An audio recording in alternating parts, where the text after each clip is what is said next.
The Man of the Desert by Grace Livingston Hill, read by Like Many Waters. Chapter 1. Prospecting.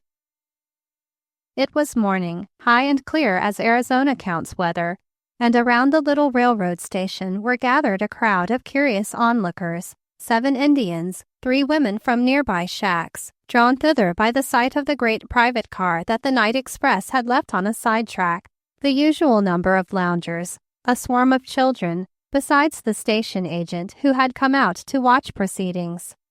All the morning the private car had been an object of deep interest to those who lived within sight, and that was everybody on the plateau. And many and various had been the errands and excuses to go to the station, that perchance the occupants of that car might be seen, or a glimpse of the interior of the moving palace, but the silken curtains had remained drawn until after 9 o'clock. Within the last half hour, however, a change had taken place in the silent, inscrutable car.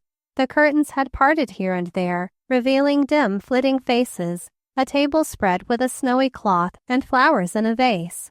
Wildflowers they were, too, like those that grew along the track, just weeds.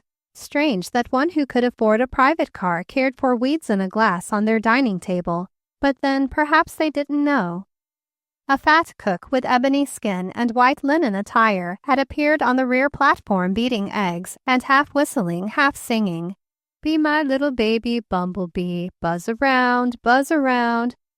He seemed in no wise affected or embarrassed by the natives, who gradually encircled the end of the car, and the audience grew.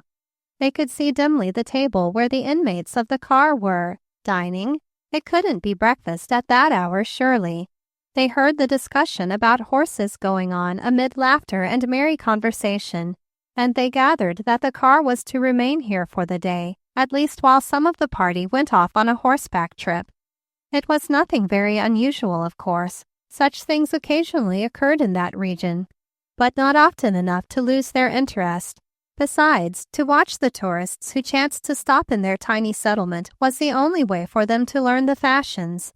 Not that all the watchers stood and stared around the car, no indeed. They made their headquarters around the station platform, from whence they took brief and comprehensive excursions down to the freight station and back, going always on one side of the car and returning by way of the other. Even the station agent felt the importance of the occasion, and stood around with all the self-consciousness of an usher at a grand wedding, considering himself master of ceremonies. "Sure, they come from the east last night. Limited dropped 'em. Going down to prospect some mine, I reckon. They ordered horses and an outfit, and Shag Bunce is going with 'em.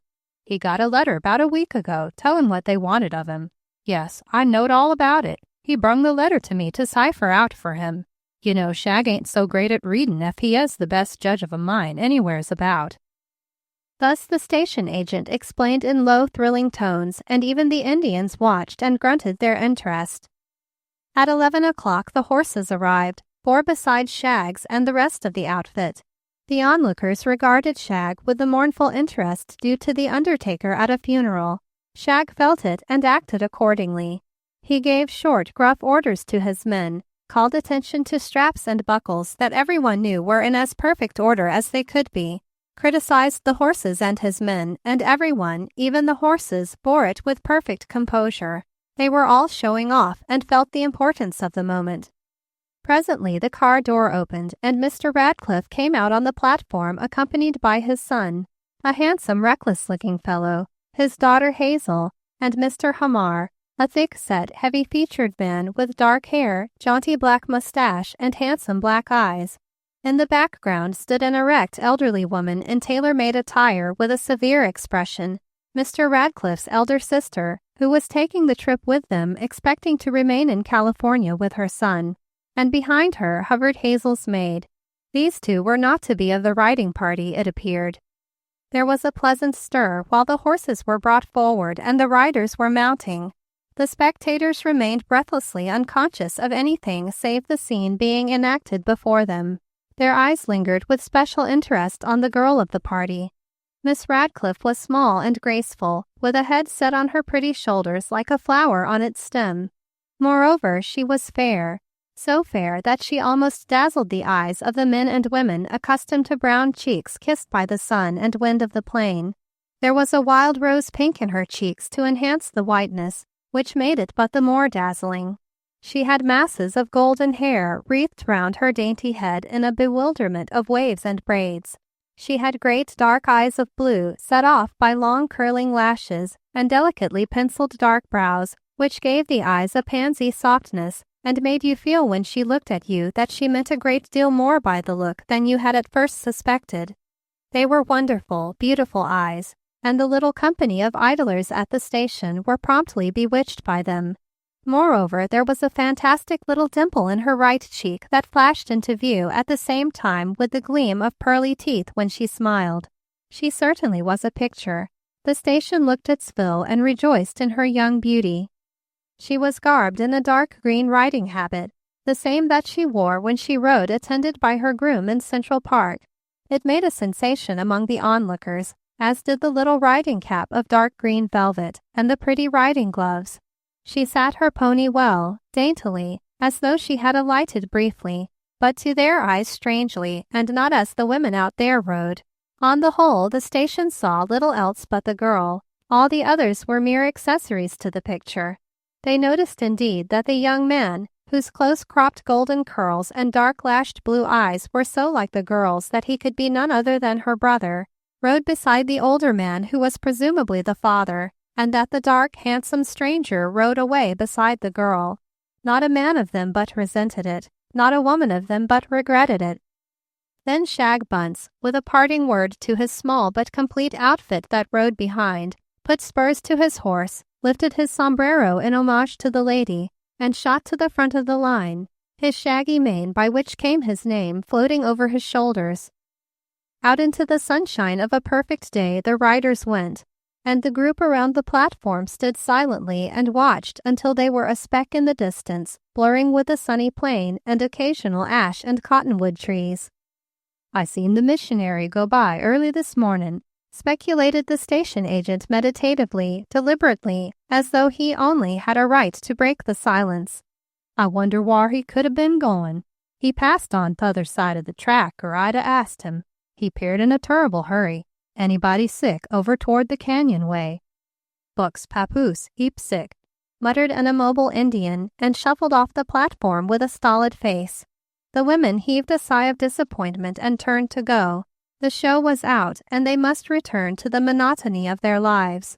They wondered what it would be like to ride off like that into the sunshine, with cheeks like roses and eyes that saw nothing but pleasure ahead. What would a life like that be? Awed, speculative, they went back to their sturdy children and their ill-kempt houses to sit in the sun on the doorsteps and muse awhile. Into the sunshine rode Hazel Radcliffe, well content with the world, herself, and her escort. Milton Hamar was good company. He was keen of wit and past master in the delicate art of flattery. That he was fabulously wealthy and popular in New York society. That he was her father's friend both socially and financially, and had been much of late in their home on account of some vast mining enterprise in which both were interested. And that his wife was said to be uncongenial and always interested in other men rather than her husband, were all facts that combined to give Hazel a pleasant, half-romantic interest in the man by her side. She had been conscious of a sense of satisfaction and pleasant anticipation when her father told her that he was to be of their party. His wit and gallantry would make up for the necessity of having her Aunt Maria along. Aunt Maria was always a damper to anything she came near. She was the personification of propriety. She had tried to make Hazel think she must remain in the car and rest that day instead of going off on a wild goose chase after a mine. No lady did such things, she told her niece. Hazel's laugh rang out like the notes of a bird as the two rode slowly down the trail, not hurrying, for there was plenty of time. They could meet the others on their way back if they did not get to the mine so soon, and the morning was lovely. Milton Hamar could appreciate the beauties of nature now and then. He called attention to the line of hills in the distance and the sharp, steep peak of a mountain piercing the sunlight. Then skillfully he led his speech around to his companion and showed how lovelier than the morning she was. He had been indulging in such delicate flattery since they first started from New York, whenever the indefatigable aunt left them alone long enough. But this morning there was a note of something closer and more intimate in his words, a warmth of tenderness that implied unspeakable joy in her beauty, such as he had never dared use before. It flattered her pride deliciously. It was beautiful to be young and charming, and have a man say such things with a look like that in his eyes that had suffered and appealed to her to pity. With her young innocent heart she did pity, and was glad she might solace his sadness a little while. With consummate skill the man led her to talk of himself, his hopes in youth, his disappointments, his bitter sadness, his heart loneliness. He suddenly asked her to call him Milton, and the girl with rosy cheeks and dewy eyes declared shyly that she never could. It would seem so queer, but she finally compromised after much urging on Cousin Milton. "That'll do for a while," he succumbed, smiling as he looked at her with impatient eyes. Then with growing intimacy in his tones he laid a detaining hand upon hers that held the bridle, and the horses both slackened their gait, though they had been far behind the rest of the party for over an hour now. "Listen, little girl," he said. "I'm going to open my heart to you. I'm going to tell you a secret." Hazel sat very still, half alarmed at his tone, not daring to withdraw her hand, for she felt the occasion was momentous, and she must be ready with her sympathy as any true friend would be. Her heart swelled with pride that it was to her he came in his trouble. Then she looked up into his face that was bending over hers, and she saw triumph, not trouble in his eyes. Even then she did not understand. "What is it?" she asked trustingly. "Dear child," said the man of the world impressively, "I knew you would be interested. Well, I will tell you. I have told you of my sorrow. Now I will tell you of my joy. It is this: when I return to New York, I shall be a free man. Everything is complete at last. I have been granted a divorce from Ellen, and there remain only a few technicalities to be attended to. Then we shall be free to go our ways and do as we choose." "A divorce?" gasped Hazel, appalled. "Not you, divorced?" "Yes," affirmed the happy man gaily. "I knew you'd be surprised. It's almost too good to be true, isn't it? After all my trouble to get Ellen to consent." "But she, your wife, where will she go? What will she do?" Hazel looked up at him with troubled eyes, half bewildered with the thought. She did not realize that the horses had stopped, and that he still held her hand which grasped the bridle. "Oh, Ellen will be married at once," he answered flippantly. "That's the reason she's consented at last. She's going to marry Walling Stacy, you know, and from being stubborn about it, she's quite in a hurry to make any arrangements to fix things up now." "She's going to be married?" gasped Hazel, as if she had not heard of such things often. Somehow it had never come quite so close to her list of friendships before, and it shocked her inexpressibly. "Yes, she's going to be married at once, so you see there's no need to think of her ever again. But why don't you ask me what I am going to do?" "Oh, yes," said Hazel, recalling her lack of sympathy at once. "You startled me so. What are you going to do? You poor man, what can you do? Oh, I am so sorry for you." And the pansy eyes became suffused with tears. "No need to feel sorry for me, little one," said the exultant voice, and he looked at her now with an expression she had never seen in his face before. "I shall be as happy as I have ever dreamed of before," he said. "I am going to be married too. I am going to marry someone who loves me with all her heart. I am sure of that, though she has never told me so. I am going to marry you, little sweetheart." He stooped suddenly before she could take in the meaning of his words, and flinging his free arm about her, pressed his lips upon hers. With a wild cry like some terrified creature, Hazel tried to draw herself away, and finding herself held fast, her quick anger rose, and she lifted the hand which held the whip and blindly slashed the air about her. Her eyes closed, her heart swelling with horror and fear. A great repulsion for the man whom hitherto she had regarded with deep respect surged over her. To get away from him at once was her greatest desire. She lashed out again with her whip, blindly, not seeing what she struck, almost beside herself with wrath and fear. Hamar's horse reared and plunged, almost unseating his rider, and as he struggled to keep his seat, Having necessarily released the girl from his embrace, the second cut of the whip took him stingingly across the eyes, causing him to cry out with the pain. The horse reared again and sent him sprawling upon the ground, his hands to his face, his senses one blank of pain for the moment. Hazel, knowing only that she was free, followed an instinct of fear and struck her own pony on the flank, causing the little beast to turn sharply to right angles with the trail he had been following and dart like a streak across the level plateau. Thereafter, the girl had all she could do to keep her seat. She had been wont to enjoy a run in the park with her groom at safe distance behind her. She was proud of her ability to ride and could take fences as well as her young brother. But a run like this, across illimitable space, on a creature of speed like the wind, goaded by fear and knowing the limitations of his rider, was a different matter. The swift flight took her breath away and unnerved her. She tried to hold on to the saddle with her shaking hands, for the bridle was already flying loose to the breeze, but her hold seemed so slight that each moment she expected to find herself lying huddled on the plain with the pony far in the distance. Her lips grew white and cold, her breath came short and painfully.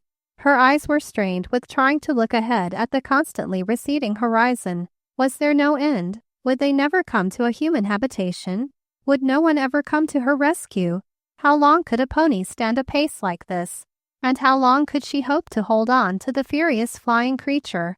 Off to the right, at last she thought she saw a building. It seemed hours they had been flying through space. In a second they were close by it. It was a cabin, standing alone upon the great plain, with sagebrush and patches about the door and a neat rail fence around it. She could see one window at the end and a tiny chimney at the back. Could it be that anyone lived in such a forlorn spot? Summoning all her strength as they neared the spot, she flung her voice out in a wild appeal while the pony hurtled on. But the wind caught the feeble effort and flung it away into the vast spaces like a little torn, worthless fragment of sound. Tears stung their way into her wide, dry eyes. The last hairpin left its moorings and slipped down to earth. The loosened golden hair streamed back on the wind like hands of despair, wildly clutching for help. And the jaunty green riding cap was snatched by the breeze and hung upon a sagebrush not 50 feet from the cabin gate. But the pony rushed on, with the frightened girl still clinging to the saddle. Chapter 2. The Man. About noon of the same day, the missionary halted his horse on the edge of a great flat-topped mesa and looked away to the clear blue mountains in the distance. John Brownleigh had been in Arizona for nearly 3 years, yet the wonder of the desert had not ceased to charm him. And now, as he stopped his horse to rest, his eyes sought the vast distances stretched in every direction and reveled in the splendor of the scene. Those mountains at which he was gazing were more than 100 miles from him, and yet they stood out, clear and distinct in the wonderful air, and seemed but a short journey away. Below him were ledges of rock in marvelous colors, yellow and gray, crimson and green, piled one upon another, with a strange light of the noonday sun playing over them and turning their colors into a blaze of glory. Beyond was a stretch of sand, broken here and there by sagebrush, greasewood, or cactus, rearing its prickly spines grotesquely. Off to the left were pink-tinted cliffs, and a little farther, dark cone-like buttes. On the other hand, low brown and white hills stretched away to the wonderful petrified forest, where great tracts of fallen tree trunks and chips lay locked in glistening stone. To the south, he could see the familiar waterhole, and farther the entrance to the canyon, fringed with cedars and pines. The grandeur of the scene impressed him anew. "Beautiful, beautiful," he murmured, "and a grand God to have it so." Then a shadow of sadness passed over his face, and he spoke again aloud, as had come to be his habit in this vast loneliness. "I guess it is worth it," he said. "Worth all the lonely days and discouraging months and disappointments, just to be alone with a wonderful father like mine." He had just come from a 3 days' trip in company with another missionary whose station was a 2 days' journey by horseback from his own, and whose cheery little home was presided over by a sweet-faced woman, come recently from the East to share his fortunes. the delicious dinner prepared for her husband and his guests, the air of comfort in the three-roomed shack, the dainty touches that showed a woman's hand, had filled Brownleigh with a noble envy. Not until this visit had he realized how very much alone his life was.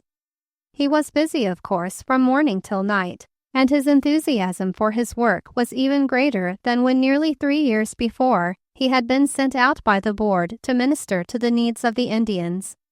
Friends he had by the score. Wherever a white man or trader lived in the region, he was always welcome, and the Indians knew and loved his coming. He had come around this way now to visit an Indian hogan, where the shadow of death was hovering over a little Indian maiden, beloved of her father.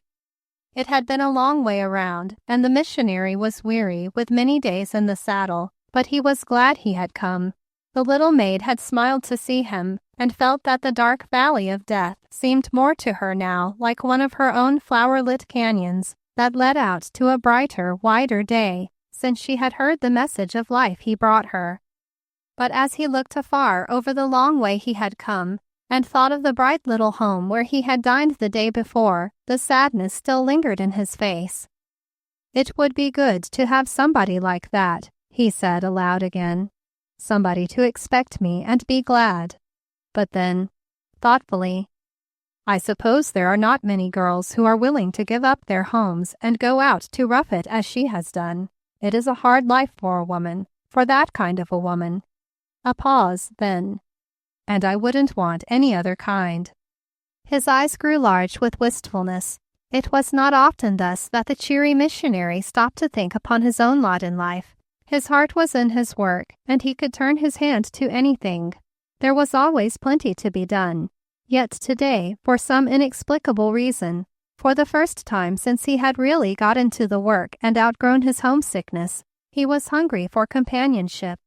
He had seen a light in the eyes of his fellow missionary that spoke eloquently of the comfort and joy he himself had missed, and it struck deep into his heart.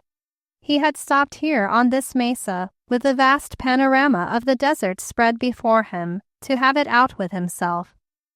The horse breathed restfully, dropping his head and closing his eyes to make the most of the brief respite, and the man sat thinking, trying to fill his soul with the beauty of the scene and crowd out the longings that pressed upon him. Suddenly he raised his head with a quiet upward motion and said reverently, "Oh, my Christ, you knew what this loneliness was. You were lonely too. It is the way you went, and I will walk with you. That will be good." He sat for a moment with uplifted face towards the vast sky, his fine strong features touched with a tender light, their sadness changing into peace. Then, with the old cheery brightness coming into his face again, he returned to the earth and its duties. "Billy, it's time we were getting on," he remarked to his horse chummily. "Do you see that sun in the heavens? It'll get there before we do if we don't look out, and we're due at the fort tonight if we can possibly make it. We've had too much vacation, that's about the size of it, and we're spoiled. We're lazy, Billy. We have to get down to work. Now how about it? Can we get to that water hole in half an hour? Let's try for it, old fellow, and then we'll have a good drink and a bite to eat, and maybe 10 minutes for a nap before we take the short trail home. There's some of the corn chop left for you, Billy, so hustle up, old boy, and get there." Billy, with an answering snort, responded to his master's words and carefully picked his way over boulders and rocks down to the valley below. But within a half-mile of the water-hole, the young man suddenly halted his horse and sprang from the saddle, stooping in the sand beside a tall yucca to pick up something that gleamed like fire in the sunlight. In all that brilliant, glowing landscape, a bit of brightness had caught his eye and instantly flung itself upon his notice as worthy of investigation. There was something about the sharp light it flung that spoke of another world than the desert. John Brownleigh could not pass it by. It might be only a bit of broken glass from an empty flask flung carelessly aside, but it did not look like that. He must see. Wondering, he stooped and picked it up, a bit of bright gold on the handle of a handsome riding whip. It was not such a whip as people in this region carried. It was dainty, costly, elegant, a lady's riding whip. It spoke of a world of wealth and attention to expensive details, as far removed from this scene as possible. Brownleigh stood in wonder and turned the pretty trinket over in his hand. Now how did that whip come to be lying in a bunch of sagebrush on the desert? Jeweled too, and that must have given the final keen point of light to the flame which made him stop short in the sand to pick it up. It was a clear stone of transparent yellow, a topaz likely, he thought, but wonderfully alive with light, set in the end of the handle, and looking closely he saw a handsome monogram engraved on the side, and made out the letters H.R., but that told him nothing. With knit brows he pondered, one foot in the stirrup, the other still upon the desert, looking at the elegant toy. Now who would be so foolish as to bring a thing like that into the desert? There were no lady riders anywhere that he knew, save the major's sister at the military station, and she was most plain in all her appointments. This frivolous implement of horsemanship never belonged to the major's sister. Tourists seldom came this way. What did it mean? He sprang into the saddle and, shading his eyes with his hand, scanned the plain, but only the warm shimmer of sun-heated earth appeared. Nothing living could be seen. What ought he to do about it? Was there any way he might find out the owner and restore the lost property? Pondering thus, his eyes divided between the distance and the glittering whip handle. They came to the water-hole, and Brownleigh dismounted, his thoughts still upon the little whip. "It's very strange, Billy. I can't make out a theory that suits me," he mused aloud. "If anyone has been riding out this way and lost it, will they perhaps return and look for it? Yet if I leave it where I found it, the sand might drift over it at any time. And surely in this sparsely settled country I shall be able to at least hear of any strangers who might have carried such a foolish little thing. Then, too, if I leave it where I found it, someone might steal it. Well, I guess we'll take it with us, Billy. We'll hear of the owner somewhere, sometime, no doubt." The horse answered with a snort of satisfaction as he lifted his moist muzzle from the edge of the water and looked contentedly about. The missionary unstrapped his saddle and flung it on the ground, unfastening the bag of corn chop and spreading it conveniently before his dumb companion. Then he set about gathering a few sticks from near at hand and started a little blaze. In a few minutes the water was bubbling cheerfully in his little folding tin cup for a cup of tea, and a bit of bacon was frying in a diminutive skillet beside it. Cornbread and tea and sugar came from the capacious pockets of the saddle. Billy and his missionary made a good meal beneath the wide, bright quiet of the sky. When the corn chop was finished, Billy let his long lashes droop lower and lower and his nose go down and down until it almost touched the ground, dreaming of more corn chop, and happy in having his wants supplied. But his master, stretched at full length upon the ground with hat drawn over his eyes, could not lose himself in sleep for a second. His thoughts were upon the jeweled whip, and by he reached his hand out for it, and shoving back his hat, lay watching the glinting of lights within the precious heart of the topaz, as the sun caught and tangled its beams in the sharp facets of the cutting. He puzzled his mind to know how the whip came to be in the desert, and what was meant by it. One reads life by details in that wide and lonely land. This whip might mean something, but what? At last he dropped his hand, and sitting up with his upward glance, he said aloud, "Father, if there's any reason why I ought to look for the owner, guide me." He spoke as if the one he addressed were always present in his consciousness, and they were on terms of the closest intimacy. He sprang up then and began putting the things together, as if the burden of responsibility were upon one fully able to bear it. They were soon on their way again, Billy swinging along with the full realization of the nearness of home. The way now led towards hazy blue lines of mesas with crags and ridges here and there. Across the valley, looking like a cloud shadow, miles distant lay a long black streak, the line of the gorge of the canyon. Its dim presence seemed to grow on the missionary's thought as he drew nearer.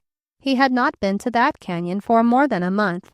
There were a few scattered Indians living with their families here and there in corners where there was a little soil. The thought of them drew him now. He must make out to go to them soon. If it were not that Billy had been so far, he would go up there this afternoon.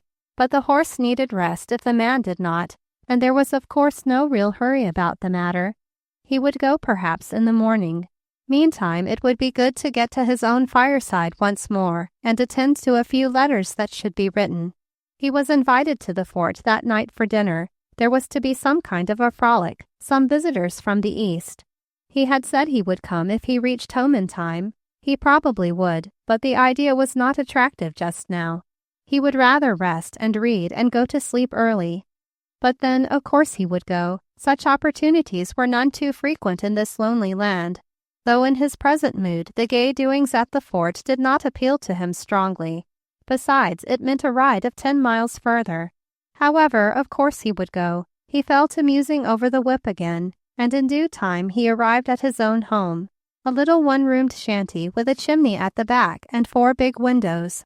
At the extreme end of the fenced enclosure about the structure was a little shed for Billy, and all about was the vast plain, dotted with bushes and weeds, with its panorama of mountain and hill, valley and gorge. It was beautiful, but it was desolate. There were neighbors, a few, but they lived at magnificent distances. "We ought to have a dog, Billy. Why don't we get a dog to welcome us home?" said Brownleigh, slapping the horse's neck affectionately as he sprang from the saddle. "But then a dog would go along with us, wouldn't he? So there'd be 3 of us to come home instead of 2, and that wouldn't do any good. Chickens? How would that do?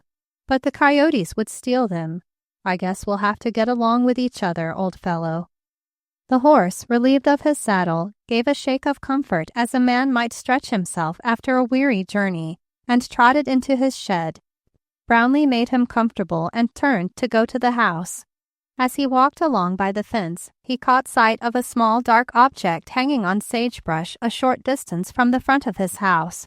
It seemed to move slightly, and he stopped and watched it a second, thinking it might be some animal caught in the bush or in hiding. It seemed to stir again, as objects watched intently often will, and springing over the rail fence, Brownleigh went to investigate.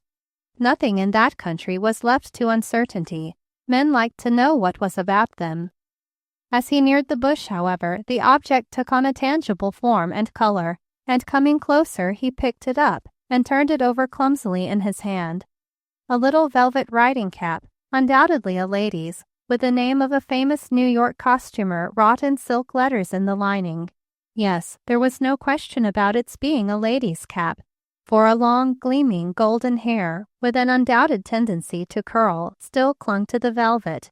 A sudden embarrassment filled him, as though he had been handling too intimately another's property unawares. He raised his eyes and shaded them with his hand to look across the landscape, if perchance the owner might be at hand, though even as he did so he felt a conviction that the little velvet cap belonged to the owner of the whip, which he still held in his other hand. H.R. Where was H.R., and who could she be? For some minutes he stood thinking it out, locating the exact spot in his memory where he had found the whip. It had not been on any regular trail. That was strange.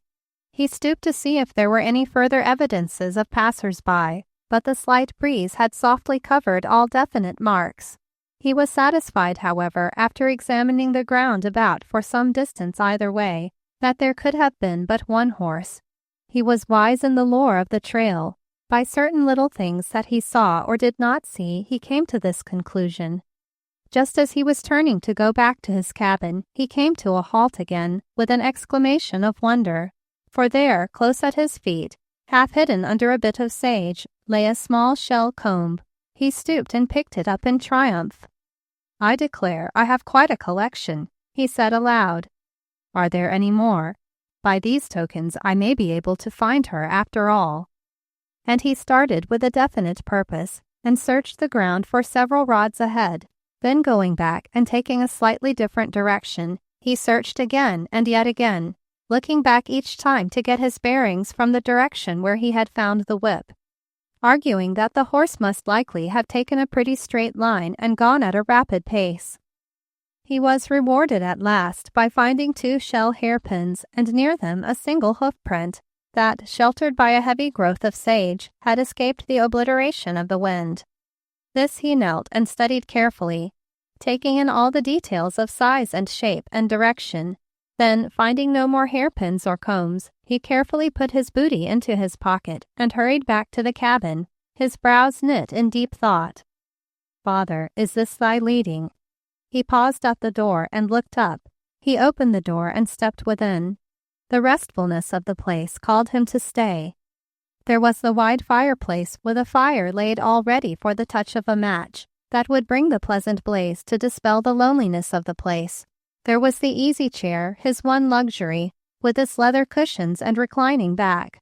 His slippers on the floor close by, the little table with its well-trimmed student lamp, his college paper, and the one magazine that kept him in touch with the world, freshly arrived before he left for his recent trip, and still unopened. How they called to him! Yet when he laid the whip upon the magazine, the slanting ray of the sun that entered by the door caught the glory of the topaz and sent it scintillating, and somehow the magazine lost its power to hold him. One by one he laid his trophies down beside the whip, the velvet cap, the hairpins, and the little comb, and then stood back, startled with the wonder of it, and looked about his bachelor quarters. It was a pleasant spot, far lovelier than its weather-stained exterior would lead one to suppose. A Navajo blanket hung upon one wall above the bed, and another enwrapped and completely covered the bed itself, making a spot of color in the room and giving an air of luxury. 2 quaint rugs of Indian workmanship upon the floor, one in front of the bed, the other before the fireplace, where one's feet would rest when sitting in the big chair, did much to hide the discrepancies of the ugly floor. A rough set of shelves at the side of the fireplace, handy to reach from the easy chair, were filled with treasures of great minds. The books he loved well, all he could afford to bring with him, a few commentaries, not many, an encyclopedia, a little biography, a few classics, botany, biology, astronomy, and a much-worn Bible. On the wall above was a large card catalogue of Indian words, and around the room were some of his own pencil drawings of plants and animals.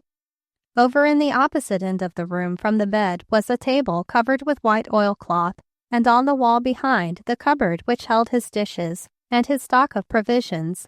It was a pleasant spot and well ordered, for he never liked to leave his quarters in disarray lest someone might enter during his absence or come back with him.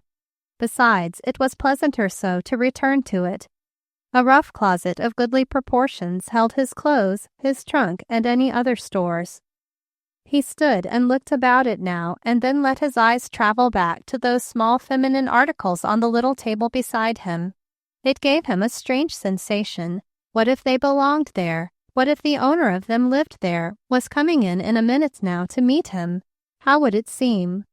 What would she be like? For just an instant he let himself dream, and reaching out touched the velvet of the cap, then took it in his hand and smoothed its silken surface. A faint perfume of another world seemed to steal from its texture and to linger on his hands. He drew a breath in wonder and laid it down. Then with a start he came to himself. Suppose she did belong and were out somewhere and he did not know where. Suppose something had happened to her. The horse run away, thrown her somewhere perhaps, or she might have strayed away from a camp and lost her way, or been frightened. These might be all foolish fantasies of a weary brain, but the man knew he could not rest until he had at least made an attempt to find out. He sank down in the big chair for a moment to think it out and closed his eyes, making swift plans. Billy must have a chance to rest a little. A fagged horse could not accomplish much if the journey were far and the need for haste. He could not go for an hour yet, and there would be preparations to make. He must repack the saddlebags with feed for Billy, food for himself and a possible stranger, restoratives, and a simple remedy or two in case of accident. These were articles he always took with him on long journeys. He considered taking his camping tent, but that would mean the wagon, and they could not go so rapidly with that. He must not load Billy heavily after the miles he had already come, but he could take a bit of canvas strapped to the saddle and a small blanket. Of course it might be but a wild goose chase after all, yet he could not let his impression go unheeded. Then there was the fort. In case he found the lady and restored her property in time, he might be able to reach the fort by evening. He must take that into consideration also. With alacrity he arose and went about his preparations, soon having his small baggage in array. His own toilet came next, a bath and fresh clothing. Then, clean-shaven and ready, all but his coat, he flung himself upon his bed for 10 minutes of absolute relaxation, after which he felt himself quite fit for the expedition. Springing up, he put on coat and hat, gathered up with reverent touch the bits of things he had found, locked his cabin, and went out to Billy, a lump of sugar in his hand. "Billy, old fellow, we're under orders to march again," he said apologetically, and Billy answered with a neigh of pleasure, submitting to the saddle as though he were quite ready for anything required of him. "Now, father," said the missionary with his upward look, "show us the way." So, taking the direction from the hoof print in the sand, Billy and his master sped away once more into the westering light of the desert towards the long black shadowed entrance of the canyon. Chapter 3. The Desert. Hazel, as she was borne along, her lovely hair streaming in the wind and lashing her across the face and eyes now and again, breath coming painfully, eyes smarting, fingers aching in the vice-like hold she was compelled to keep upon the saddle, began to wonder just how long she could hold out. It seemed to her it was a matter of minutes only when she must let go and be whirled into space, while the tempestuous speed sped on and left her. Nothing like this motion had ever come into her experience before. She had been run away with once, but that was like a cradle to this tornado of motion. She had been frightened before, but never like this.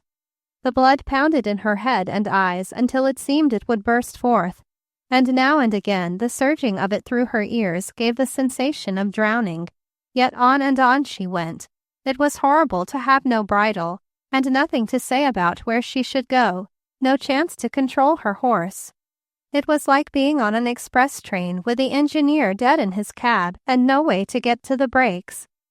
They must stop sometime, and what then? Death seemed inevitable, and yet as the mad rush continued, she almost wished it might come and end the horror of this ride.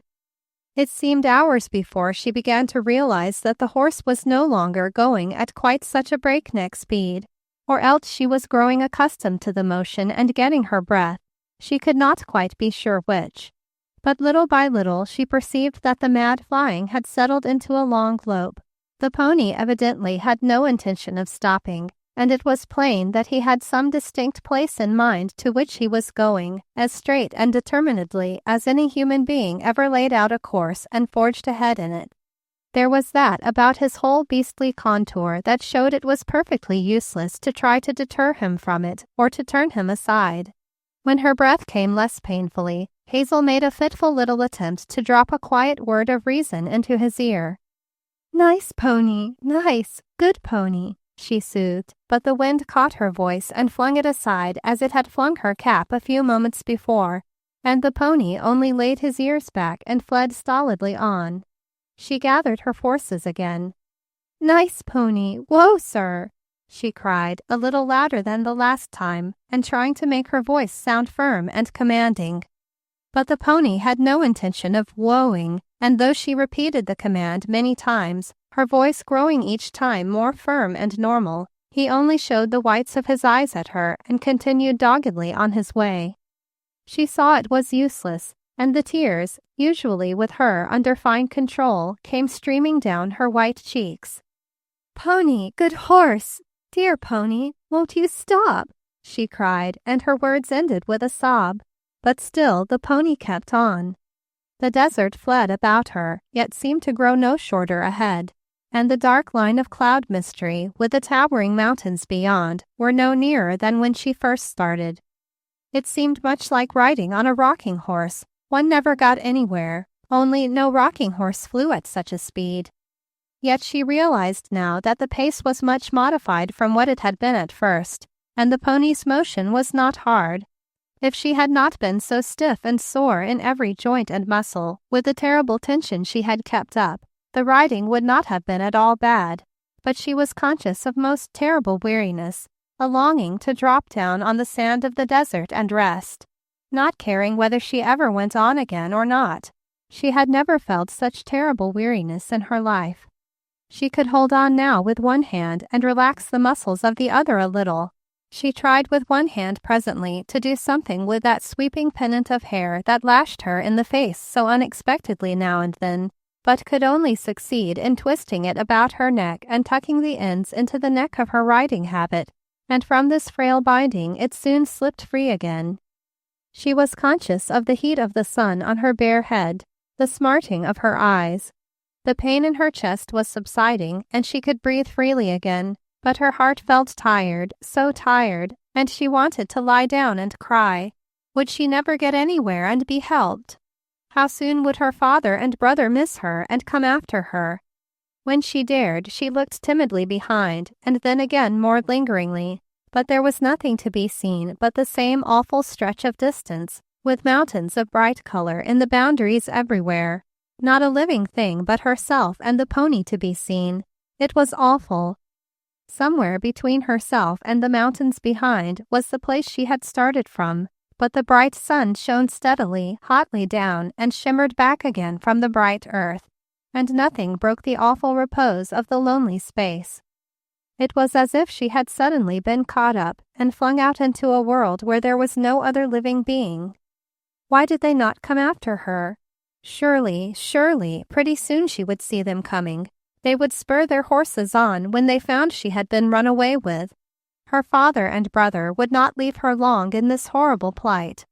Then it occurred to her that her father and brother had been for some time out of sight ahead before she began her race.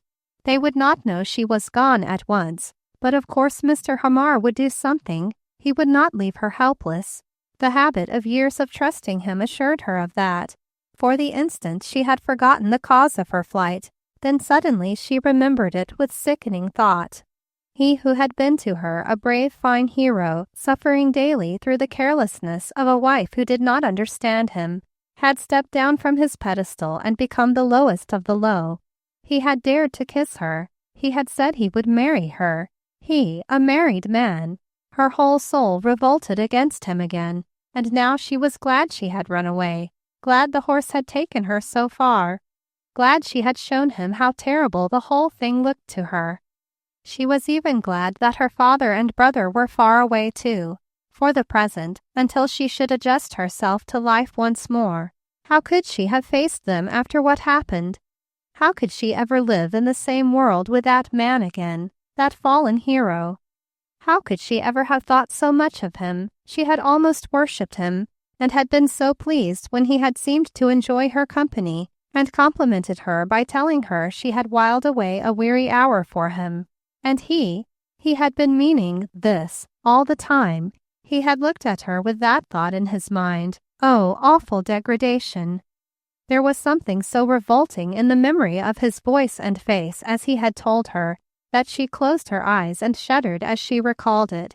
And once more the tears went coursing down her cheeks, and she sobbed aloud piteously, her head bowing lower and lower over the pony's neck, her bright hair falling down about her shoulders and beating against the animal's breast and knees as he ran, her stiffened fingers clutching his mane to keep her balance, her whole weary little form drooping over his neck in a growing exhaustion, her entire being swept by alternate waves of anger, revulsion, and fear. Perhaps all this had its effect on the beast. Perhaps somewhere in his makeup there lay a spot, call it instinct or what you please, that vibrated in response to the distress of the human creature he carried. Perhaps the fact that she was in trouble drew his sympathy, wicked little willful imp though he usually was. Certain it is that he began to slacken his pace decidedly, until at last he was walking, and finally stopped short and turned his head about with a troubled neigh as if to ask her what was the matter. The sudden cessation of the motion almost threw her from her seat, and with new fear gripping her heart, she clutched the pony's mane the tighter and looked about her trembling. She was conscious more than anything else of the vast spaces about her in every direction, of the loneliness of the spot, and her own desolate condition. She had wanted the horse to stop and let her get down to solid ground, and now that he had done so and she might dismount, a great horror filled her and she dared not. But with the lessening of the need for keeping up the tense strain of nerve and muscle, she suddenly began to feel that she could not sit up any longer, that she must lie down, let go this awful strain, stop this uncontrollable trembling which was quivering all over her body. The pony, too, seemed wondering, impatient that she did not dismount at once. He turned his nose towards her again with a questioning snuff and snort, and showed the wicked whites of his eyes in wild perplexity. Then a panic seized her. What if he should start to run again? She would surely be thrown this time, for her strength was almost gone. She must get down and in some way gain possession of the bridle. With a bridle she might perhaps hope to guide his movements and make further wild riding impossible. Slowly, painfully, guardedly, she took her foot from the stirrup and slipped to the ground. Her cramped feet refused to hold her weight for the moment, and she tottered and went into a little heap on the ground. The pony, feeling his duty for the present done, sidled away from her and began cropping the grass hungrily. The girl sank down wearily at full length upon the ground, and for a moment it seemed to her she could never rise again.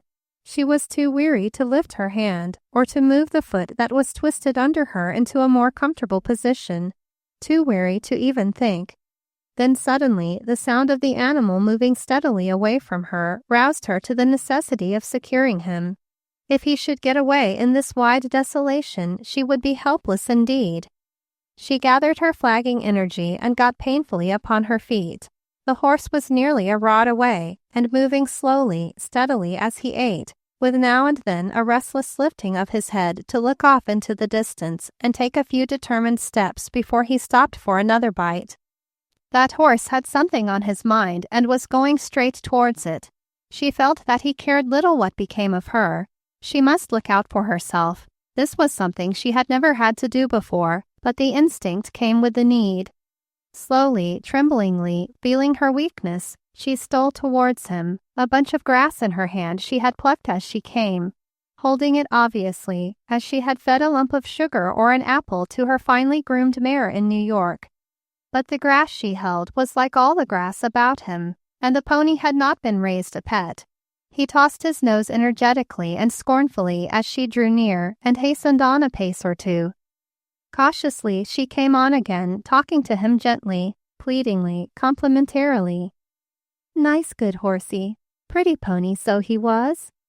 But he only edged away again. And so they went on for some little way, until Hazel almost despaired of catching him at all, and was becoming more and more aware of the vastness of the universe about her and the smallness of her own being. At last, however, her fingers touched the bridle. She felt the pony's quick jerk, strained every muscle to hold on, and found she had conquered. He was in her hands. For how long was a question, for he was strong enough to walk away and drag her by the bridle perhaps, and she knew little about tricks of management. Moreover, her muscles were so flabby and sore with the long ride that she was ill-fitted to cope with a wise and wicked little beast. She dreaded to get upon his back again, and doubted if she could if she tried. But it seemed the only way to get anywhere, or to keep company with the pony, for she could not hope to detain him by mere physical force if he decided otherwise. She stood beside him for a moment, looking about her over the wide distance.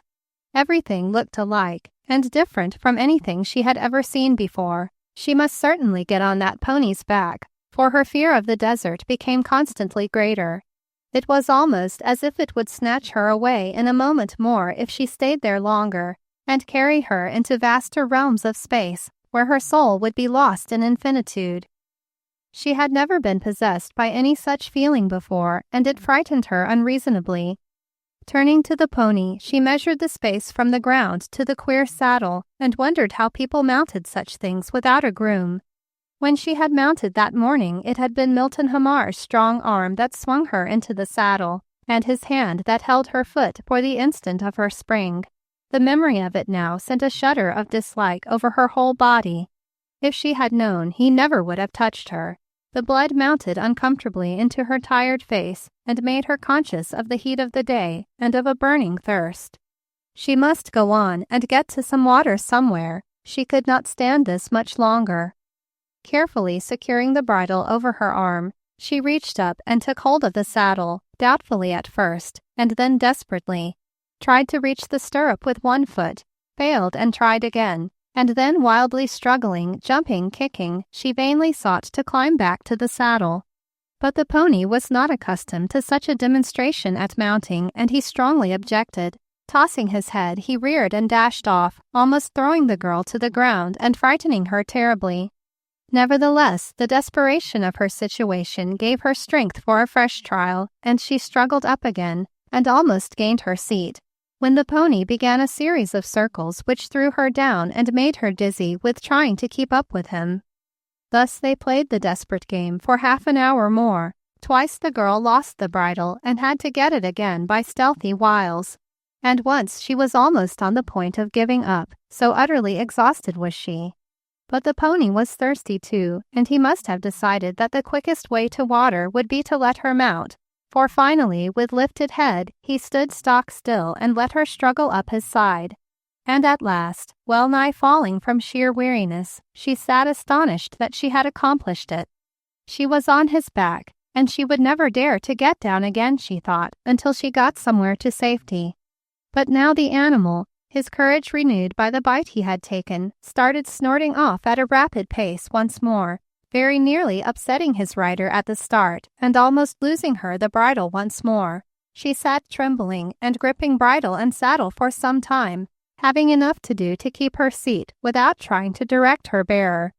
And then she saw before her a sudden descent, steep but not very long, and at its bottom a great puddle of dirty water. The pony paused only an instant on the brink, and then began the descent. The girl cried out with fear, but managed to keep her seat, and the impatient animal was soon ankle-deep in the water, drinking long and blissfully.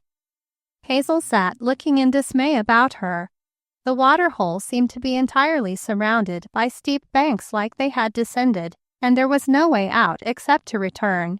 Could the horse climb up with her on his back, and could she keep her seat? She grew cold with fear at the thought, for all her riding experience had been on the level, and she had become more and more conscious of her flagging strength. Besides, the growing thirst was becoming awful. Oh, for just one drop of that water that the pony was enjoying. Black and dirty as it was, she felt she could drink it, but it was out of her reach, and she dared not get down. Suddenly a thought came to her. She would wet her handkerchief and moisten her lips with that. If she stooped over quite carefully, she might be able to let it down far enough to touch the water. She pulled the small bit of linen from the tiny pocket of her habit, and the pony, as if to help her, waded into the water farther until her skirt almost touched it. Now she found that by putting her arm about the pony's neck, she could dip most of her handkerchief in the water, and dirty as it was most refreshing to bathe her face and hands and wrists and moisten her lips. But the pony, when he had had his fill, had no mind to tarry, and with a splash, a plunge and a wallow that gave the girl an unexpected shower bath, he picked his way out of the hole and up the rocky side of the descent, while she clung frightened to the saddle and wondered if she could possibly hang on until they were up on the mesa again. The dainty handkerchief, dropped in the flight, floated pitifully on the muddy water, another bit of comfort left behind. But when they were up and away again, what with the fright, and the fact that they had come up out of the hole on the opposite side from that which they had entered it, the girl had lost all sense of direction, and everywhere stretched away one vast emptiness edged with mountains that stood out, clear, cold, and unfriendly. The whole atmosphere of the earth seemed to have changed while they were down at the drinking hole, for now the shadows were long and had almost a menacing attitude as they crept along or leapt sideways after the travelers. Hazel noticed with a startled glance at the sky that the sun was low and would soon be down, and that, of course, where the sun hung like a great burning opal must be the west. But that told her nothing, for the sun had been high in the heavens when they had started, and she had taken no note of direction. East, west, north, or south were all one to her in her happy, carefree life that she had hitherto led. She tried to puzzle it out and remember which way they had turned from the railroad, but grew more bewildered, and the brilliant display in the west flamed alarmingly as she realized that night was coming on, and she was lost on a great desert with only a wild, tired little pony for company, hungry and thirsty and weary beyond anything she had ever dreamed before. They had been going down into a broad valley for some little time, which made the night seem even nearer. Hazel would have turned her horse back and tried to retrace her steps, but that he would not, for try as she might and turn him as she would, he circled about and soon was in the same course again, so that now the tired hands could only hold the reins stiffly and submit to being carried where the pony willed. It was quite evident he had a destination in view and knew the way thereto. Hazel had read of the instinct of animals. She began to hope that he would presently bring her to a human habitation where she would find help to get to her father once more. But suddenly even the glory of the dying sun was lost as the horse entered the dimness of the canyon opening, whose high walls of red stone, rising solemnly on either hand, were serrated here and there with long transverse lines of grasses and tree ferns growing in the crevices. And higher up appeared the black opening of caves, mysterious and fearsome in the twilight gloom. The way ahead loomed darkly. Somewhere from out of the memories of her childhood came a phrase from the church service to which she had never given conscious attention, but which flashed vividly to mind now. Though I walk through the valley of the shadow, the valley of the shadow. Surely this must be it. She wished she could remember the rest of it. What could it have meant? She shivered visibly and looked about her with wild eyes. The cottonwoods and oaks grew thickly at the base of the cliffs, almost concealing them sometimes, and above the walls rose dark and towering. The way was rough and slippery, filled with great boulders and rocks, around which the pony picked his way without regard to the branches of trees that swept her face and caught in her long hair as they went by. Vainly she strove to guide him back, but he only turned to whirl again determinedly. Somewhere in the deep gloom ahead he had a destination, and no mere girl was to deter him from reaching it as soon as possible. It was plain to his horse mind that his rider did not know what she wanted, and he did, so there were no two ways about it. He intended to go back to his old master as straight and as fast as he could get there. This canyon was the shortest cut, and through this canyon he meant to walk, whether she liked it or not. Further and further into the gloom they penetrated, and the girl, frenzied with fear, cried out with a wild hope that someone might be near and come to her rescue.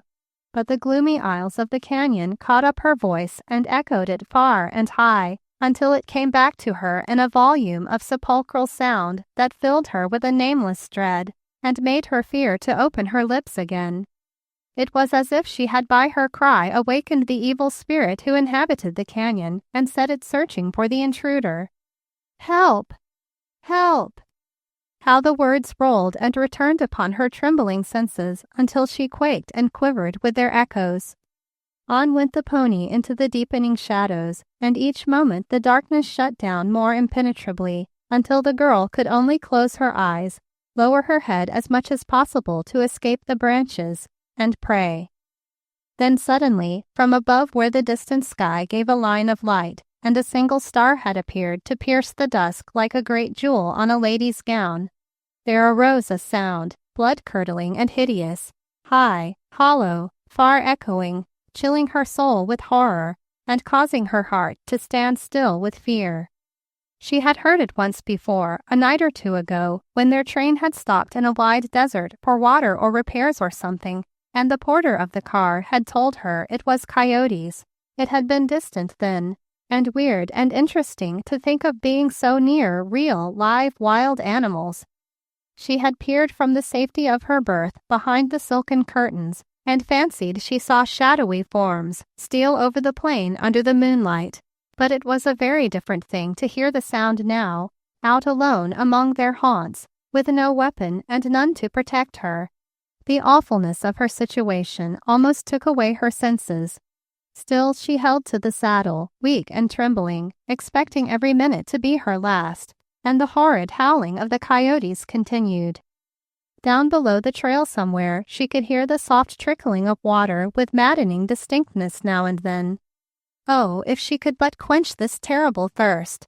The pony was somewhat refreshed with his grass and his drink of water, but the girl, whose life up to this day had never known a want unsatisfied, was faint with hunger and burning with thirst, and this unaccustomed demand upon her strength was fast bringing it to its limit. The darkness in the canyon grew deeper, and more stars clustered out overhead, but far, so very far away. The coyotes seemed just a shadow, removed all about and above. Her senses were swimming. She could not be sure just where they were. The horse slipped and stumbled on in the darkness, and she forgot to try to turn him from his purpose. By and by she grew conscious that the way was leading upward again. They were scrambling over rough places, large rocks in the way, trees growing close to the trail, and the pony seemed not to be able to avoid them, or perhaps he didn't care. The howling of the coyotes was growing clearer every minute, but somehow her fear of them was deadened, as her fear of all else. She was lying low upon the pony, clinging to his neck, too faint to cry out, too weak to stop the tears that slowly wet his mane. Then suddenly she was caught in the embrace of a low-hanging branch, her hair tangled about its roughness. The pony struggled to gain his uncertain footing.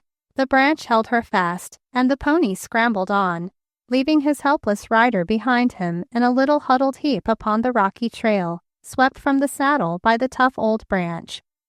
The pony stopped a moment upon a bit of shelving rock he had with difficulty gained, and looked back with a sort of troubled snort, but the huddled heap in the darkness below him gave forth no sign of life, and after another snort and a half-neigh of warning, the pony turned and scrambled on, up and up, till he gained the mesa above.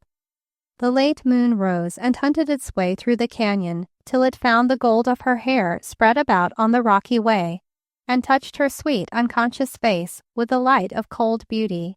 The coyotes howled on in solemn chorus, and still the little figure lay quiet and unconscious of her situation. Chapter 4. The Quest. John Brownleigh reached the waterhole at sunset, and while he waited for his horse to drink, he meditated on what he would do next. If he intended to go to the fort for dinner, he should turn at once sharply to the right and ride hard, unless he was willing to be late. The lady at the fort liked to have her guests on hand promptly, he knew. The sun was down. It had left long splashes of crimson and gold in the west, and their reflection was shimmering over the muddy water below him, so that Billy looked as if he quaffed the richest wine from a golden cup, as he satisfied his thirst contentedly. But as the missionary watched the painted water and tried to decide his course, suddenly his eyes caught a bit of white something floating, half clinging to a twig at the edge of the water, a bit of thin transparentness, with delicate lacy edge. It startled him in that desert place, much as the jewel in its golden setting in the sand had startled him that morning. With an exclamation of surprise, he stooped over, picked up the little wet handkerchief and held it out, dainty, white, and fine, and in spite of its wet condition, sending forth its violet breath to the senses of a man who had been in the wilds of the desert for 3 years. It spoke of refinement and culture, and a world he had left behind him in the East. There was a tiny letter embroidered in the corner, but already the light was growing too dim to read it, and though he held it up and looked through it and felt the embroidery with his fingertip, he could not be sure that it was either of the letters that had been engraved on the whip. Nevertheless, the little white messenger determined his course. He searched the edge of the waterhole for hoof prints, as well as the dying light would reveal, then mounted Billy with decision at once, and took up his quest where he had almost abandoned it. He was convinced that a lady was out alone in the desert somewhere. It was long past midnight when Billy and the missionary came upon the pony high on the mesa grazing. The animal had evidently felt the need for food and rest before proceeding further, and perhaps it was a little uneasy about that huddled form in the darkness he had left. Billy and the pony were soon hobbled and left to feed together, while the missionary, all thought of his own need of rest forgotten, began a systematic search for the missing rider. He first carefully examined the pony and saddle. The saddle somehow reminded him of Shag Bunce, but the pony was a stranger to him. Neither could he make out the letter of the brand in the pale moonlight. However, it might be a new animal, just purchased and not yet branded. Or there might be 1,000 explanations. The thought of Shag Bunce reminded him of the handsome private car he had seen upon the track that morning, But even if a party had gone out to ride, how would one of them get separated? Surely no lady would venture over the desert alone, not a stranger at any rate. Still, in the silver and black of the shadowed night, he searched on, and not until the rosy light of dawning began to flush and grow in the east did he come to stand at the top of the canyon where he could look down and see the girl, her green riding habit blending darkly with the dark forms of the trees still in shadow. The gold of her hair glinted with the early light, and the white face turned upward. He lost no time in climbing down to her side, dreading what he might find. Was she dead? What had happened to her? It was a perilous spot where she lay, and the dangers that might have harmed her had been many. The sky grew pink and tinted all the clouds with rose as he knelt beside the still form. A moment served to convince him that she was still alive. Even in the darkness, he could see the drawn, weary look of her face. Poor child, poor little girl, lost on the desert. He was glad he had come to find her. He gathered her in his strong arms and bore her upward to the light. Laying her in a sheltered spot, he quickly brought water, bathed her face, and forced a stimulant between the white lips. He chafed her cold little hands, blistered with the bridle, gave her more stimulant, and was rewarded by seeing a faint color steal into the lips and cheeks. Finally, the white lids fluttered open for a second and gave him a glimpse of great dark eyes in which was mirrored the horror and fright of the night. He gave her another draught and hastened to prepare a more comfortable resting place, bringing the canvas from Billy's pack and one or two other little articles that might make for comfort, among them a small hot water bottle. When he had her settled on the canvas, with sweet ferns and grass underneath for a pillow and his own blanket spread over her, he set about gathering wood for a fire, and soon he had water boiling in his tin cup, enough to fill the rubber bottle. When he put it in her cold hands, she opened her eyes again wonderingly. He smiled reassuringly, and she nestled down contentedly with the comfort of the warmth. She was too weary to question or know aught save that relief from a terrible horror had come at last. The next time he came to her, it was with a cup of strong beef tea, which he held to her lips and coaxed her to swallow. When it was finished, she lay back and slept again with a long-drawn, trembling sigh that was almost like a sob, and the heart of the young man was shaken to its depths over the agony through which she must have passed. Poor child, poor little child. He busied himself with making their temporary camp as comfortable as possible and looking after the needs of the horses. Then, coming back to his patient, he stood looking down at her as she slept, wondering what he ought to do next. They were a long distance from any human habitation. Whatever made the pony take this lonely trail was a puzzle. It led to a distant Indian settlement, and doubtless the animal was returning to his former master. But how had it come that the rider had not turned him back? Then he looked down at the frail girl asleep on the ground and grew grave as he thought of the perils through which she had passed alone and unguarded. The exquisite delicacy of her face touched him as the vision of an angelic being might have done, and for an instant he forgot everything in the wonder with which her beauty filled him. The lovely outline of the profile as it rested lightly against her raised arm, the fineness and length of her wealth of hair, like spun gold in the glint of the sunshine that was just peering over the rim of the mountain, the clearness of her skin, so white and different from the women in that region, the pitiful droop of the sweet lips, showing utter exhaustion. His heart went out from him with longing to comfort her, guard her, and bring her back to happiness. A strange, joyful tenderness for her filled him as he looked, so that he could scarcely draw his gaze from her face. Then all at once it came over him that she would not like a stranger thus to stand and gaze upon her helplessness, and with quick reverence he turned his eyes away towards the sky. It was a peculiar morning, wonderfully beautiful. The clouds were tinted pink almost like a sunset, and lasted so for over an hour, as if the dawn were coming gently, that it might not waken her who slept. Brownleigh, with one more glance to see if his patient was comfortable, went softly away to gather wood, bring more water, and make various little preparations for a breakfast later when she should waken. In an hour he tiptoed back to see if all was going well, and stooping, laid a practiced finger on the delicate wrist to note the flutter of her pulse. He could count it with care, feeble, as if the heart had been under heavy strain, but still growing steadier on the whole. She was doing well to sleep. It was better than any medicine he could administer. Meantime, he must keep a sharp lookout for travelers. They were quite off the trail here, and the trail was an old one anyway and almost disused. There was little likelihood of many passers.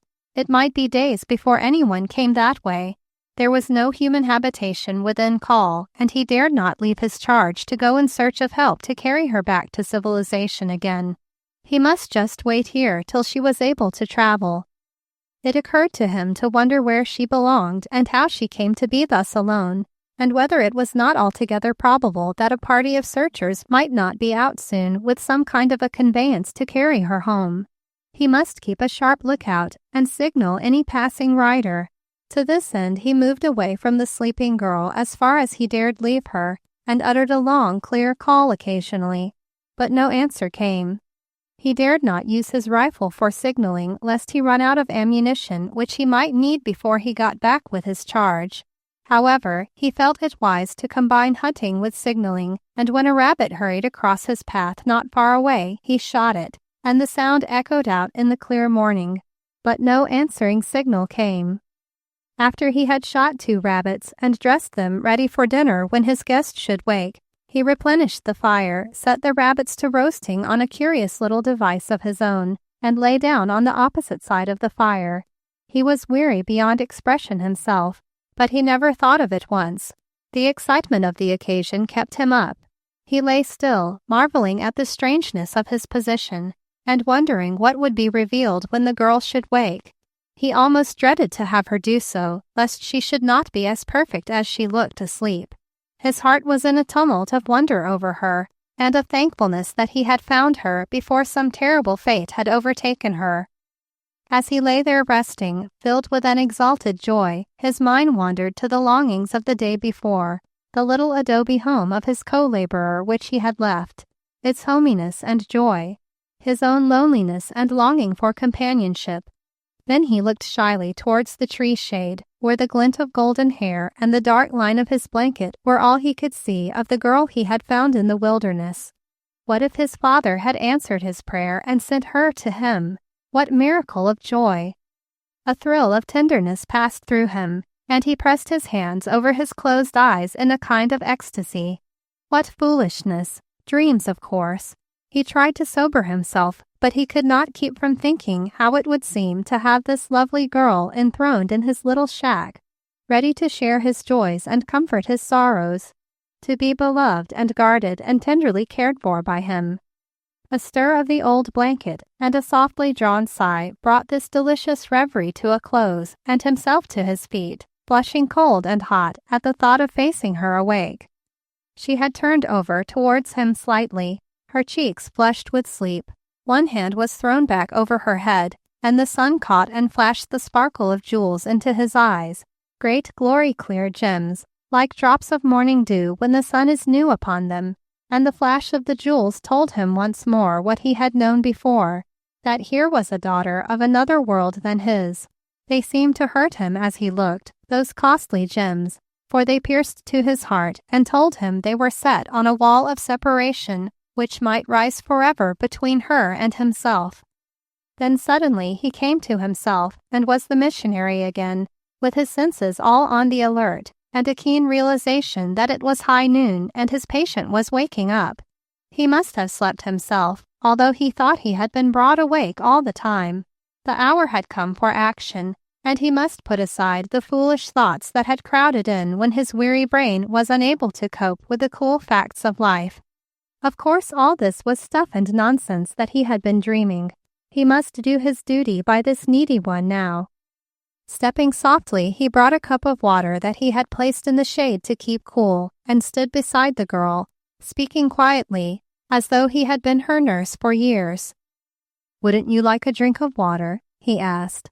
The girl opened her eyes and looked up at him bewildered. "Oh, yes," she said eagerly, though her voice was very weak. "Oh, yes. I'm so thirsty. I thought we would never get anywhere." She let him lift her head and drank eagerly, then sank back exhausted and closed her eyes. He almost thought she was going to sleep again. "Wouldn't you like something to eat?" he asked.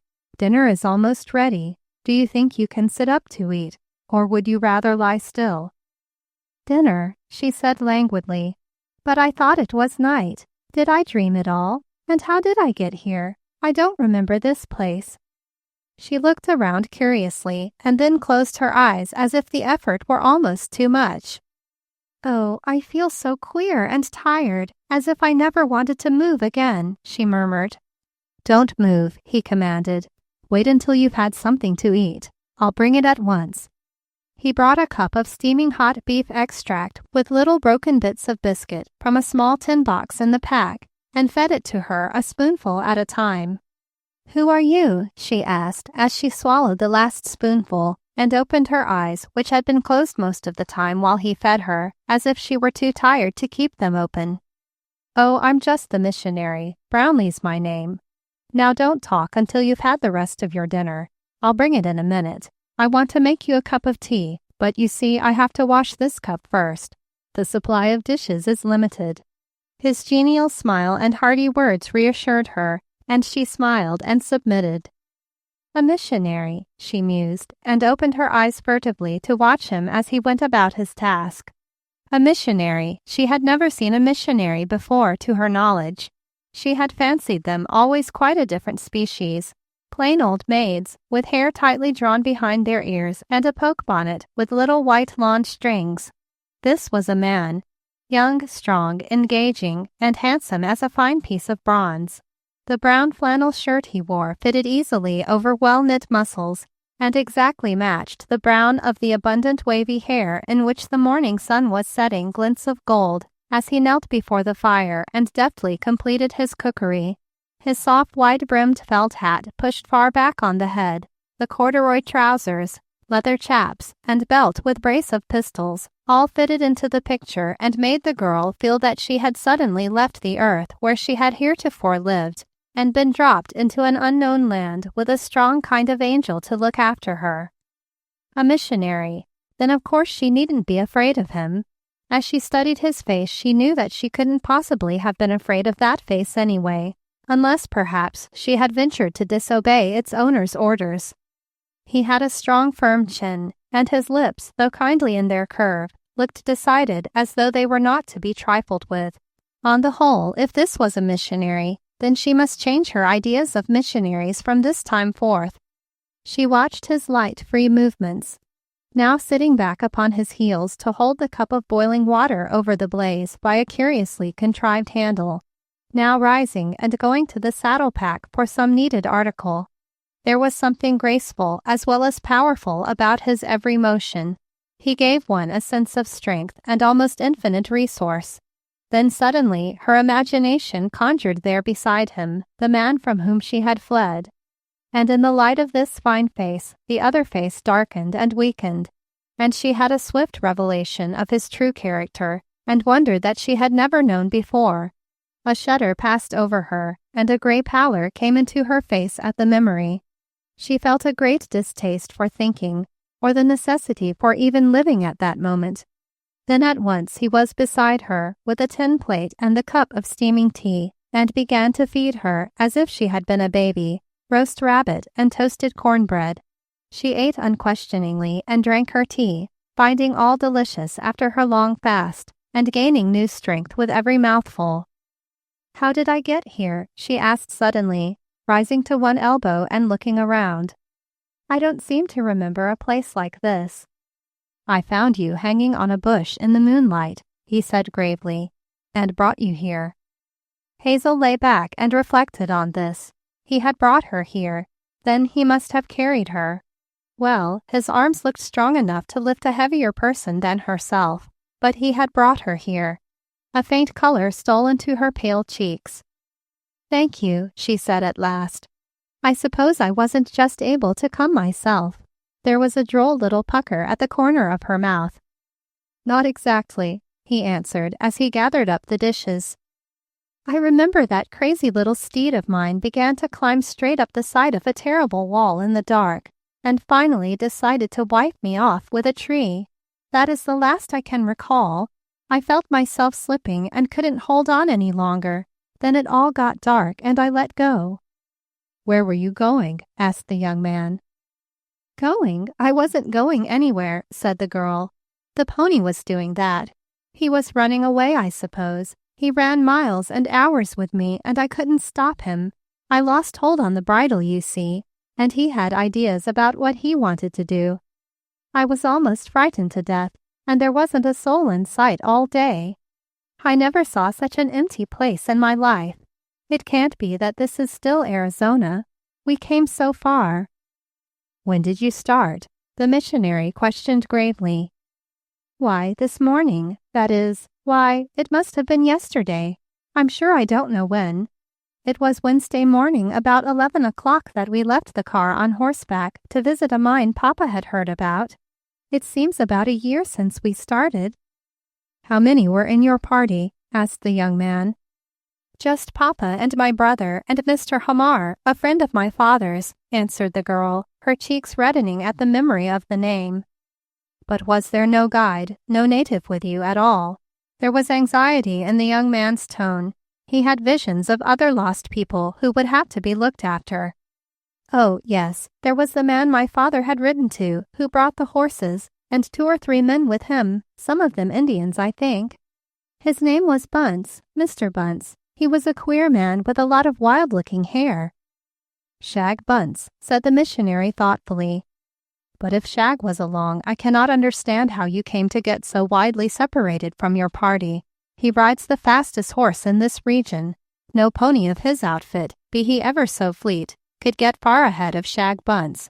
He would have caught you within a few minutes. What happened? Was there an accident?"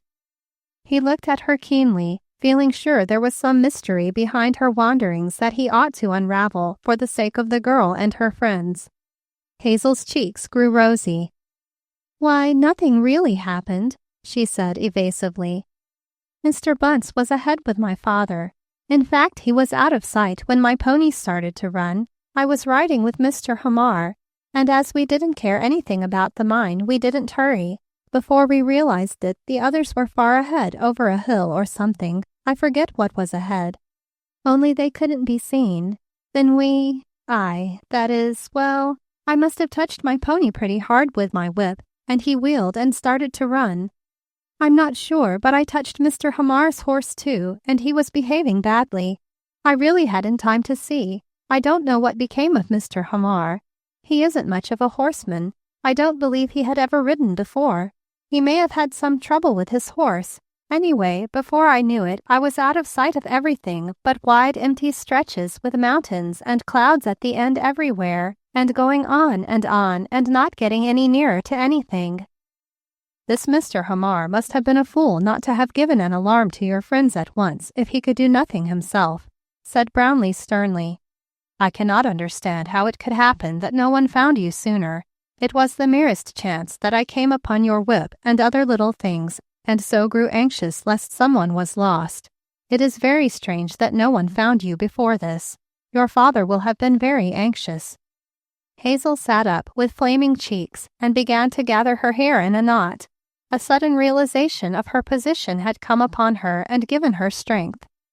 "Well, you see," she stumbled, trying to explain without telling anything. "Mr. Hamar might have thought I had gone back to the car, or he might have thought I would turn back in a few minutes.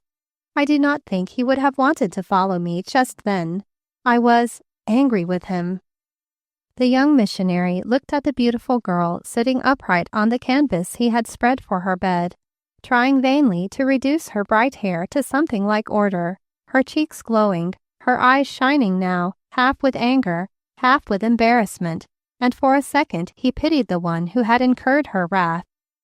A strange, unreasoning anger towards the unknown man took possession of him, and his face grew tender as he watched the girl. "That was no excuse for letting you go alone into the perils of the desert," he said severely. "He could not have known. It was impossible that he could have understood, or he would have risked his life to save you from what you have been through. No man could do otherwise." Hazel looked up, surprised at the vehemence of the words. and again the contrast between the two men struck her forcibly. "I am afraid," she murmured, looking off towards the distant mountains thoughtfully, "that he isn't much of a man." And somehow the young missionary was relieved to hear her say so. There was a moment's embarrassed silence, and then Brownleigh began to search in his pocket as he saw the golden coil of hair beginning to slip loose from its knot again. "Will these help you any?" he asked, handing out the comb and hairpins he had found, a sudden awkwardness coming upon him. "Oh, my own comb!" she exclaimed. "And hairpins! Where did you find them? Indeed they will help," and she seized upon them eagerly. He turned away embarrassed, marveling at the touch of her fingers as she took the bits of shell from his hand. No woman's hand like that had touched his own, even in greeting, since he bade goodbye to his invalid mother and came out to these wilds to do his work. It thrilled him to the very soul, and he was minded of the sweet awe that had come upon him in his own cabin as he looked upon the little articles of woman's toilet lying upon his table as if they were at home. He could not understand his own mood. It seemed like weakness. He turned aside and frowned at himself for his foolish sentimentality towards a stranger whom he had found upon the desert. He laid it to the weariness of the long journey and the sleepless night. "I found them in the sand. They showed me the way to find you," he said, trying vainly to speak in a commonplace tone, but somehow his voice seemed to take on a deep significance. He looked at her shyly, half fearing she must feel it, and then murmuring something about looking after the horses, he hurried away. When he came back, she had mastered the rebellious hair, and it lay shining and beautiful, braided and coiled about her shapely head. She was standing now, having shaken down and smoothed out the rumpled riding habit, and had made herself look quite fresh and lovely, in spite of the limited toilet conveniences. He caught his breath as he saw her. The two regarded one another intensely for just an instant, each startlingly conscious of the other's personality, as men and women will sometimes get a glimpse beyond mere body and sight the soul. Each was aware of a thrilling pleasure in the presence of the other. It was something new and wonderful that could not be expressed nor even put into thoughts as yet, but something none the less real that flashed along their consciousness, like the song of the native bird, the scent of the violet, the breath of the morning. The instant of soul recognition passed, and then each recovered self-possession, but it was the woman who spoke first.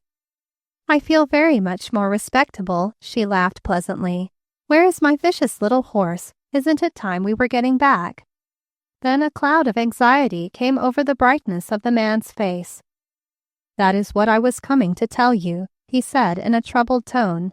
"The wicked little beast has eaten off his hobble and fled.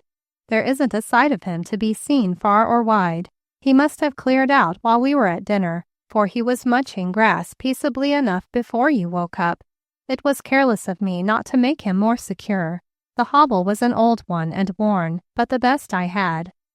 I came back to tell you that I must ride after him at once. You won't be afraid to stay alone for a little while, will you? My horse has had a rest. I think I ought to be able to catch him." Chapter 5. The Trail. But the look of horror in the eyes of the girl stopped him. She gave a quick, frightened glance around, and then her eyes besought him. All the terror of the night alone in the wilderness returned upon her. She heard again the howl of the coyotes, and saw the long dark shadows in the canyon. She was white to the lips with the thought of it. "Oh, don't leave me alone," she said, trying to speak bravely. "I don't feel as if I could stand it. There are wild beasts around." She glanced furtively behind her, as if even now one was slyly tracking her. "It was awful, awful. Their howls, and it is so alone here. I never was alone before." There was that in her appealing helplessness that gave him a wild desire to stoop and fold her in his arms and tell her he would never leave her while she wanted him. The color came and went in his fine bronzed face, and his eyes grew tender with feeling. "I won't leave you," he said gently. "Not if you feel that way, though there is really no danger here in daytime. The wild creatures are very shy and only show themselves at night. But if I do not find your horse, how are you to get speedily back to your friends? It is a long distance you have come, and you could not ride alone." Her face grew troubled. "Couldn't I walk?" she suggested. "I'm a good walker. I've walked 5 miles at once many a time." "We are at least 40 miles from the railroad," he smiled back at her. "And the road is rough, over a mountain by the nearest way. Your horse must have been determined indeed to take you so far in one day. He is evidently a new purchase of Shag's and bent on returning to his native heath. Horses do that sometimes. It is their instinct. I'll tell you what I'll do. It may be that he has only gone down in the valley to the water hole. There is not one far away, I think. I'll go to the edge of the mesa and get a view. If he is not far away, you can come with me after him. Just sit here and watch me. I'll not go out of your sight or hearing, and I'll not be gone 5 minutes. You'll not be afraid?"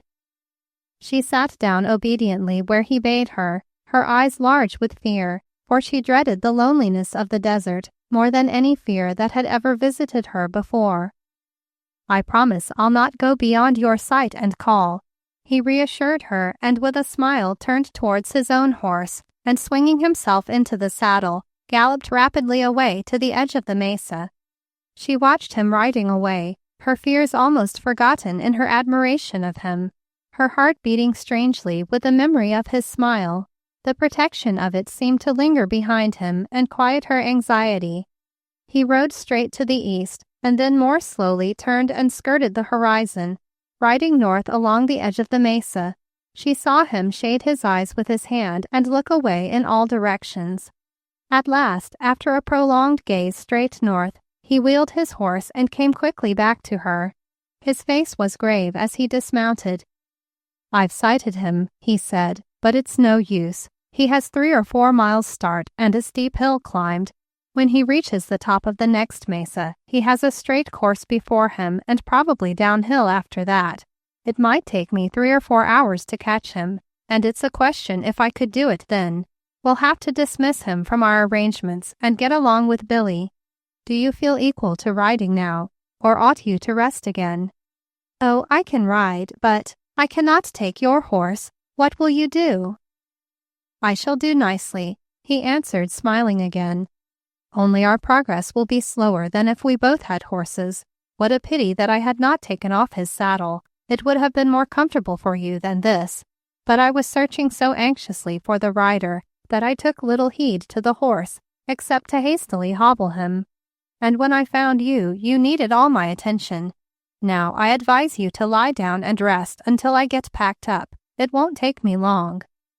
She curled down obediently to rest until he was ready to fold up the canvas on which she lay, and watched his easy movements as he put together the few articles of the pack and arranged the saddle for her comfort. Then he strode over to her. "With your permission," he said, and stooping picked her up lightly in his arms and placed her on the horse. "I beg your pardon," he said, "but you are not equal to the exertion of mounting in the ordinary way. You will need every bit of strength for the ride. You are weaker than you realize." Her laugh rippled out faintly. "You make me feel like an insignificant baby. I didn't know what was happening until you had me here.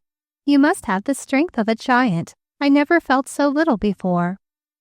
"You are not a heavy burden," he said, smiling. "Now, are you quite comfortable? If so, we'll start." Billy arched his neck and turned his head proudly to survey his new rider, a look of friendliness on his bay face and in his kindly eye. "Oh, isn't he a beauty?" exclaimed the girl, reaching out a timid hand to pat his neck. The horse bowed and almost seemed to smile. Brownleigh noticed the gleam of a splendid jewel on the little hand. "Billy is my good friend and constant companion," said the missionary. "We've faced some long, hard days together. He is wanting me to tell you now that he is proud to carry you back to your friends." Billy bowed up and down and smiled again, and Hazel laughed out with pleasure. Then her face grew sober again. "But you will have to walk," she said. "I cannot take your horse and let you walk. I won't do that. I'm going to walk with you." "And use up what strength you have so that you could not even ride?" he said pleasantly. "No, I couldn't allow that, you know, and I am pleased to walk with a companion. A missionary's life is pretty lonesome sometimes, you know. Come, Billy, we must be starting, for we want to make a good 10 miles before we stop to rest, if our guest can stand the journey." With stately steppings as if he knew he bore a princess, Billy started, and with long, easy strides Brownleigh walked by his side, ever watchful of the way, and furtively observing the face of the girl, whose strength he knew must be extremely limited after her ride of the day before.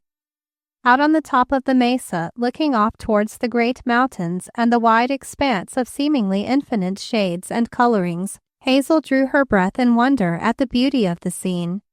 Her companion called her attention to this and that point of interest. The slender dark line across the plain was mesquite. He told her how when once they had entered it, it would seem to spread out vastly, as though it filled the whole valley, and that then, looking back, the grassy slope below them would seem to be an insignificant streak of yellow. He told her it was always so in this land, that the kind of landscape through which one was passing filled the whole view, and seemed the only thing in life. He said he supposed it was so in all our lives, that the immediate present filled the whole view of the future until we came to something else. And the look in his eyes made her turn from the landscape and wonder about him and his life. Then he stooped and pointed to a clump of soapweed, and idly broke off a bit of another bush, handing it to her. "The Indians called it the weed that was not scared," he said. "Isn't it an odd, suggestive name? It must be a brave little weed indeed to live out here all alone under this terribly big sky. I wouldn't like it even if I were only a weed." And she looked around and shivered with the thought of her fearful ride alone in the night. But she tucked the little spray of brave green into the buttonhole of her riding habit, and it looked of prouder lineage than any weed as it rested against the handsome darkness of the rich green cloth. For an instant the missionary studied the picture of the lovely girl on the horse, and forgot that he was only a missionary. Then with a start he came to himself. They must be getting on, for the sun had already passed its zenith, and the way was long before them. His eyes lingered wistfully on the gleam of her hair where the sun touched it into burnished gold. Then he remembered. "By the way, is this yours?" he asked, and brought out of his pocket the little velvet cap. "Oh, where did you find it?" she cried, settling it on her head like a touch of velvet in a crown. "I dropped it in front of a tiny little cabin when my last hope vanished. I called and called, but the wind threw my voice back into my throat, and no one came out to answer me." "It was my house," he said. "I found it on a sage bush a few feet from my own door. Would that I had been at home to answer your call." "Your house?" she exclaimed in wonder. "Oh, why, it couldn't have been. It wasn't big enough for anybody, not anybody like you to live in. Why, it wasn't anything more than a shed, just a little board shanty." "Exactly, my shack," he said, half apologetically, half comically. "You should see the inside. It's not so bad as it looks. I only wish I could take you that way.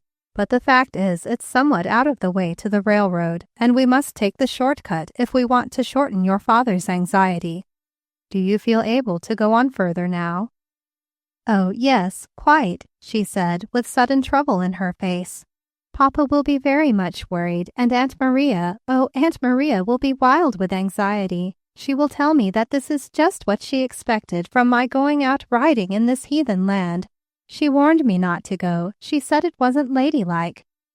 As they went on gradually, she told him all about her people, describing their little idiosyncrasies, her aunt, her brother, her father, her maid, and even the fat man-cook. The young man soon had the picture of the private car with all its luxuries, and the story of the days of travel that had been one long fairy tale of pleasure. Only the man Hamar was not mentioned, but the missionary had not forgotten him. Somehow he had taken a dislike to him from the first mention of his name. He blamed him fiercely for not having come after the maiden, yet blessed the fortune that had given himself that honor. They were descending into the canyon now, but not by the steep trail up which the pony had taken her the night before. However, it was rough enough, and the descent, though it was into the very heart of nature's beauty storehouse, yet frightened Hazel.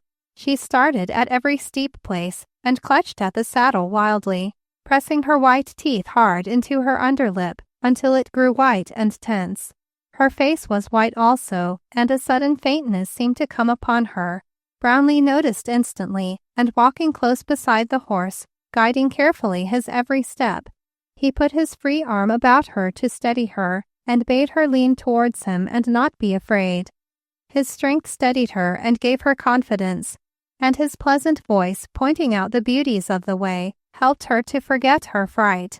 He made her look up and showed her how the great ferns were hanging over a fringe of green at the top of the bare rocks above, their delicate lacery standing out like green fretwork against the blue of the sky. He pointed to a cave in the rocks far above and told her of the dwellers of old who had hollowed it out for a home, of the stone axes and jars of clay, the corn mills and sandals woven of yucca that were found there, and of other curious cave houses in this part of the country, giving in answer to her wondering questions much curious information, the like of which she had never heard before. Then, when they were fairly down in the shadows of the canyon, he brought her a cooling draught of spring water in the tin cup, and lifting her unexpectedly from the horse, made her sit in a mossy spot where sweet flowers clustered about, and rest for a few minutes, for he knew the ride down the steep path had been terribly trying to her nerves.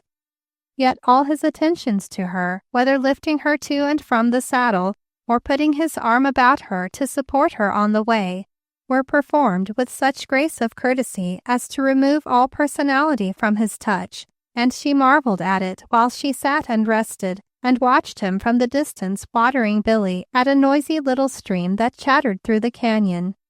He put her on the horse again, and they took their way through the coolness and beauty of the canyon, winding along the edge of the little stream, threading their way among the trees, and over boulders and rough places, until at last, in the late afternoon, they came out again upon the plain. The missionary looked anxiously at the sun. It had taken longer to come through the canyon than he had anticipated. The day was waning. He quickened Billy into a trot and settled into a long athletic run beside him, while the girl's cheeks flushed with the exercise and wind, and her admiration of her escort grew. "But aren't you very tired?" she asked him at last, when he slowed down and made Billy walk again. Billy, by the way, had enjoyed the race immensely. He thought he was having a grand time with a princess on his back, and his beloved master keeping pace with him. He was confident by this time that they were bringing the princess home to be there to welcome them on all returns hereafter. His horse sense had jumped to a conclusion and approved most heartily. "Tired," answered Brownleigh and laughed. "Not consciously. I'm good for several miles yet myself. I haven't had such a good time in 3 years, not since I left home. And Mother," he added softly, reverently. There was a look in his eyes that made the girl long to know more. She watched him keenly and asked, "Oh, then you have a mother?" "Yes, I have a mother, a wonderful mother." He breathed the words like a blessing. The girl looked at him in awe. She had no mother. Her own had died before she could remember. Aunt Maria was her only idea of mothers. "Is she out here?" she asked. "No, she is at home up in New Hampshire in a quiet little country town, but she is a wonderful mother." "And have you no one else? No other family out here with you?" Hazel did not realize how anxiously she awaited the answer to that question. Somehow she felt a jealous dislike of anyone who might belong to him, even a mother, and a sudden thought of sister or wife who might share the little shanty cabin with him made her watch his face narrowly. But the answer was quick, with almost a shadow like deep longing on his face. "Oh no, I have no one. I'm all alone. And sometimes if it were not for Mother's letters, it would seem a great way from home." The girl did not know why it was so pleasant to know this, and why her heart went out in instant sympathy for him. "Oh," she said gently, "tell me about your mother, please."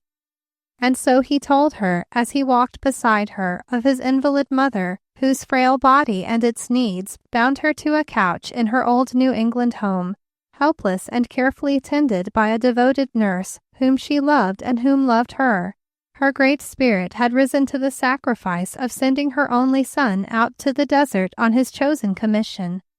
They had been climbing a long sloping hill, and at the climax of the story had reached the top, and could look abroad again over a wide expanse of country. It seemed to Hazel's city-bred eyes as though the kingdoms of the whole world lay spread before her awed gaze. A brilliant sunset was spreading a great silver light behind the purple mountains in the west, red and blue in flaming lavishness, with billows of white clouds floating above, and over that, in sharp contrast, the sky was velvet black with storm. To the south the rain was falling in a brilliant shower like yellow gold, and to the east 2 more patches of rain were rosy pink as petals of some wondrous flowers, and arching over them a half rainbow. Turning slightly towards the north, one saw the rain falling from dark blue clouds in great streaks of white light. "Oh," breathed the girl, "how wonderful! I never saw anything like that before." But the missionary had no time for answer. He began quickly to unstrap the canvas from behind the saddle, watching the clouds as he did so. "We are going to get a wetting, I'm afraid," he said, and looked anxiously at his companion. Chapter 6. Camp. It came indeed before he was quite ready for it, but he managed to throw the canvas over the horse and lady, bidding her hold it on one side while he, standing close under the extemporized tent, held the other, leaving an opening in front for air, and so they managed to keep tolerably dry, while 2 storms met overhead and poured down a torrent upon them. The girl laughed out merrily as the first great splashes struck her face, then retreated into the shelter as she was bidden, and sat quietly watching and wondering over it all. Here was she, a carefully nurtured daughter of society, until now never daring to step 1 inch beyond the line of conventionality, sitting afar from all her friends and kindred on a wide desert plain, under a bit of canvas with a strange missionary's arm about her, and sitting as securely and contentedly, nay, happily, as if she had been in her own cushioned chair in her New York boudoir. It is true, the arm was about her for the purpose of holding down the canvas and keeping out the rain, but there was a wonderful security and sense of strength in it that filled her with a strange new joy, and made her wish that the elements of the universe might continue to rage in brilliant display about her head a little longer, if thereby she might continue to feel the strength of that fine presence near her and about her. A great weariness was upon her, and this was rest and content, so she put all other thoughts out of her mind for the time, and rested back against the strong arm, in full realization of her safety amidst the disturbance of the elements. The missionary wore his upward look. No word passed between them as the panorama of the storm swept by. Only God knew what was passing in his soul, and how out of that dear nearness of the beautiful girl, a great longing was born to have her always near him, his right to ever protect her from the storms of life. But he was a man of marked self-control. He held even his thoughts in obedience to a higher power, and while the wild wishes of his heart swept exquisitely over him, he stood calmly and handed it back to heaven as though he knew it were a wandering wish, a testing of his true self. At the first instant of relief from necessity, he took his arm away. He did not presume a single second to hold the canvas after the wind had subsided, and she liked him the better for it, and felt her trust in him grow deeper as he gently shook the raindrops from their temporary shelter. The rain had lasted but a few minutes, and as the clouds cleared, the earth grew lighter for a space. Gently melting into the silver and amethyst and emerald of the sky, the rainbow faded, and now they hurried on, for Brownleigh wished to reach a certain spot where he hoped to find dry shelter for the night. He saw that the excitement of travel and the storm had sorely spent the strength of the girl, and that she needed a rest, so he urged the horse forward and hurried along by his side. But suddenly he halted the horse, and looked keenly into the face of his companion in the dying light. "You are very tired," he said. "You can hardly sit up any longer." She smiled faintly. Her whole body was drooping with weariness, and a strange sick faintness had come upon her. "We must stop here," he said, and cast about him for a suitable spot. "Well, this will do. Here is a dry place, the shelter of that big rock." The rain was from the other direction, and the ground around here did not even get sprinkled.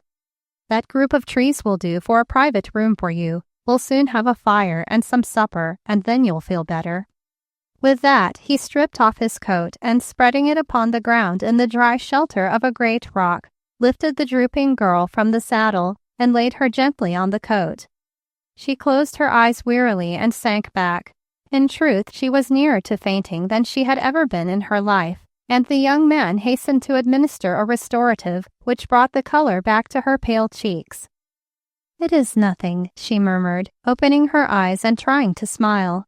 "I was just tired, and my back ached with so much riding." "Don't talk," he said gently. "I'll give you something to hearten you up in a minute." He quickly gathered sticks and soon had a blazing fire not far from where she lay, and the glow of it played over her face and her golden hair, while he prepared a second cup of beef extract, and blessed the fortune that had made him fill his canteen with water at the spring in the canyon, for water might not be very near, and he felt that to have to move the girl further along that night would be a disaster. He could see that she was about used up, but while he was making preparations for supper, Billy, who was hobbled but entirely able to edge about slowly, had discovered a water hole for himself and settled that difficulty. Brownleigh drew a sigh of relief and smiled happily as he saw his patient revive under the influence of the hot drink and a few minutes' rest. "I'm quite able to go on a little further," she said, sitting up with an effort. "If you think we should go further tonight, I really don't feel bad at all anymore." He smiled with relief. "I'm so glad," he said. "I was afraid I had made you travel too far. No, we'll not go further until daylight, I think. This is as good a place to camp as any, and water not far away. You will find your boudoir just inside that group of trees, and in half an hour or so the canvas will be quite dry for your bed. I've got it spread out, you see, close to the fire on the other side there, and it wasn't wet through. The blanket was sheltered. It will be warm and dry. I think we can make you comfortable. Have you ever slept out under the stars before? That is, of course, with the exception of last night. I don't suppose you really enjoyed that experience." Hazel shuddered at the thought. "I don't remember much, only awful darkness and howling. Will those creatures come this way, do you think? I feel as if I should die with fright if I have to hear them again." "You may hear them in the distance, but not nearby," he answered reassuringly. "They do not like the fire. They will not come near nor disturb you. Besides, I shall be close at hand all night. I am used to listening and waking in the night. I shall keep a bright fire blazing." "But you, what will you do? You are planning to give me the canvas and the blanket and stay awake yourself keeping watch. You have walked all day while I have ridden, and you have been nurse and cook as well while I have been good for nothing.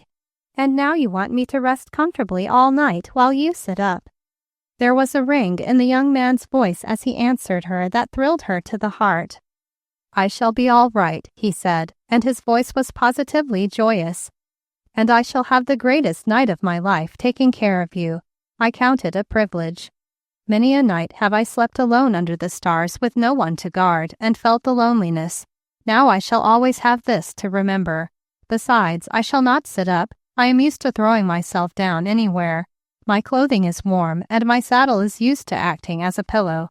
I shall sleep and rest, and yet be always on the alert to keep up the fire and hear any sound that comes near."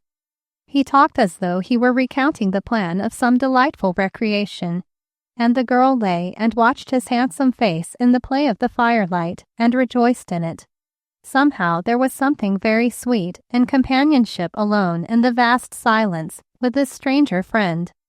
She found herself glad of the wideness of the desert and the stillness of the night that shut out the world and made their most unusual relationship possible for a little while. A great longing possessed her to know more and understand better the fine personality of this man, who was a man among men, she was convinced. Suddenly, as he came and sat down by the fire not far from her after attending to the few supper dishes, she burst forth with a question. "Why did you do it?" He turned to her eyes that were filled with a deep content and asked, "Do what?" "Come here, be a missionary. Why did you do it? You are fitted for better things.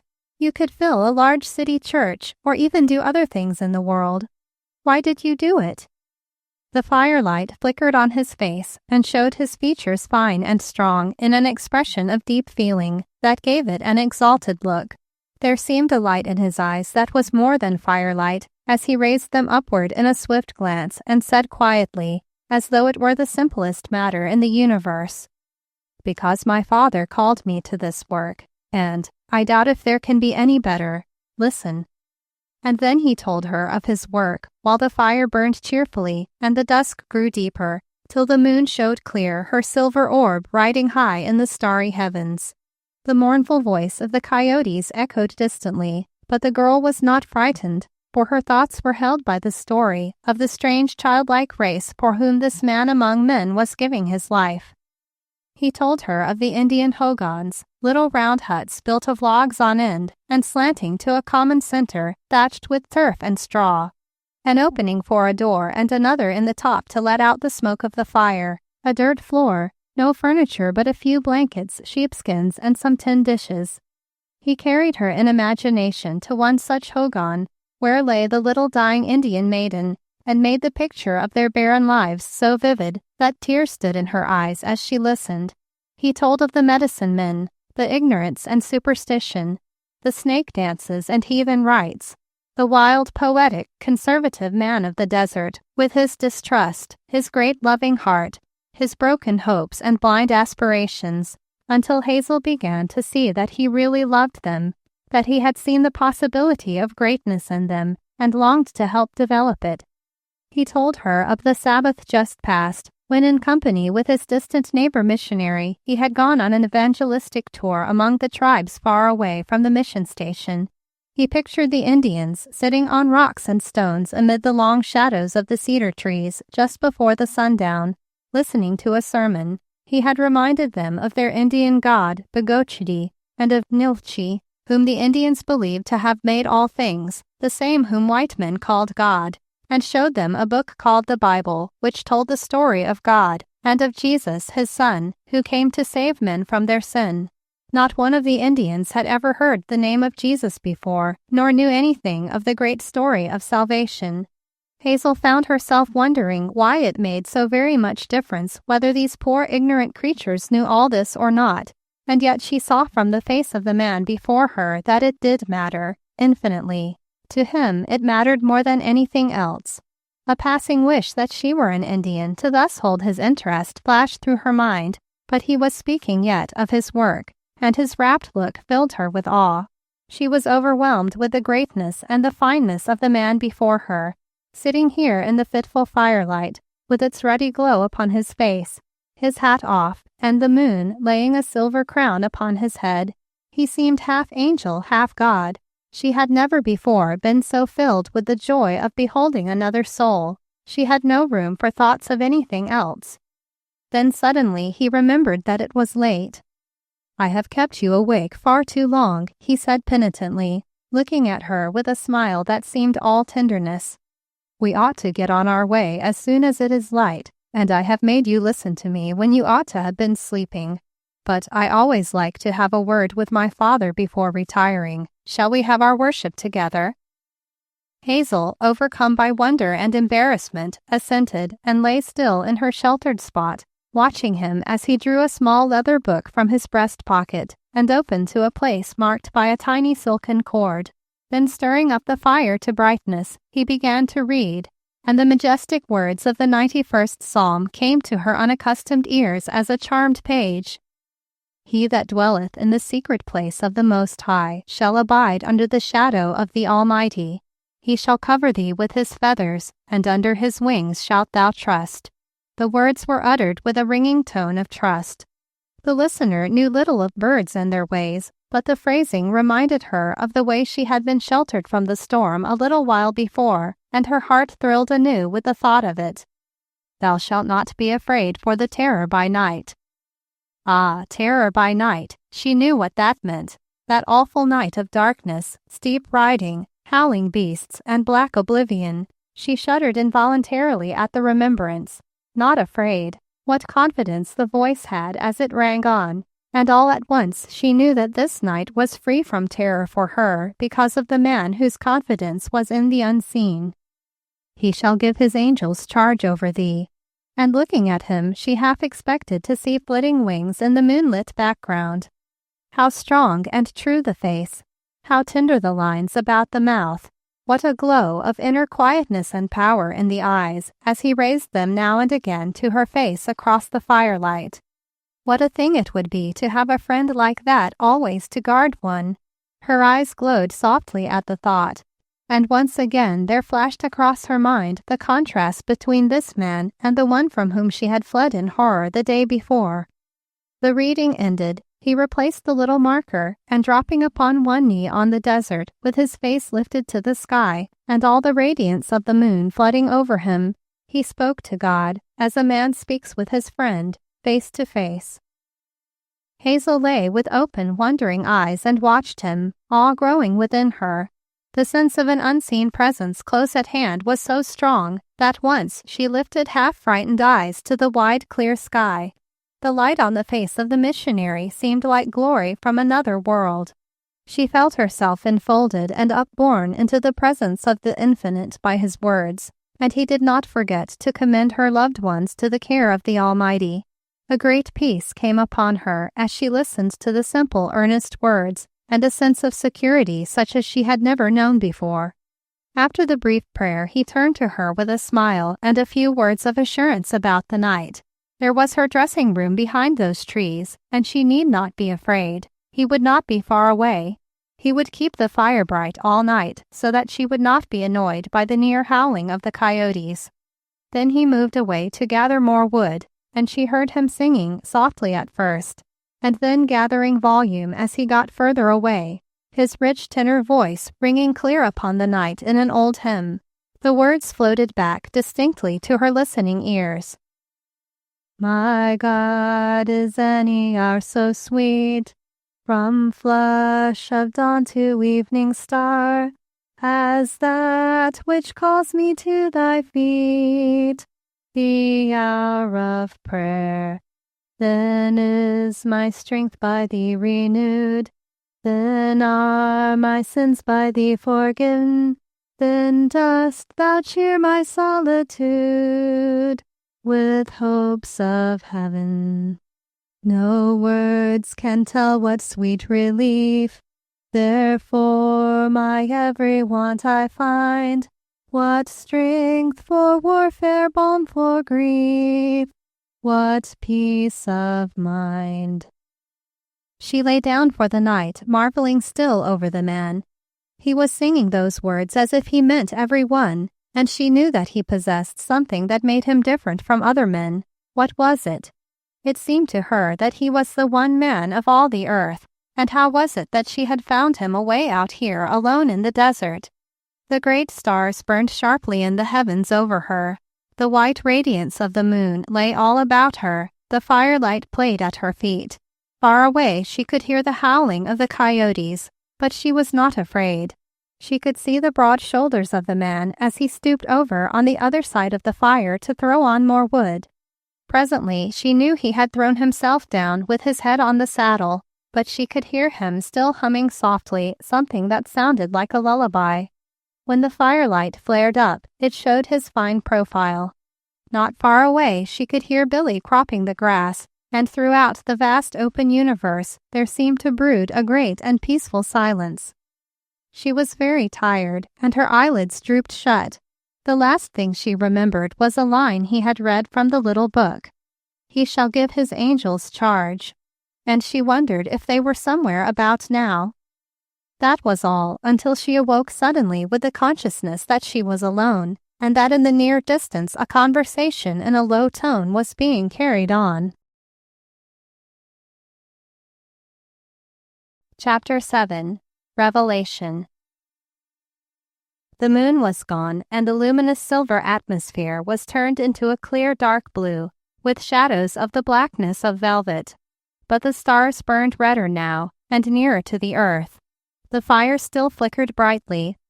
With a glow, the moon had paled before she went to sleep. But there was no protecting figure on the other side of the flames, and the angels seemed all to have forgotten. Off at a little distance, where a group of sagebrush made dense darkness, she heard talking. One speaking in low tones, now pleading, now explaining, deeply earnest, with a mingling of anxiety and trouble. She could not hear any words.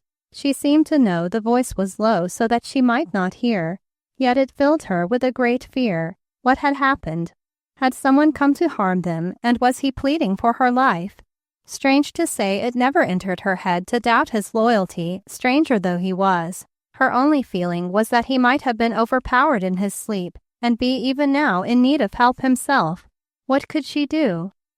After the first instant of frozen horror, she was on the alert. He had saved her. She must help him. She could not hear any other voice than his. Probably the enemy spoke in whispers. But she knew that she must go at once and find out what was the matter. The distance from her pleasant couch beside the fire was but a few steps. Yet it seemed to her frightened heart and trembling limbs, as she crept softly over towards the sagebrush, that it was miles. At last she was close to the bush, could part it with her cold hand, and look into the little shelter. There was a faint light in the east beyond the mountains that showed the coming dawn, and silhouetted against this, she saw the figure of her rescuer, dropped upon one knee, his elbow on the other, and his face bowed in his hand. She could hear his words distinctly now, but there was no man else present, though she searched the darkness carefully. "I found her lost out here in the wilderness," he was saying in low, earnest tones. "So beautiful, so dear, but I know she cannot be for me.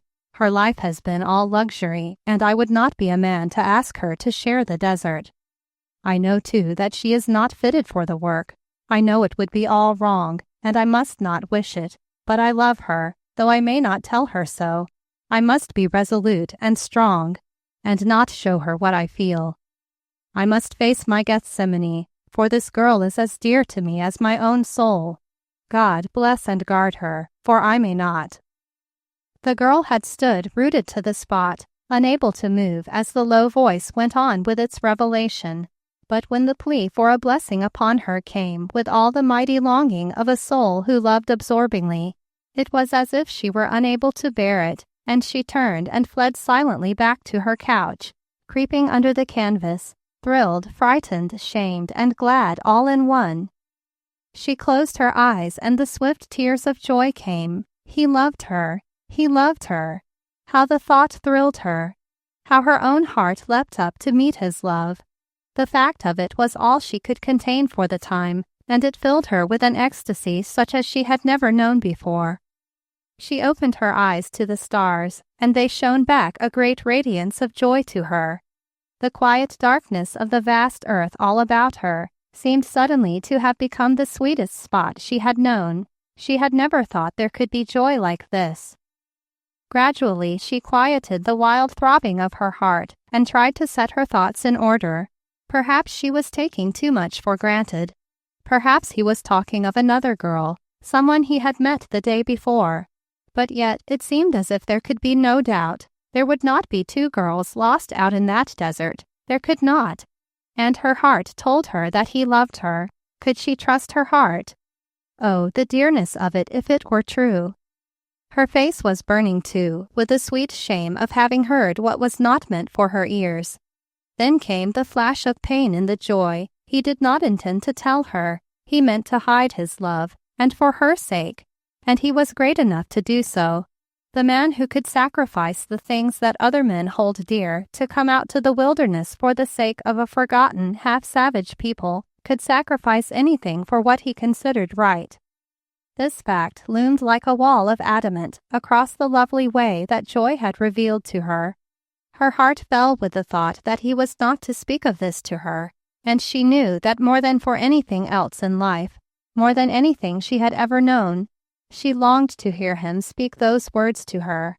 A half-resentment filled her that he had told his secret to another, what concerned her, and would not let her know. The heart-searching went on, and now she came to the thorn fact of the whole revelation. There had been another reason besides care for herself why he could not tell her of his love, why he could not ask her to share his life. She had not been accounted worthy. He had put it in pleasant words and said she was unfitted, but he might as well have made it plain and said how useless she would be in his life. The tears came now, tears of mortification, for Hazel Radcliffe had never before in all her petted life been accounted unworthy for any position. It was not that she considered at all the possibility of accepting the position that was not to be offered her. Her startled mind had not even reached so far, but her pride was hurt to think that anyone should think her unworthy. Then, over the whole tumultuous state of mind would come the memory of his voice, throbbing with feeling as he said, "She is as dear to me as my own soul," and the joy of it would sweep everything else away. There was no more sleep to be had for her. The stars grew pale, and the rose dawn grew in the east. She presently heard her companion return and replenish the fire, stirring about softly among the dishes, and move away again. But she had turned her head away that he might not see her face, and he evidently thought her still sleeping. So she lay and tried to reason things out, tried to scold herself for thinking his words applied to her, tried to recall her city life and friends and how utterly alien this man and his work would be to them, tried to think of the new day when she would probably reach her friends again, and this new friend would be lost sight of, felt a sharp twinge of pain at the thought, wondered if she could meet Milton Hamar and what they would say to one another, and if any sort of comfortable relations could ever be established between them again, and knew they could not. Once again the great horror rolled over her at thought of his kiss. Then came the startling thought that he had used almost the same words to her that this man of the desert had used about her. And yet how infinitely different! How tender and deep and true and pure and high his face in contrast to the look that she had seen upon that handsome, evil face bent over her. She covered her eyes and shuddered again, and entertained a fleeting wish that she might stay forever here and not return to his hated presence. Then back like a flood tide of sunshine would come the thought of the missionary and his love for her, and everything else would be obliterated in the rapture it brought. And thus on rosy wings the morning dawned, a clean, straight sunrise. Hazel could hear the missionary stepping softly here and there preparing breakfast, and knew he felt it time to be on the move. She must bestir herself and speak, but her cheeks grew pink over the thought of it. She kept waiting and trying to think how to say good morning without a look of guilty knowledge in her eyes. Presently she heard him call to Billy and move away in the direction where the horse was eating his breakfast. Then, snatching her opportunity, she slipped from under the canvas into her green boudoir. But even here she found evidences of her wise guide's care, for standing in front of the largest cedar were 2 tin cups of clear water, and beside them a small pocket soap case and a clean folded handkerchief, fine and white. He had done his best to supply her with toilet articles. Her heart leapt up again at his thoughtfulness. She dashed the water into her glowing face and buried it in the clean folds of the handkerchief. His handkerchief! How wonderful that it should be so! How had a mere commonplace bit of linen become so invested with the currents of life as to give such joyful refreshment with a touch? The wonder of it all was like a miracle. She had not known anything in life could be like that. The great red cliff across the valley was touched with the morning sun when she emerged from her green shelter, shyly conscious of the secret that lay unrevealed between them. Their little camp was still in the shadow. The last star had disappeared as if a hand had turned the lights low with a flash and revealed the morning. She stood for an instant in the parting of the cedars, a hand on each side holding back the boughs, looking forth from her retreat, and the man advancing saw her and waited with bared head to do her reverence, a great light of love in his eyes which he knew not was visible, but which blinded the eyes of the watching girl and made her cheeks grow rosier. The very air about them seemed charged with an electrical current, The little commonplaces which they spoke sank deep into the heart of each and lingered to bless the future. The glances of their eyes had many meetings and lingered shyly on more intimate ground than the day before, yet each had grown more silent. The tenderness of his voice was like a benediction as he greeted her. He seated her on the canvas he had arranged freshly beside a bit of green grass and prepared to serve her like a queen. Indeed, she wore a queenly bearing, small and slender though she was, her golden hair shining in the morning, and her eyes as bright as the stars that had just been paled by day. There were fried rabbits cooking in the tiny saucepan, and cornbread was toasting before the fire on 2 sharp sticks. She found to her surprise that she was hungry, and that the breakfast he had prepared seemed a most delicious feast. She grew secure in her consciousness that he did not know she had guessed his secret, and let the joy of it all flow over her and envelop her. Her laugh rang out musically over the plain, and he watched her hungrily, delightedly, enjoying every minute of the companionship with a kind of double joy because of the barren days that he was sure were to come. Finally, he broke away from the pleasant lingering with an exclamation, for the sun was hastening upward, and it was time they were on their way. Hastily he packed away the things, she trying in her bungling unaccustomedness to help, and only giving sweet hindrance, with the little white hands that thrilled him so wonderfully as they came near with a plate or a cup, or a bit of cornbread that had been left out. He put her on the horse and they started on their way, yet not once in all pleasant contact had he betrayed his secret, and Hazel began to feel the burden of what she had found out weighing guiltily upon her, like a thing stolen which she would gladly replace but dared not.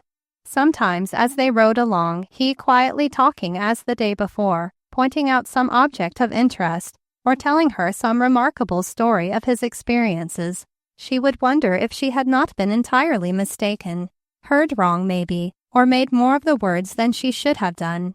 She grew to feel that he could not have meant her at all, and then, turning suddenly, she would find his eyes upon her with a light in them so tender, so yearning, that she would droop her own in confusion and feel her heart beating wildly with the pleasure and the pain of it. About noon they came to a rain-water hole, near which were 3 Indian hogans. Brownleigh explained that he had come this way, a little out of the shortest trail, hoping to get another horse so that they might travel faster and reach the railroad before sundown. The girl's heart went suddenly heavy as he left her sitting on Billy under a cottonwood tree while he went forward to find out if anyone was at home and whether they had a horse to spare. Of course, she wanted to find her friends and relieve their anxiety as soon as possible, but there was something in the voice of the young missionary as he spoke of hastening onward that seemed to build a wall between them. The pleasant intercourse of the morning seemed drawing so quickly to a close, the wonderful sympathy and interest between them pushed with a violent hand out of her reach. She felt a choking sensation in her throat, as if she would like to put her head down on Billy's rough necklocks and sob. She tried to reason with herself. It was but a little over 24 hours since she first looked upon this stranger, and yet her heart was bound to him in such a way that she was dreading their separation. How could it be? Such things were not real. People always laughed at sudden love affairs as if they were impossible, but her heart told her that it was not merely hours by which they numbered their acquaintance. The soul of this man had been revealed to her in that brief space of time as another's might not have been in years. She dreaded the ending of this companionship. It would be the end, of course. He had said it, and she knew his words were true. His world was not her world. More the pity. He would never give up his world, and he had said she was unfitted for his. It was all too true. This world of rough, uncouth strangers and wild emptiness of beauty. But how she longed to have this day with him beside her prolonged indefinitely. The vision would fade, of course, when she got back into the world again, and things would assume their normal proportions very likely. But just now she admitted to herself that she did not want to get back. She would be entirely content if she might wander thus with him in the desert for the rest of her natural life. He came back to her presently, accompanied by an Indian boy carrying an iron pot and some fresh mutton. Hazel watched them as they built a fire, arranged the pot full of water to boil, and placed the meat to roast. The missionary was making corn cake, which presently was baking in the ashes and giving forth a savory odor. An Indian squaw appeared in the doorway of one of the hogans, her baby strapped to her back, and watched her with great round, wondering eyes. Hazel smiled at the little papoose, and it soon dimpled into an answering smile. Then she discovered that the missionary was watching them both, his heart in his eyes, a strange, wonderful joy in his face, and her heartbeats quickened. She was pleasing him. It was then, as she smiled back at the child of the forest, that she discovered an interest of her own in these neglected people of his. She could not know that the little dark-skinned baby whom she had noticed would from this time forth become the special tender object of care from the missionary just because she had noticed it. They had a merry meal, though not so intimate as the others had been, for a group of Indian women and children huddled outside the nearest hogan, watching their every move with wide staring eyes and stolid but interested countenances, and the little boy hovered not far away to bring anything they might need. It was all pleasant, but Hazel felt impatient of the interruption when their time together was now so short. She was glad when, mounted on Billy again, and her companion on a rough little Indian pony with wicked eyes, they rode away together into the sunshine of the afternoon. But now it seemed but a breathless space before they would come into the presence of people, for the two horses made rapid time, and the distances flew past them mile by mile, the girl feeling each moment more shy and embarrassed, and conscious of the words she had overheard in the early morning. It seemed to her a burden she could not carry away unknown upon her soul, and yet how could she let him know? Chapter 8. Renunciation. They had entered a strip of silvery sand about 2 miles wide, and rode almost in silence, for a singular shyness had settled upon them. The girl was conscious of his eyes upon her with a kind of tender yearning, as if he would impress the image on his mind for the time when she would be with him no more. Each had a curious sense of understanding the other's thoughts and needing no words. But as they neared a great rustling stretch of corn, he looked at her keenly again and spoke. "You are very tired, I'm sure." It was not a question, but she lifted her eyes to deny it, and a flood tide of sweet color swept over the cheeks. "I knew it," he said, searching her raised eyes. "We must stop and rest after we have passed through this corn. There is a spot under some trees where you will be sheltered from the sun. This corn lasts only a mile or so more, and after you have rested we will have only a short distance to go." He caught his breath as though the words hurt him. "Our journey is almost over." They rode in silence through the corn, but when it was past and they were seated beneath the trees, the girl lifted her eyes to him, filled with unspeakable things. "I haven't known how to thank you," she said earnestly, the tears almost in evidence. "Don't, please," he said gently. "It has been good to me to be with you. How good you never can know." He paused, and then looked keenly at her. "Did you rest well last night? Your first night under the stars? Did you hear the coyotes, or feel at all afraid?" Her color fled, and she dropped her glance to Billy's neck, while her heart throbbed painfully. He saw how disturbed she was. "You were afraid," he charged gently. "Why didn't you call? I was close at hand all the time. What frightened you?" "Oh, it was nothing," she said evasively. "It was only for a minute." "Tell me, please." His voice compelled her. "It was just for a minute," she said again, speaking rapidly and trying to hide her embarrassment. "I woke and thought I heard you talking, and you were not in sight. But it was not long before you came back with an armful of wood, and I saw it was almost morning." Her cheeks were rosy as she lifted her clear eyes to meet his searching gaze and tried to face him steadily, but he looked into the very depths of her soul and saw the truth. She felt her courage going from her and tried to turn her gaze carelessly away, but could not. At last he said in a low voice full of feeling, "You heard me." Her eyes, which he had held with his look, wavered, faltered, and drooped. "I was afraid," he said, and her silence confirmed his conviction. "I heard someone stirring. I looked and thought I saw you going back to your couch." There was grave self-reproach in his tone, but no reproach for her. Nevertheless, her heart burned with shame, and her eyes filled with tears. She hid her glowing face in her hands and cried out, "I am so sorry. I did not mean to be listening. I thought from the tone of your voice you were in trouble. I was afraid someone had attacked you, and perhaps I could do something to help." "You poor child," he said, deeply moved. "How unpardonable of me to frighten you. It is my habit of talking aloud when I am alone. The great loneliness out here has cultivated it. I did not realize that I might disturb you. What must you think of me? What can you think?" "Think?" she burst forth softly.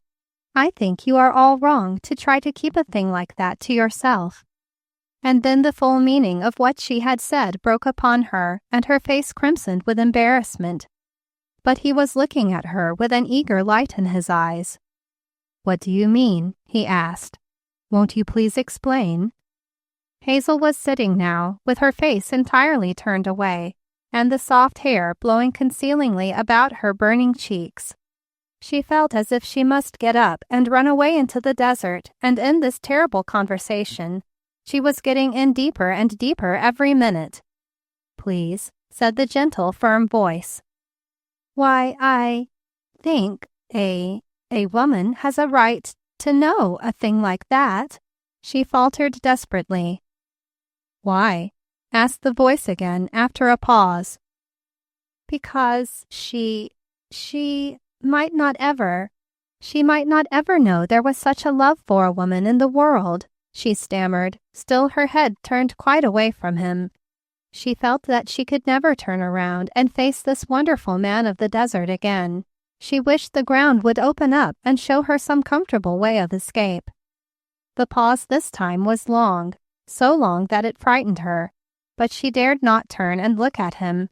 If she had done so, she would have seen that he was sitting with bowed head for some time in deep meditation, and that at last he lifted his glance to the sky again, as if to ask a swift permission. Then he spoke. "A man has no right to tell a woman he loves her when he cannot ask her to marry him." "That," said the girl, her throat throbbing painfully, "that has nothing to do with it. I was not talking about marrying, but I think she has a right to know. It would make a difference all her life." Her throat was dry and throbbing. The words seemed to stick as she tried to utter them, yet they would be said. She longed to hide her burning face in some cool shelter and get away from this terrible talk, but she could only sit rigidly quiet, her fingers fastened tensely in the coarse grass at her side. There was a longer silence now, and still she dared not look at the man. A great eagle appeared in the heaven above and sailed swiftly and strongly towards the mountain peak. Hazel had a sense of her own smallness, and of the fact that her words had made an exquisite anguish for the soul of her companion. Yet she could not think of anything to say that would better matters. At last he spoke, and his voice was like one performing a sad and sacred rite for one tenderly beloved. "And now that you know I love you, can it possibly make any difference to you?" Hazel tried 3 times to answer, but every time her trembling lips would frame no words. Then suddenly her face went into her hands and the tears came. She felt as if a benediction had been laid upon her head, and the glory of it was greater than she could bear. The man watched her, his arms longing to enfold her and soothe her agitation, but he would not. His heart was on fire with the sweetness and the pain of the present moment, yet he could not take advantage of their situation upon the lonely plain and desecrate the beauty of the trust she had put upon him. Then her strength came again, and she raised her head and looked into his waiting eyes with a trembling, shy glance, yet true and earnest. "It will make a difference, to me," she said. "I shall never feel quite the same towards life again, because I know there is such a wonderful man in the world." She had fine control of her voice now, and was holding back the tears. Her manner of the world was coming to her aid. He must not see how much this was to her, how very much. She put out a little cold hand and laid it timidly in his big brown one, and he held it a moment and looked down at it in great tenderness, closed his fingers over it in a strong clasp, then laid it gently back in her lap as though it were too precious to keep. Her heart thrilled and thrilled again at his touch. "Thank you," he said simply, a great withdrawing in his tone. "But I cannot see how you can think well of me. I am an utter stranger to you. I have no right to talk of such things to you." "You did not tell me," answered Hazel. "You told God." Her voice was slow and low with awe. "I only overheard. It was my fault, but I am not sorry. It was a great thing to hear." He watched her shy dignity as she talked, her face drooping and half turned away. She was exquisitely beautiful in her confusion. His whole spirit yearned towards hers. "I feel like a monster," he said suddenly. "You know I love you, but you do not understand how, in this short time even, you have filled my life, my whole being. And yet I may not ever try or hope to win your love in return. It must seem strange to you." "I think I understand," she said in a low voice. "You spoke of all that in the night, you know." It seemed as if she shrank from hearing it again. "Will you let me explain it thoroughly to you?" "If you think best." She turned her face away and watched the eagle, now a mere speck in the distance. "You see, it is this way. I am not free to do as I might wish, as other men are free. I have consecrated my life to the service of God in this place. I knew when I came here that it was no place to bring a woman. There are few who could stand the life. It is filled with privations and hardships. They are inevitable. You are used to tender care and luxury. No man would ask a sacrifice like that of a woman he loved. He would not be a man if he did. It is not like marrying a girl who has felt the call herself and loves to give her life to the work. That would be a different matter. But a man has no right to expect it of a woman." He paused to find the right words, and Hazel, in a small, still voice of dignity, reminded him, "You are forgetting one of the reasons." "Forgetting?" He turned towards her wonderingly, and their eyes met for just an instant. Then hers were turned away again. "Yes," she went on inscrutably. "You thought I was not fit." She was pulling up bits of green from the ground beside her. She felt a frightened flutter in her throat. It was the point of the thorn that had remained in her heart. It was not in nature for her not to speak of it, yet when it was spoken, she felt how it might be misunderstood. But the missionary made answer in a kind of cry like some hurt creature. "Not fit. Oh, my dear, you do not understand." There was that in his tone that extracted the last bit of rankling thorn from Hazel's heart and brought the quick blood to her cheeks again. With a light laugh that echoed with relief, and a deep new joy which she dared not face as yet, she sprang to her feet. "Oh yes, I understand," she said gaily, "and it's all true. I'm not a bit fit for a missionary. But oughtn't we to be moving on? I'm quite rested now." With a face that was grave to sadness, he acquiesced, fastening the canvas in place on the saddle, and putting her on the horse with swift, silent movements. Then, as she gathered up the reins, he lingered for an instant, and taking the hem of her gown in his fingers, he stooped and touched his lips lightly, reverently to the cloth. There was something so humble, so pathetic, so self-forgetful in the homage that the tears sprang to the girl's eyes, and she longed to put her arms about his neck and draw his face close to hers and tell how her heart was throbbing in sympathy. But he had not even asked for her love, and there must be silence between them. He had shown that it was the only way. Her own reserve closed her lips and commanded that she show no sign.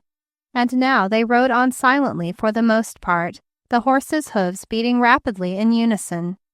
Now and then a rabbit scuttled on ahead of them, or a horned toad hopped out of their path. Short brown lizards palpitated on bits of wood along the way.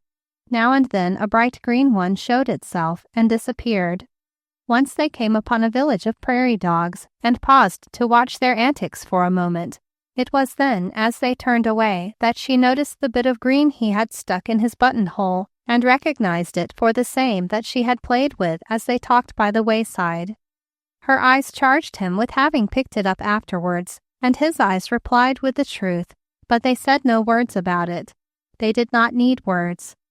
It was not until they reached the top of a sloping hill and suddenly came upon the view of the valley, with its winding track gleaming in the late afternoon sun, the little wooden station, and few cabins dotted here and there, that she suddenly realized that their journey together was at an end, for this was the place from which she had started 2 days before. He had no need to tell her. She saw the smug red gleam of their own private car standing on the track not far away. She was brought face to face with the fact that her friends were down there in the valley, and all the stiff conventionalities of her life stood ready to build a wall between this man and herself. They would sweep him out of her life as if she had never met him, never been found and saved by him, and carry her away to their tiresome round of parties and pleasure excursions again. She lifted her eyes with a frightened, almost pleading glance, as if for a moment she would ask him to turn with her back to the desert again. She found his eyes upon her in a long, deep gaze of farewell, as one looks upon the face of a beloved soon to be parted from earth. She could not bear the blinding of the love she saw there, and her own heart leapt up anew to meet it in answering love. But it was only this one flash of a glance they had, when they were aware of voices and the sound of horses' hoofs, and almost instantly around the clump of sagebrush below the trail there swept into sight 3 horsemen, Shag Bunce, an Indian, and Hazel's brother. They were talking excitedly and evidently starting out on a new search. The missionary, with quick presence of mind, started the horses on, shouting out a greeting, and was answered with instant cheers from the approaching party, followed by shots from Shag Bunce in signal that the lost was found, shots which immediately seemed to echo from the valley and swell into shouting and rejoicing. Then all was confusion at once. The handsome, reckless brother with golden hair like Hazel's embraced her, talking loud and eagerly, showing how he had done this and that to find her, blaming the country, the horses, the guides, the roads, and paying little heed to the missionary who instantly dropped behind to give him his place. It seemed but a second more before they were surrounded with eager people all talking at once, and Hazel, distressed that her brother gave so little attention to the man who had saved her, sought thrice to make some sort of an introduction, but the brother was too much taken up with excitement and with scolding his sister for having gotten herself lost to take it in. Then out came the father, who it appeared had been up 2 nights on the search and had been taking a brief nap. His face was pale and haggard. Brownleigh liked the look of his eyes as he caught sight of his daughter, and his face lighted as he saw her spring into his arms, crying, "Daddy, Daddy, I'm so sorry I frightened you."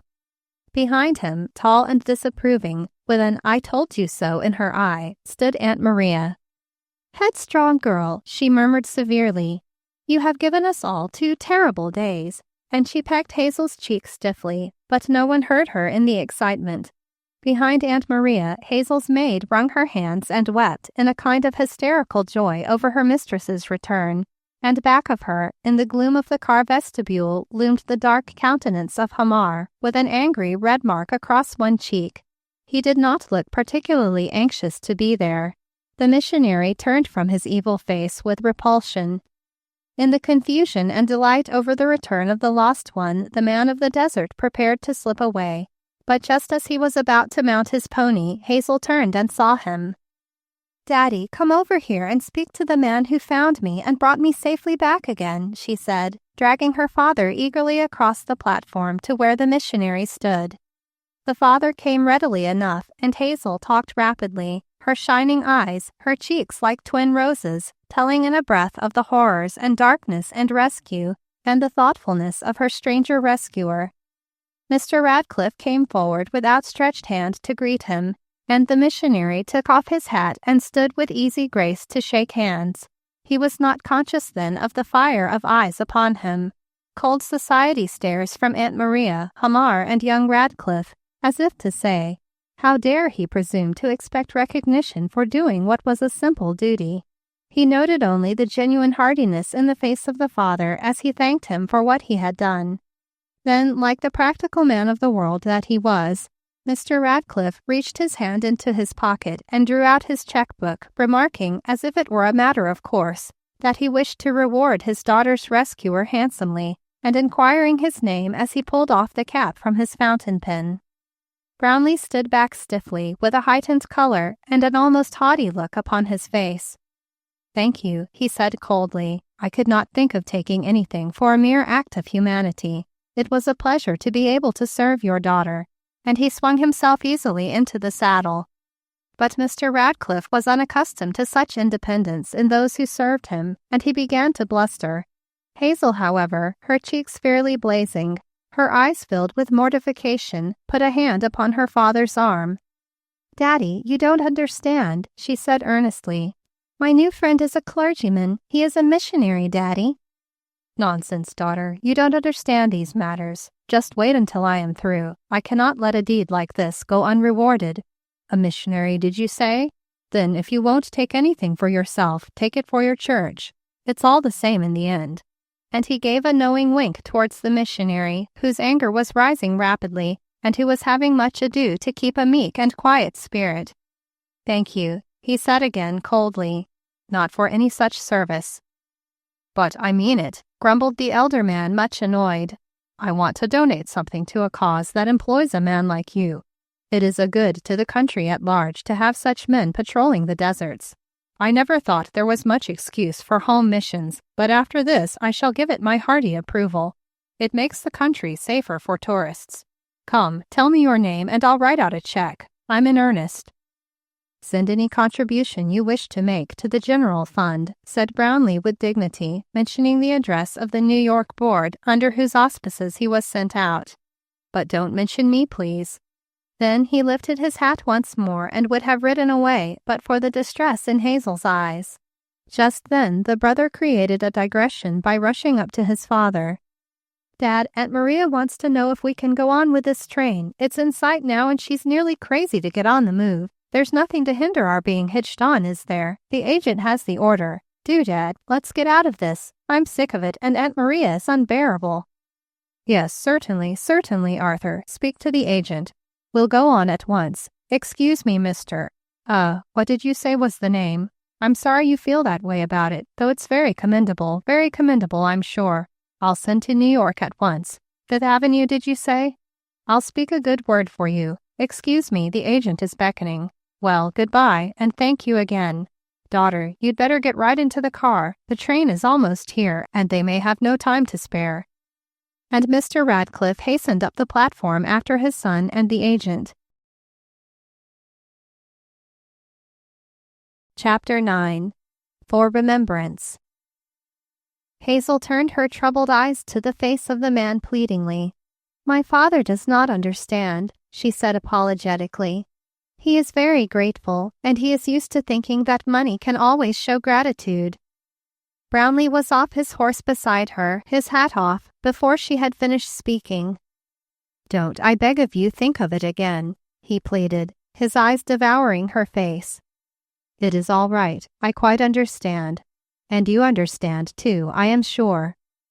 "Yes, I understand," she said, lifting her eyes full of the love she had not dared to let him see.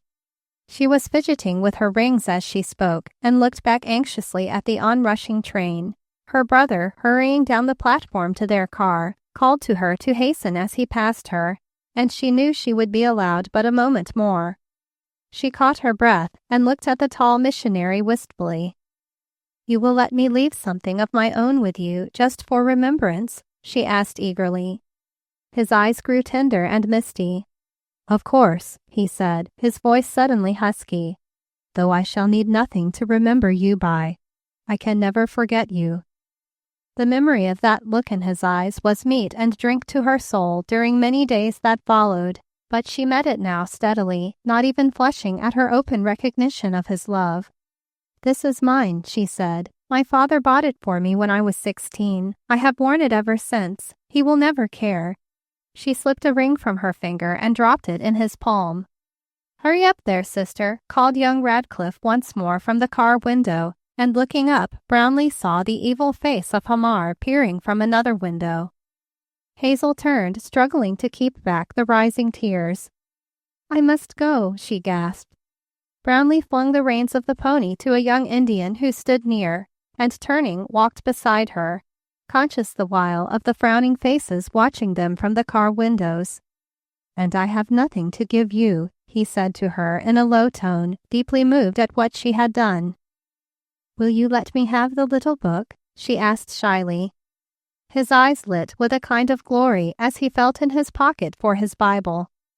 "It is the best thing I own," he said. "May it bring you the same joy and comfort it has often brought to me." And he put the little book in her hand. The train backed crashing up and jarred into the private car with a snarling grating sound. Brownleigh put Hazel on the steps and helped her up. Her father was hurrying towards them, and some train hands were making a great fuss shouting directions.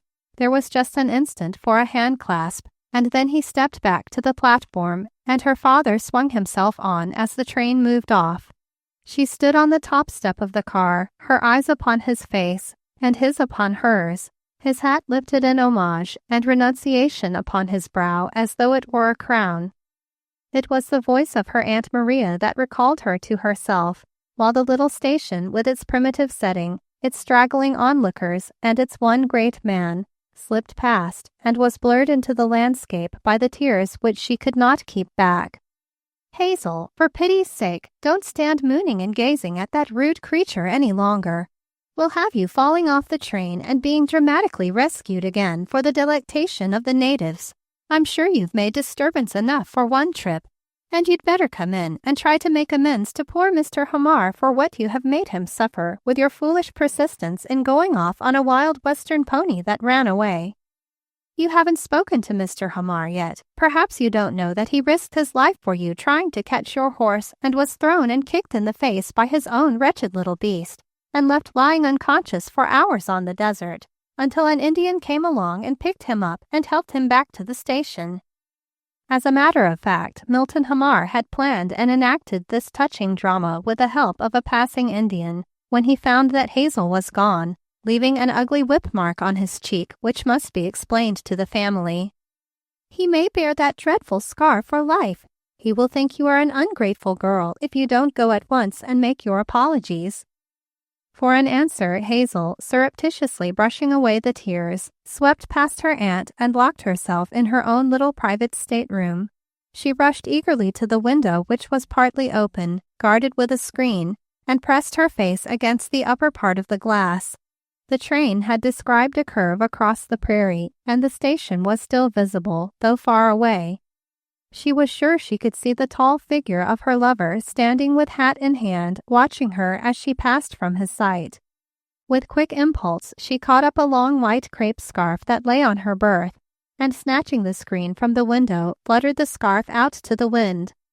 Almost instantly, a flutter of white came from the figure on the platform, and her heart quickened with joy. They had sent a message from heart to heart across the wide space of the plains, and the wireless telegraphy of hearts was established.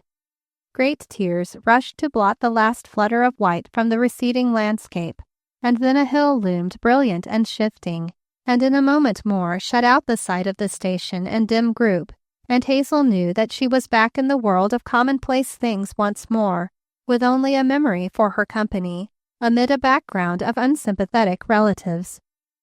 She made her toilet in a leisurely way, for she dreaded to have to talk, and she knew she would, and dreaded still more to meet Hamar, but she knew she must go and tell her father of her experiences, and presently she came out to them, fresh and beautiful, with eyes but the brighter for her tears, and a soft wild rose flush on her wind-browned cheeks that made her beauty all the sweeter.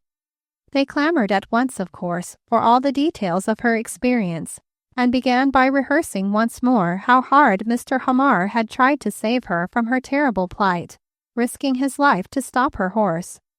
Hazel said nothing to this, but one steady, clear look at the disfigured face of the man who had made them believe all this was the only recognition she gave of his would-be heroism.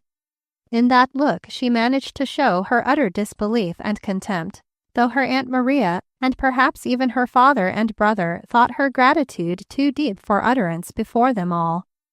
The girl passed over the matter of the runaway with a brief word, saying that the pony had made up his mind to run and she had lost the bridle, which of course explained her inability to control him.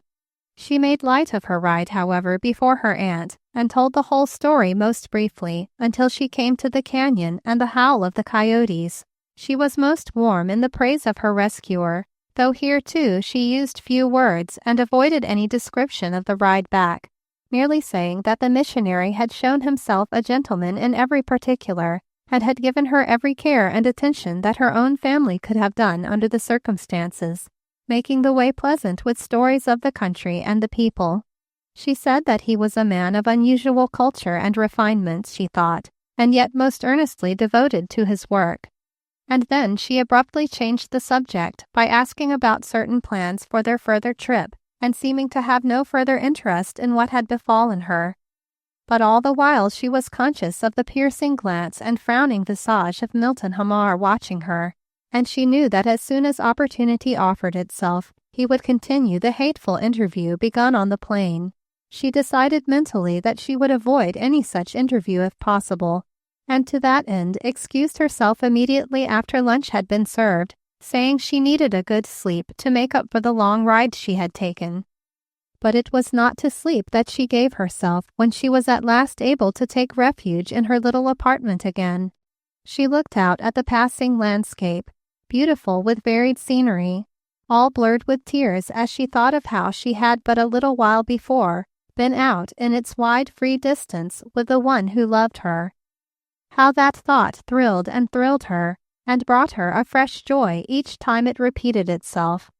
She wondered over the miracle of it. She never had dreamed that love was like this. She scarce believed it now.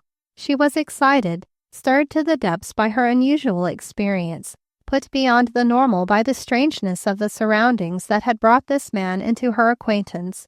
So said common sense, and warned her that tomorrow, or the next day, or at most next week, the thrill would all be gone, and she would think of the stranger missionary as one curious detail of her Western trip. But her heart resented this, and down, deep down, something else told her this strange new joy would not vanish, that it would live throughout her life, and that whatever in the years came to her, she would always know underneath that this had been the real thing, the highest fullness of a perfect love for her. As the miles lengthened and her thoughts grew sad with the distance, she drew from its hiding place the little book he had given her at parting. She had slipped it into the breast pocket of her riding habit as she received it, for she shrank from having her aunt's keen eyes detect it and question her. She had been too much engrossed with the thought of separation to remember it till now. She touched it tenderly, shyly, as though it were a part of himself. The limp, worn covers, the look of constant use, all made it inexpressibly dear. She had not known before that an inanimate object, not beautiful in itself, could bring such tender love. Opening to the flyleaf, there in clear bold writing was his name, John Chadwick Brownleigh, and for the first time she realized that there had passed between them no word of her name. Strange that they two should have come so close as to need no names one with the other, but her heart leapt up with joy that she knew his name, and her eyes dwelt yearningly upon the written characters. John, how well the name fitted him! It seemed that she would have known it was his, even if she had not seen it written first in one of his possessions. Then she fell to meditating whether he would have any way of discovering her name. Perhaps her father had given it to him, or the station agent might have known to whom their car belonged. Of course he would when he received the orders, or did they give orders about cars only by numbers? She wished she dared ask someone. Perhaps she could find out in some way how those orders were written. And yet all the time she had an instinctive feeling that if he had known her name 1,000 times, he would not have communicated with her. She knew by that exalted look of renunciation upon his face that no longing whatsoever could make him overstep the bounds which he had laid down between her soul and his. With a sigh she opened the little book, and it fell apart of itself to the place where he had read the night before, the page still marked by the little silk cord he had placed so carefully. She could see him now, with the firelight flickering on his face, and the moonlight silvering his head. That strong, tender look upon his face. How wonderful he had been. She read the psalm over now herself, the first time in her life she had ever consciously given herself to reading the Bible. But there was a charm about the words that gave them new meaning, the charm of his voice as she heard them in memory, and watched again his face change and stir at the words as he read. The day waned and the train flew on, but the landscape had lost its attraction now for the girl. She pleaded weariness and remained apart from the rest, dreaming over her wonderful experience, and thinking new deep thoughts of wonder, regret, sadness, joy. And when night fell and the great moon rose lighting the world again, she knelt beside her car window, looking long into the wide clear sky, the sky that covered him and herself, the moon that looked down upon them both. Then switching on the electric light over her berth, she read the psalm once more, and fell asleep with her cheek upon the little book, and in her heart a prayer for him. John Brownleigh, standing upon the station platform, watching the train disappear behind the foothills, experienced, for the first time since his coming to Arizona, a feeling of the utmost desolation.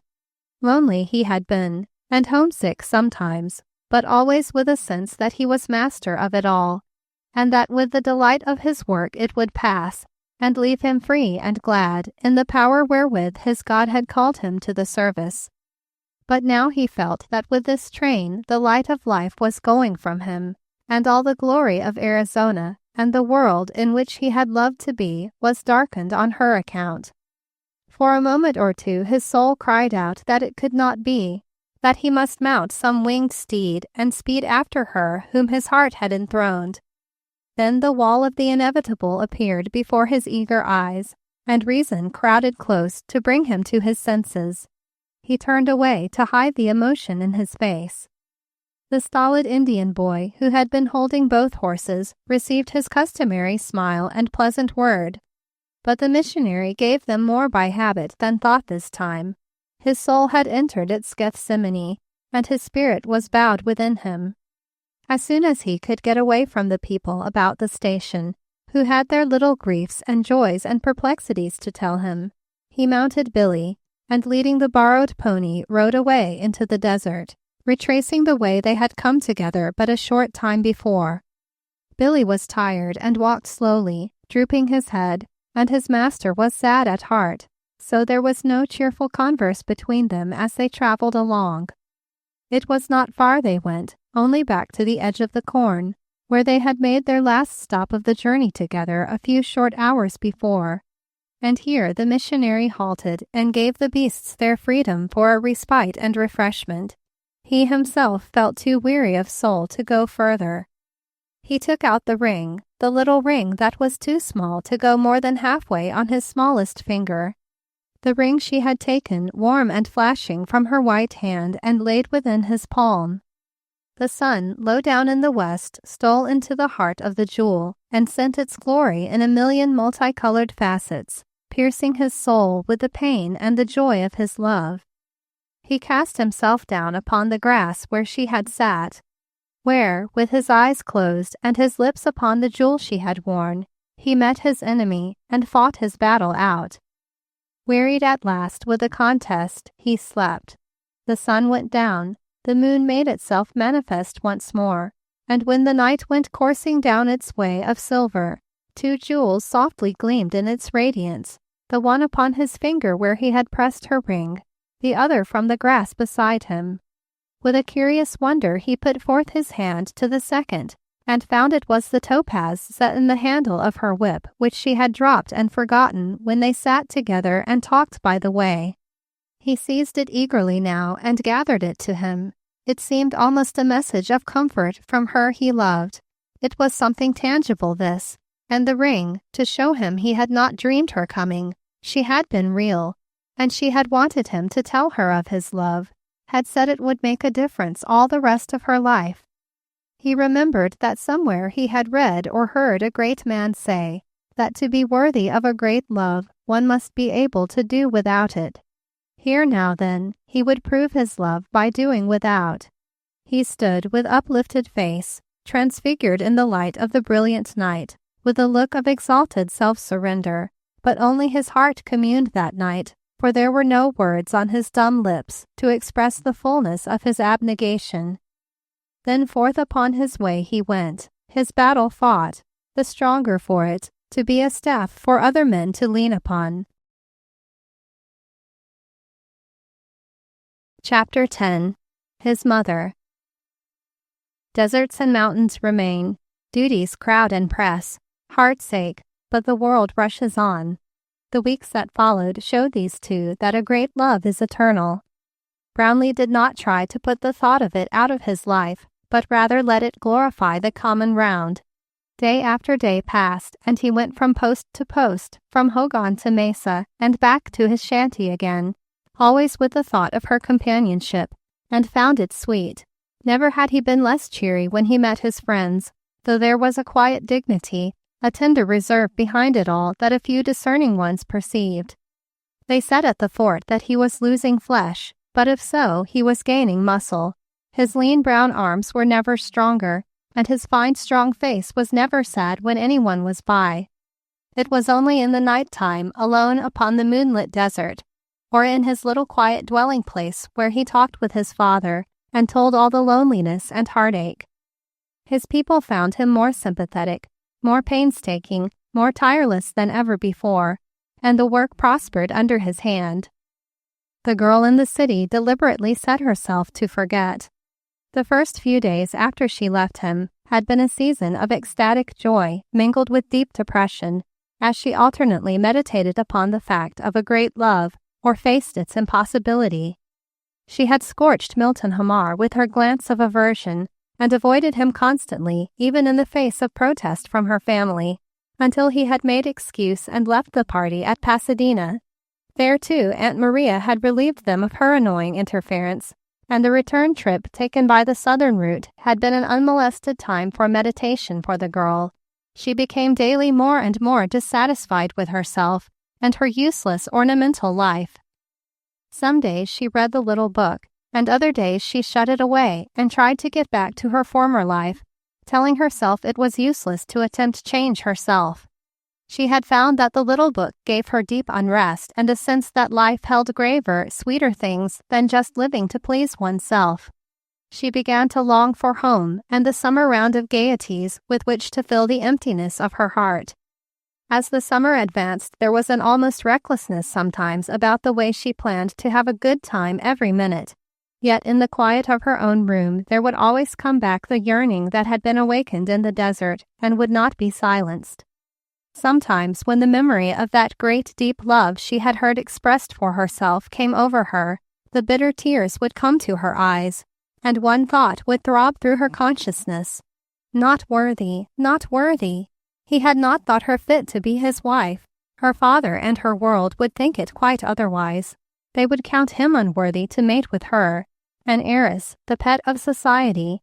He, a man who had given up his life for a whim, a fad, a fanatical fancy. But she knew it was not so.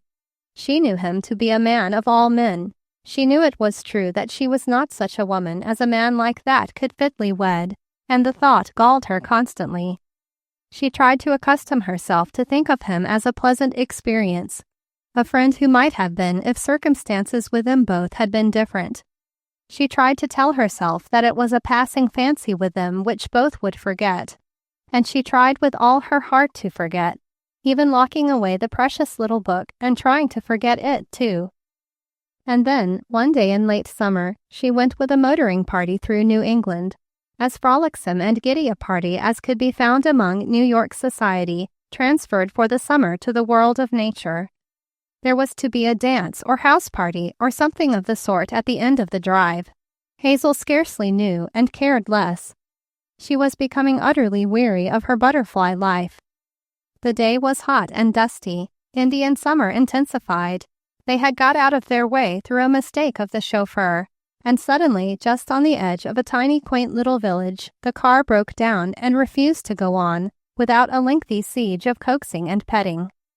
The members of the party, powdered with dust and in no very pleasant frame of mind from the delay, took refuge at the village inn, an old-time hostelry close to the roadside, with wide brick-paved, white-pillared piazza across the front, and a mysterious hedged garden at the side. There were many plain wooden rockers neatly adorned with white crash on the piazza, and one or two late summer boarders loitering about with knitting work or book. The landlord brought cool tinkling glasses of water and rich milk from the spring house, and they dropped into the chairs to wait, while the men of the party gave assistance to the chauffeur in patching up the car. Hazel sank wearily into her chair and sipped the milk unhungrily.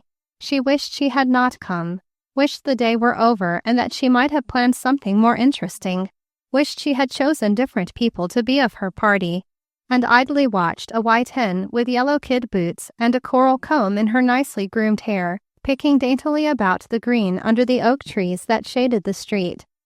She listened to the drone of bees in the garden nearby, the distant whetting of a scythe, the monotonous whang of a steam thresher not far away, the happy voices of children, and thought how empty a life in this village would be, almost as dreary and uninteresting as living in a desert.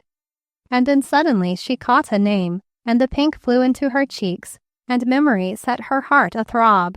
It was the landlord talking to a lingering summer boarder, a quiet gray-haired woman who sat reading at the end of the piazza. "Well, Miss Norton, so you're going to leave us next week. Sorry to hear it. Don't seem natural without you clear through October. Calculate you're coming back to Granville in the spring?" Granville? Granville? Where had she heard of Granville? Ah, she knew instantly. It was his old home. His mother lived there. But then, of course, it might have been another Granville. She wasn't even sure what state they were in now, New Hampshire or Vermont. They had been wavering about on the state line several times that day, and she never paid attention to geography. Then the landlord raised his voice again. He was gazing across the road where a white colonial house, white-fenced with pickets like clean sugar frosting, nestled in the luscious grass, green and clean and fresh, and seemingly utterly apart from the soil and dust of the road, as if nothing wearisome could ever enter there.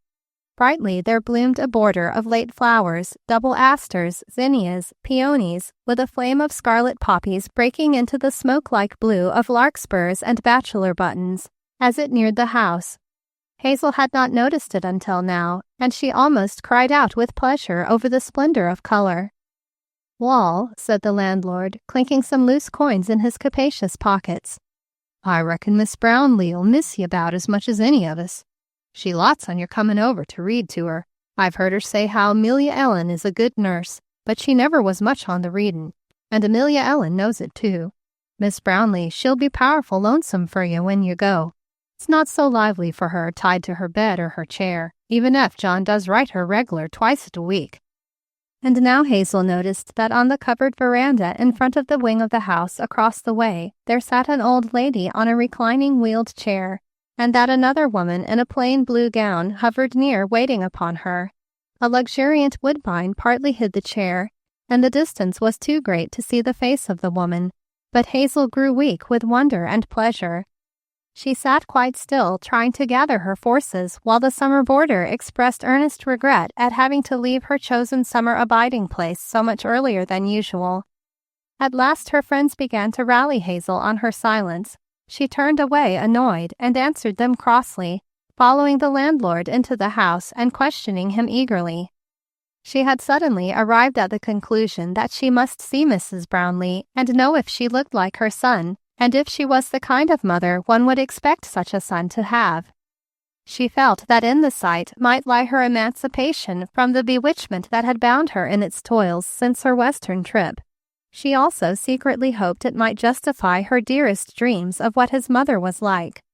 "Do you suppose that lady across the street would mind if I went over to look at her beautiful flowers?" She burst in upon the astonished landlord as he tipped his chair back with his feet on another and prepared to browse over yesterday's paper for the third time that day. He brought his chair down on its forelegs with a thump and drew his hat further over his forehead. Not a bit, young lady. She's proud to show off her flowers. They're one of the sights of Granville. Miss Brownleigh loves to have company. Just go right over and tell her I sent you. She'll tell you all about 'em. and like as not she'll give you a bouquet to take long. She's real generous with 'em." He tottered out to the door after her on his stiff rheumatic legs and suggested that the other young ladies might to go along, but they one and all declined, to Hazel's intense relief, and called their ridicule after her as she picked her way across the dusty road and opened the white gate into the peaceful scene beyond. When she drew close to the side piazza, she saw one of the most beautiful faces she had ever looked upon. The features were delicate and exquisitely modeled, aged by years and much suffering, yet lovely with a peace that had permitted no fretting. An abundance of waving silken hair, white as driven snow, was piled high upon her head against the snowy pillow, and soft brown eyes that made the girl's heart throb quickly with their likeness to those other eyes that had once looked into hers. She was dressed in a simple little muslin gown of white and gray, with white cloud-like finish at throat and wrists, and across the helpless limbs was flung a light afghan of pink and gray wool. She made a sweet picture as she lay and watched her approaching guest with a smile of interest and welcome. "The landlord said you would not mind if I came over to see your flowers," Hazel said with a shy, half-frightened catch in her voice. Now that she was here, she was almost sorry she had come. It might not be his mother at all, and what could she say anyway? Yet her first glimpse told her that this was a mother to be proud of. The most beautiful mother in the world, he had called her, and surely this woman could be none other than the one who had mothered such a son. Her highest ideals of motherhood seemed realized as she gazed upon the peaceful face of the invalid. And then the voice, for the woman was speaking now, holding out a lily-white hand to her and bidding her be seated in the Chinese willow chair that stood close by the wheeled one. A great green silk cushion at the back and a large palm leaf fan on the table beside it. "I am so pleased that you came over," Mrs. Brownleigh was saying. "I have been wondering if someone wouldn't come to me. I keep my flowers partly to attract my friends, for I can stand a great deal of company since I'm all alone. You came in the big motor car that broke down, didn't you? I've been watching the pretty girls over there in their gay ribbons and veils. They look like human flowers. Rest here and tell me where you have come from and where you are going, while Amelia Ellen picks you some flowers to take along.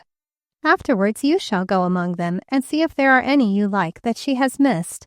Amelia Ellen, get your basket and scissors and pick a great many flowers for this young lady. It is getting late, and they have not much longer to blossom. There are 3 white buds on the rose bush. Pick them all. I think they fit your face, my dear. Now take off your hat and let me see your pretty hair without its covering. I want to get your picture fixed in my heart so I can look at you after you are gone." And so quite simply they fell into easy talk about each other, the day, the village, and the flowers. "You see the little white church down the street? My husband was its pastor for 20 years.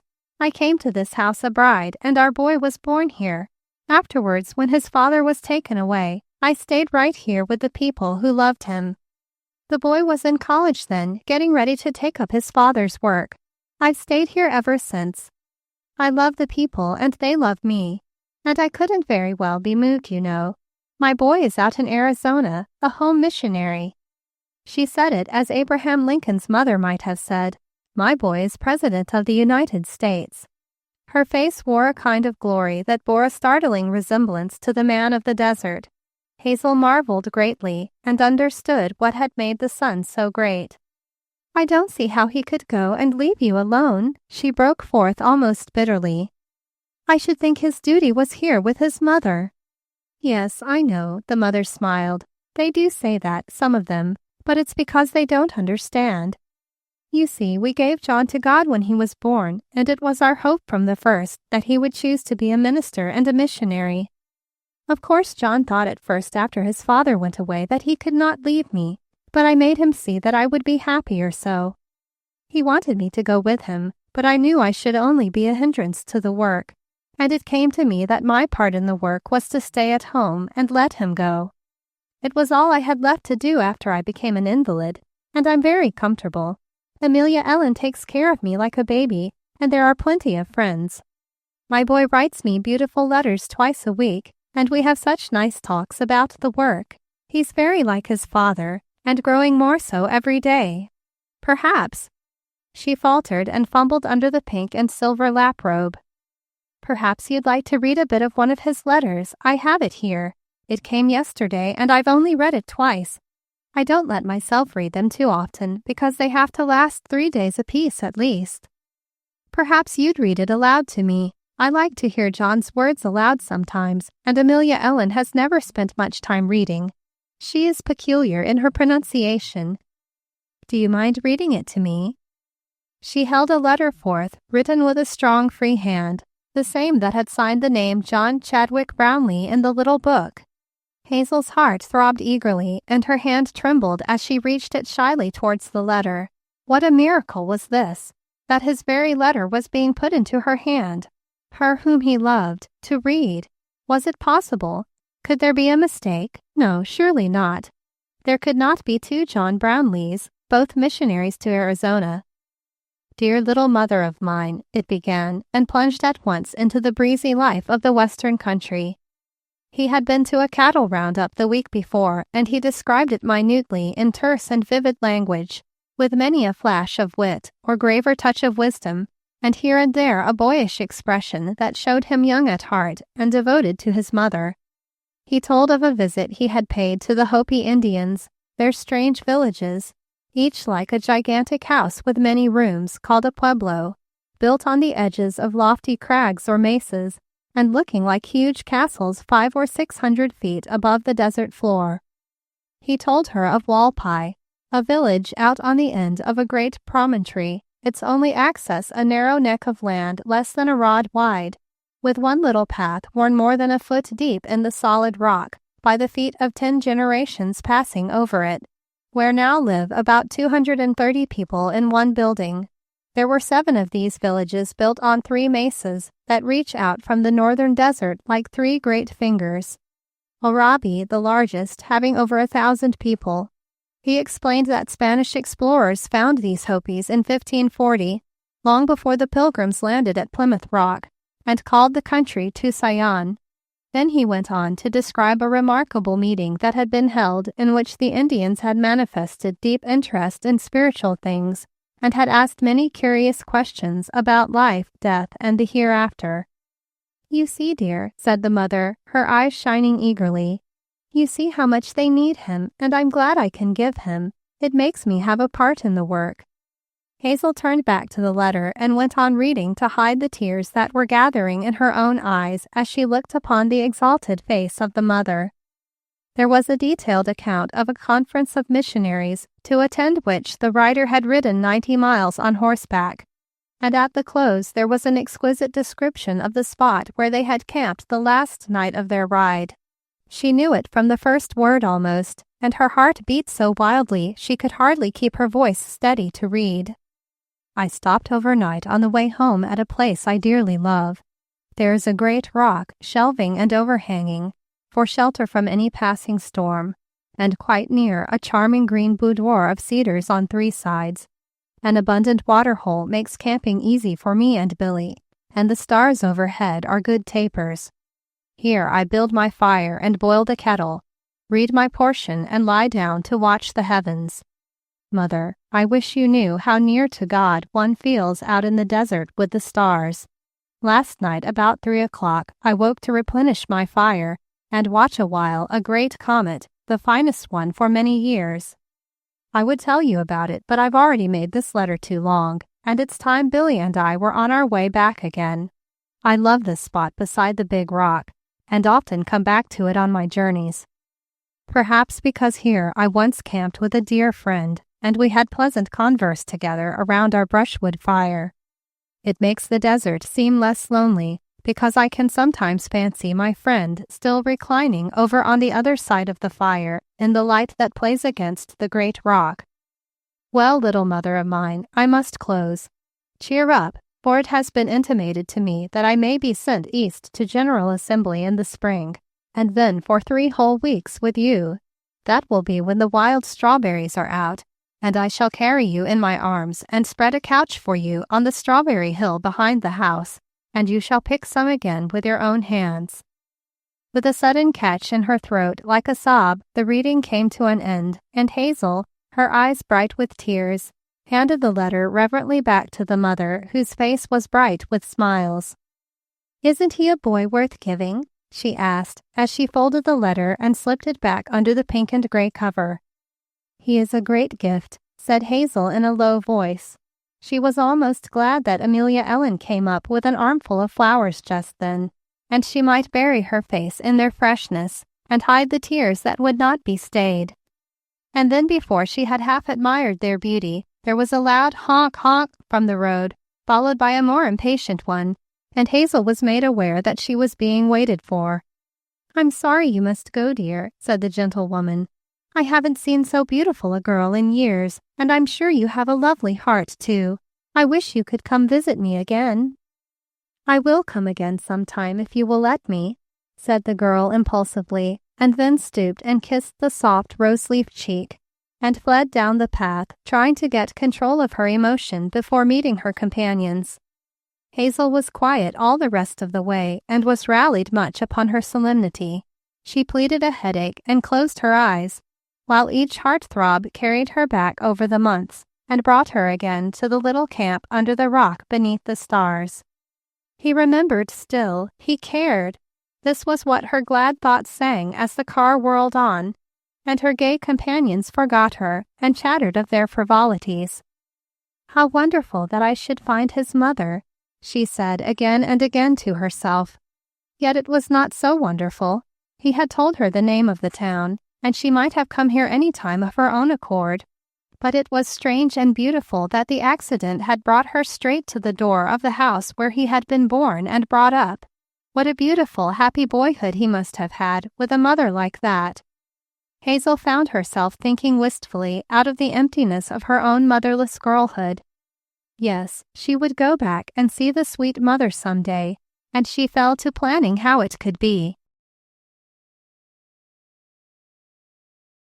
Chapter 11. Refuge. Milton Hamar had not troubled Hazel all summer.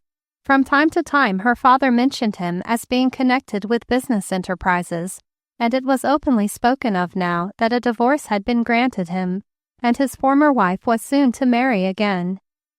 All this, however, was most distasteful to the girl, to whom the slightest word about the man served to bring up the hateful scene of the desert. But early in the fall he appeared among them again, assuming his old friendly attitude towards the whole family, dropping in to lunch or dinner whenever it suited his fancy. He seemed to choose to forget what had passed between Hazel and himself, to act as though it had not been, and resumed his former playful attitude of extreme interest in the girl of whom he had always been fond. Hazel, however, found a certain air of proprietorship in his gaze, a too open expression of his admiration which was offensive. She could not forget, try as hard as she might for her father's sake to forgive. She shrank away from the man's company, avoided him whenever possible, and at last, when he seemed to be almost omnipresent and growing every day more insistent in his attentions, she cast about her for some absorbing interest which would take her out of his sphere. Then a strange fancy took her in its possession. It was in the middle of the night when it came to her, when she had been turning her luxurious pillow for 2 hours, trying in vain to tempt a drowsiness that would not come. And she arose at once and wrote a brief and businesslike letter to the landlord of the little New Hampshire inn where she had been delayed for a couple of hours in the fall. In the morning, true to her impulsive nature, she besieged her father until he gave his permission for her to take her maid and a quietly elderly cousin of his and go away for a complete rest before the society season began. It was a strange whim for his butterfly daughter to take, but the busy man saw no harm in it and was fully convinced that it was merely her way of punishing some over-ardent follower for a few days, and feeling sure she would soon return, he let her go. She had had her way all her life, and why should he cross her in so simple a matter as a few days' rest in a country inn with a respectable chaperone? The letter to the landlord was out-traveled by a telegram whose answer sent Hazel on her way the next morning, thankful that she had been able to get away during a temporary absence of Milton Hamar, and that her father had promised not to let any of her friends know of her whereabouts. His eye had twinkled as he made the promise, He was quite sure which of her many admirers was being punished, but he did not tell her so. He intended to be most judicious with all her young men friends. He so confided his intentions to Milton Hamar that evening, having no thought that Hazel would mind their old friends knowing.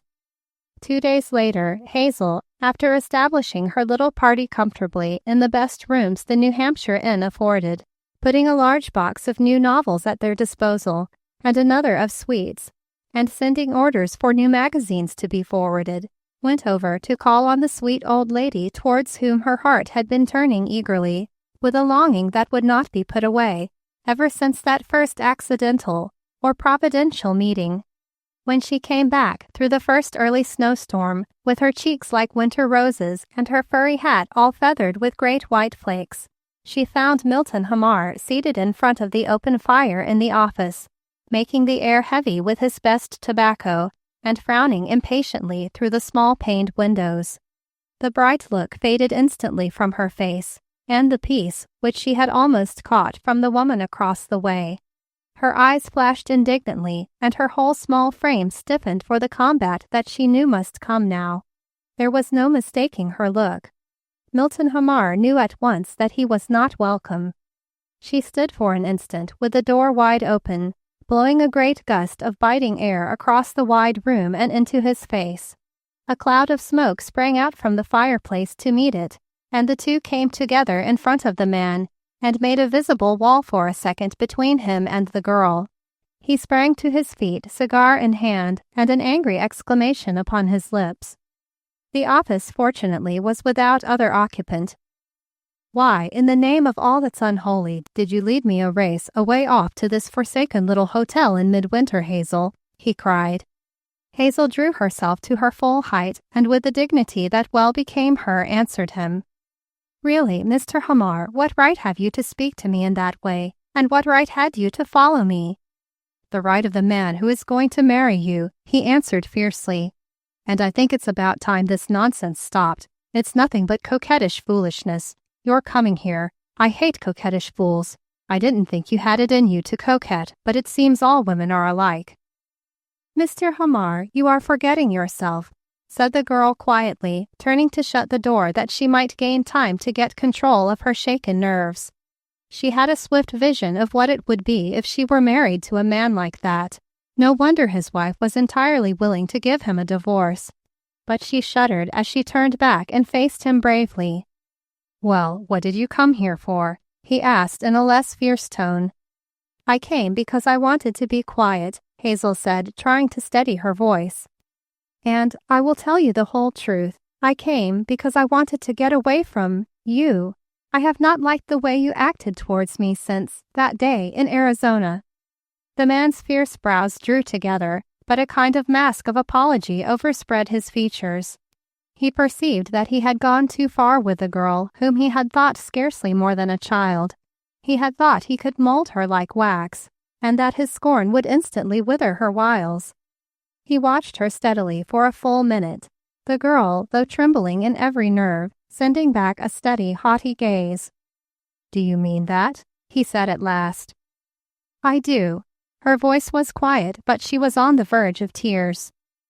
"Well, perhaps we'd better talk it over. I see I've taken too much for granted. I thought you'd understood for a year or more what was going on, what I was doing it for." "You thought I understood. You thought I would be willing to be a party to such an awful thing as you have done." Hazel's eyes were flashing fire now. The tears were scorched away. "Sit down. We'll talk it over," said the man, moving a great summer chair nearer to his own. His eyes were on her face approvingly, and he was thinking what a beautiful picture she made in her anger. "Never," said the girl quickly. "It is not a thing I could talk over. I do not wish to speak of it again. I wish you to leave this place at once." And she turned with a quick movement and fled up the quaint old staircase.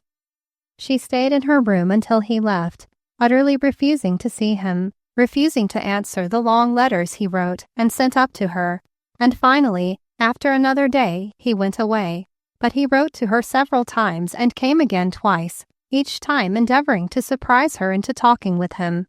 The girl grew to watch nervously every approach of the daily stage, which brought stray travelers from the station 4 miles distant, and was actually glad when a heavy snowstorm shut them in and made it unlikely that her unwelcome visitor would venture again into the country.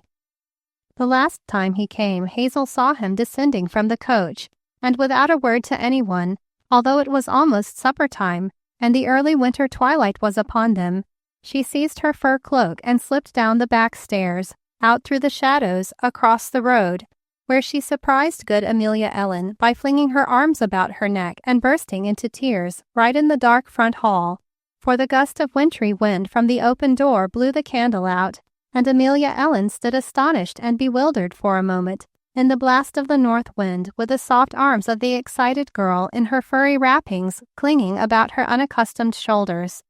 Amelia Ellen had never had many beautiful things in her life, the care of her Dresden china mistress and her brilliant garden of flowers having been the crowning of her life hitherto.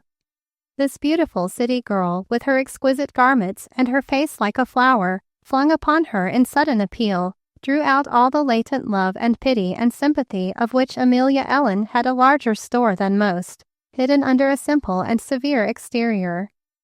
"For the land's sakes, whatever ails you?" she exclaimed when she could speak for astonishment, and to her own surprise her arm enclosed the sobbing girl in a warm embrace, while with the other hand she reached to close the door.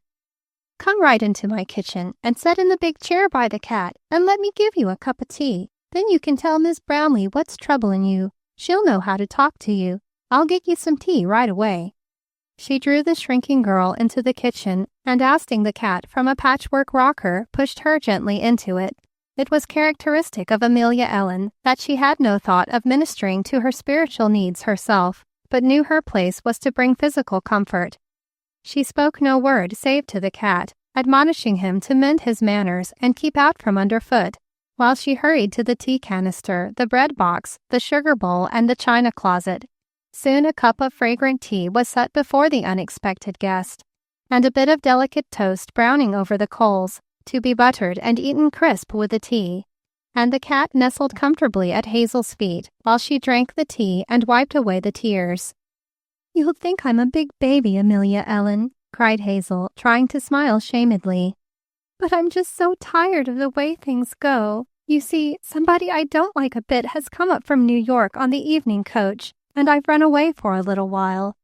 I don't know what made me cry. I never cry at home, but when I got safely over here, a big lump came in my throat, and you looked so nice and kind that I couldn't keep the tears back." From that instant, Amelia Ellen, toasting fork in hand, watching the sweet blue eyes and the tear-stained face that resembled a drenched pink bud after a storm, loved Hazel Radcliffe. Come weal, come woe, Amelia Ellen was from henceforth her staunch admirer and defendant. "Never you mind, honey. You just eat your tea and run into Miss Brownleigh, and I'll get my hood and run over to tell your folks you've come to stay all night over here. Then you'll have a cozy evening readin' while I sew, and you can sleep late come mornin', and go back when you're ready. Nobody can touch you over here. I'm not lettin' in people by night 'thout I know 'em." And she winked knowingly at the girl by way of encouragement. Well she knew who the unwelcome stranger from New York was. She had keen eyes, and had watched the coach from her well-curtained kitchen window as it came in. That night Hazel told her invalid friend all about Milton Hamar, and slept in the pleasant bed that Amelia Ellen had prepared for her, with sheets of fragrant linen redolent of sweet clover. Her heart was lighter for the simple kindly advice and the gentle love that had been showered upon her. She wondered, as she lay half dozing in the morning, with the faint odor of coffee and muffins penetrating the atmosphere, why it was that she could love this beautiful mother of her hero so much more tenderly than she had ever loved any other woman. Was it because she had never known her own mother and had longed for one all her life? Or was it just because she was his dear mother?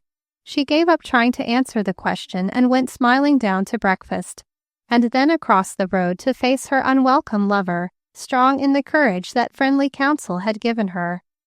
Milton Hamar left before dinner, having been convinced at last of the uselessness of his visit.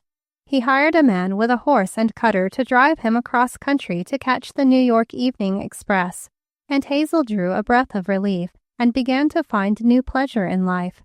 Her father was off on a business trip for some weeks. Her brother had gone abroad for the winter with a party of college friends.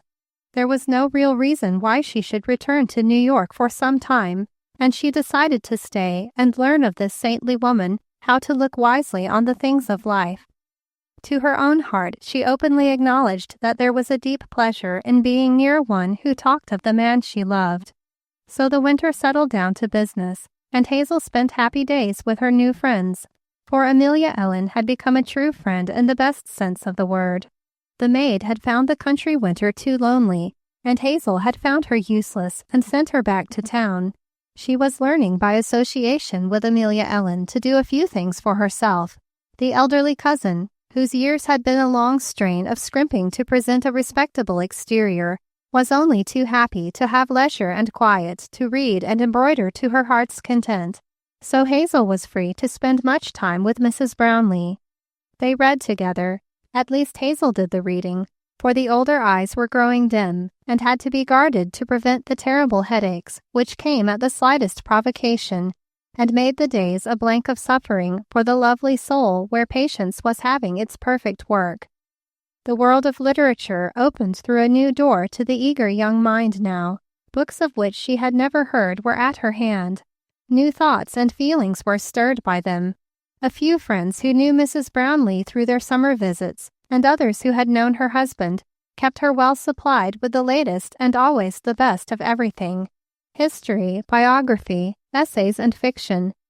But there were also books of a deep spiritual character, and magazines that showed a new world, the religious world, to the girl. She read with zest all of them, and enjoyed deeply the pleasant converse concerning each. Her eyes were being opened to new ways of living. She was beginning to know that there was an existence more satisfying than just to go from one round of amusement to another. And always, more than in any other thing she read, she took a most unusual interest in home missionary literature. It was not because it was so new and strange and like a fairy tale, nor because she knew her friend enjoyed hearing all this news so much, but because it held for her the story of the man she now knew she loved, and whom had said he loved her. She wanted to put herself in touch with surroundings like his, to understand better what he had to endure, and why he had not dared to ask her to share his life, his hardship. Most of all, why he had not thought her worthy to suffer with him. When she grew tired of reading, she would go out into the kitchen and help Amelia Ellen. It was her own whim that she should learn how to make some of the good things to eat for which Amelia Ellen was famous. So while her society friends at home went from one gay scene to another, dancing and frivoling through the night and sleeping away the morning, Hazel bared her round white arms, enveloped herself in a clean blue-checked apron, and learned to make bread and pies and gingerbread, and puddings and doughnuts and fruit cake, how to cook meats and vegetables, and make delicious broths from odds and ends, and to concoct the most delectable desserts that would tempt the frailest appetite. Real old country things they were, no fancy salads and whips and froths that society had hunted out to tempt its waning taste till everything has paled. She wrote to one of her old friends, who demanded to know what she was doing so long up there in the country in the height of the season, that she was taking a course in domestic science, and happily recounted her menu of accomplishments. Secretly, her heart rejoiced that she was becoming less and less unworthy of the love of the man in whose home and at whose mother's side she was learning sweet lessons. There came letters, of course, from the faraway missionary. Hazel stayed later in the kitchen the morning of their arrival, conscious of a kind of extra presence in his mother's room when the letters arrived. She knew the mother liked to be alone with her son's letters, and that she saved her eyes from other reading for them alone. Always the older face wore a kind of glorified look when the girl entered after she had been reading her letter. The letter itself would be hidden away out of sight in the bosom of her soft gray gown, to be read again and again when she was alone, but seldom was it brought out in the presence of the visitor, much as the mother was growing to love this girl. Frequently there were bits of news. "My son says he is very glad I am having such delightful company this winter, and he wants me to thank you from him for reading to me," she said once, patting Hazel's hand as she tucked the wool robe about her friend's helpless form. And again, "My son is starting to build a church. He is very happy about it. They have heretofore held worship in a schoolhouse. He has collected a good deal of the money himself, and he will help to put up the building with his own hands. He is going to send me a photograph when it is up. I would like to be present when it is dedicated. It makes me very proud to have my son doing that." The next letter brought a photograph, a small snapshot of the canyon, tiny but clear and distinct. Hazel's hand trembled when the mother gave it to her to look at, for she knew the very spot. She fancied it was quite near the place where they had paused for water. She could feel again the cool breath of the canyon, the damp smell of the earth and ferns, and hear the call of the wild bird. Then one day there came a missionary magazine with a short article on the work of Arizona and a picture of the missionary mounted on Billy, just ready to start from his little shack on a missionary tour. Hazel, turning the leaves, came upon the picture and held her breath with astonishment and delight, then rapidly glanced over the article, her heart beating wildly as though she had heard his voice suddenly calling to her out of the distances that separated them. She had a beautiful time surprising the proud mother with the picture and reading the article. From that morning they seemed to have a tenderer tie between them, and once, just before Hazel was leaving for the night, the mother reached out a detaining hand and laid it on the girl's arm. "I wish my boy and you were acquainted, dear," she said wistfully. And Hazel, the rich color flooding her face at once, replied hesitatingly, "Oh, why, I feel almost as though we were." Then she kissed her friend on the soft cheek and hurried back to the inn. It was that night that the telegram came to say that her father had been seriously injured in a railway accident and would be brought home at once. She had no time to think of anything then but to hurry her belongings together and hasten to New York. Chapter 12. Qualifying for Service. During the 6 weeks lingering suffering that followed the accident, Hazel was never far from her father's bedside. It seemed as though a new bond of understanding had come between them. He was very low, and there was little hope from the beginning.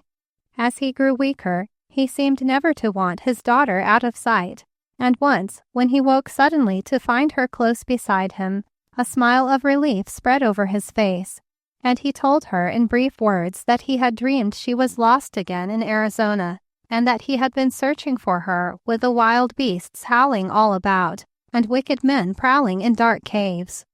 He told her how during that awful time of her disappearance, he had been haunted by her face as she was as a tiny baby after her mother died, and it seemed to him he should go mad if he could not find her at once. Then, to soothe him, she told him of the missionary, and how gently he had cared for her, told him of all the pleasant little details of the way, though not, of course, of his love for her, nor hers for him. Perhaps the father, with keen eyes from their nearness to the other world, discerned something of her interest as she talked. For once he sighed and said, in reference to the life of sacrifice the missionary was leading, "Well, I don't know, but such things are more worthwhile after all." And then, with sudden impulse, she told him of her finding his mother, and why she had wanted to go to the country in the middle of the society season, because she wanted to know more of the peaceful life this woman lived. "Perhaps you will meet him again, who knows," said the father, looking wistfully at his lovely daughter, and then he turned his head away and sighed again. As the confidence grew between them, she told him one day of Milton Hamar's unwelcome proposal, and the indignation of the father knew no bounds. It was after that she ventured to read to him from the little book, and to tell of the worship held out under the stars in the desert. It came to be a habit between them, as the days grew less, that she should read the little book, and afterwards he would always lie still as if he were asleep. It was on the words of the precious psalm that he closed his eyes for the last time in this world, and it was the psalm that brought comfort to the daughter's heart when she came back to the empty house after the funeral. Her brother was there, it is true, but he was afraid of death, and wanted to get back to his world again, back to the European trip where he had left his friends, and especially a gay young countess who had smiled upon him. He was impatient of death and sorrow. Hazel saw that he could not comprehend her loneliness, so she bade him go as soon as decency would allow, and he was not long in obeying her. He had had his own way all his life, and even death was not to deny him. The work of the trained nurses who had cared for her father interested Hazel deeply. She had talked with them about their life and preparation for it, and when she could no longer stand the great empty house with only Aunt Maria for company, who had just come back before Mr. Radcliffe's death, she determined to become a nurse herself. There was much ado over her decision among her acquaintances, and Aunt Maria thought it was not quite respectable for her to do so eccentric a thing, and so soon after her father's death. She would have preferred to have had her run down to Lakewood for a few weeks, and then follow her brother across the water for a year or two of travel. But Hazel was quite determined, and before January was over she was established in the hospital through the influence of their family physician and undergoing her first initiation. It was not easy thus to give up her life of doing exactly as she pleased when she pleased, and become a servant under orders. Her back often ached, and her eyes grew heavy with the watching and the ministering, and she would be almost ready to give over. Then the thought of the man of the desert gave her new courage and strength. It came to her that she was partaking with him in the great work of the kingdom, and with this thought she would rise and go about the strange new work again, until her interest in the individuals to whom she ministered grew deep, and she understood in a measure the reason for the glory in the face of the missionary as he spoke in the starlight about his work. Often her heart went out wistfully toward her invalid friend in New Hampshire, and she would rest herself by writing a long letter, and would cherish the delicately written answers. Now and again there would be some slight reference to "my son" in these letters. As the spring came on, they were more frequent, for May would bring the General Assembly, and the son was to be one of the speakers. How her heart throbbed when she read that this was certain now. A few days later, when she had happened to read in the daily paper some item about assembly plans, and discovered for the first time that it was to meet in New York, she found herself in a flutter of joy. Would it be possible for her to hear him speak? That was the great question that kept coming and going in her mind. Could she arrange it so that she would be sure to be off duty when his time came to speak? How could she find out about it all? Thereafter, her interest in the church news of the daily papers became deep. Then spring came on with its languid air and the hard round of work, with often a call to watch when overcome with weariness, or to do some unaccustomed task that tried her undisciplined soul. But the papers were full of the coming assembly, and at last the program and his name. She laid her plans most carefully, but the case she had been put upon that week was very low dying, and the woman had taken a fancy to her, and begged her to stay by her till the end. It was a part of the new Hazel that she stayed, though her heart rose up in protest and tears of disappointment would keep coming to her eyes. The head nurse marked them with disapproval, and told the house doctor that Radcliffe would never make much of a nurse. She had no control over her emotions. Death came almost too late and set her free for the afternoon, but it was but half an hour to the time set for his speech. She was 3 miles from the place of meeting and still in her uniform. It was almost foolish to try. Nevertheless, she hurried to her room and slipped into a little plain street suit, the thing that would go on quickest, and was away. It seemed as though every cab and car and mode of transit had conspired to hinder her, and 5 minutes before the time set for the next speech, she hurried breathless into the dim hallway of a great crowded church, and pressed up the stairs to the gallery, through the silent leather doors that could scarcely swing open for the crowd inside them, and heard at last his voice. She was away up at the top of the gallery. Men and women were standing close all about her. She could not catch even a glimpse of the platform with its array of noble men whose consecration and power and intellects had made them great religious leaders. She could not see the young commanding figure standing at the edge of the platform, nor catch the flash of his brown eyes as he held the audience in his power, while he told the simple story of his Western work. But she could hear the voice, and it went straight to her lonely, sorrowful heart. Straightway the church, with its mass of packed humanity, its arched and caverned ceiling, its magnificent stained glass windows, its wonderful organ and costly fittings, faded from her sight, and overhead there arched a dome of dark blue pierced with stars, and mountains in the distance with a canyon opening, and a flickering fire. She heard the voice speak from its natural setting, though her eyes were closed and full of tears. He finished his story amid a breathless silence on the part of his audience, and then, with scarcely a break in his voice, spoke to God in one of his uplifting prayers. The girl, trembling, almost sobbing, felt herself included in the prayer, felt again the protection of an unseen presence, felt the benediction in his voice as he said, "Amen," and echoed its utmost meaning in her soul. The audience was still hushed as the speaker turned to go to his seat at the back of the platform. A storm of applause had been made impossible by that prayer, for heaven opened with the words, and God looked down and had to do with each soul present. But the applause burst forth after all in a moment, for the speaker had whispered a few words to the moderator and was hurrying from the platform. There were cries of, "Don't go, tell us more, keep on till 6 o'clock." Hazel could not see a thing, though she stretched her neck and stood upon the tips of her toes, but she clasped her hands tightly together when the applause came, and her heart echoed every sound.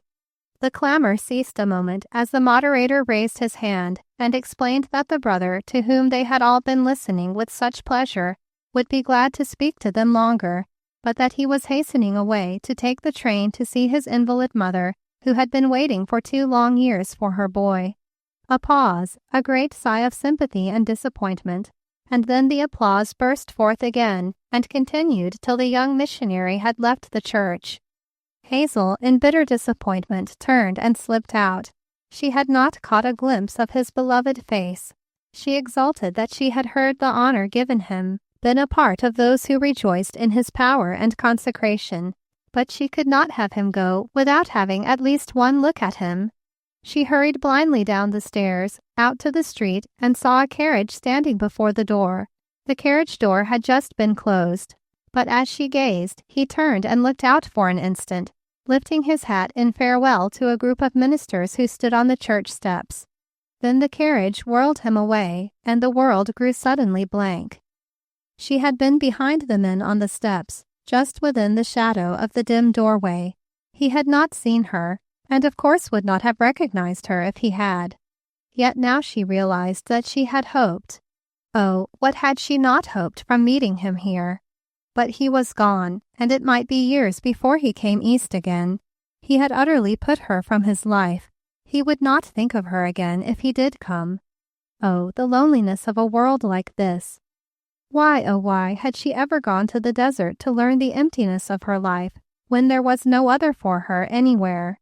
The days that followed were very sad and hard. The only thought that helped now was that she too had tried to give her life for something worthwhile as he had done, and perhaps it might be accepted. But there was a deep unrest in her soul now, a something that she knew she had not got, that she longed inexpressibly to have. She had learned to cook and to nurse. She was not nearly so useless as when she rode all carefree upon the desert. She had overcome much of her unworthiness, but there was still one great obstacle which unfitted her for companionship and partnership with the man of the desert. She had not the something in her heart and life that was the source and center of self-sacrifice. She was still unworthy. There was a long letter about the 1st of June from her friend in New Hampshire, more shakily written, she fancied, than those that had come before, and then there came an interval without any reply to hers. She had little time, however, to worry about it, for the weather was unusually warm, and the hospital was full. Her strength was taxed to its utmost to fill her round of daily duties. Aunt Maria scolded and insisted on a vacation, and finally in high dudgeon betook herself to Europe for the summer. The few friends with whom Hazel kept up any intercourse hurried away to mountains or sea, and the summer settled down to business. And now, in the hot, hot nights when she lay upon her small bed, too weary almost to sleep, she would fancy she heard again that voice as he spoke in the church, or longer ago in the desert. And sometimes she could think she felt the breeze of the desert night upon her hot forehead. The head nurse and the house doctor decided Radcliffe needed a change and suggested a few days at the shore with a convalescing patient.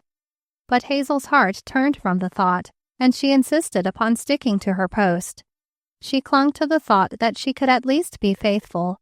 It was what he would do, and in so much she would be like him and worthy of his love.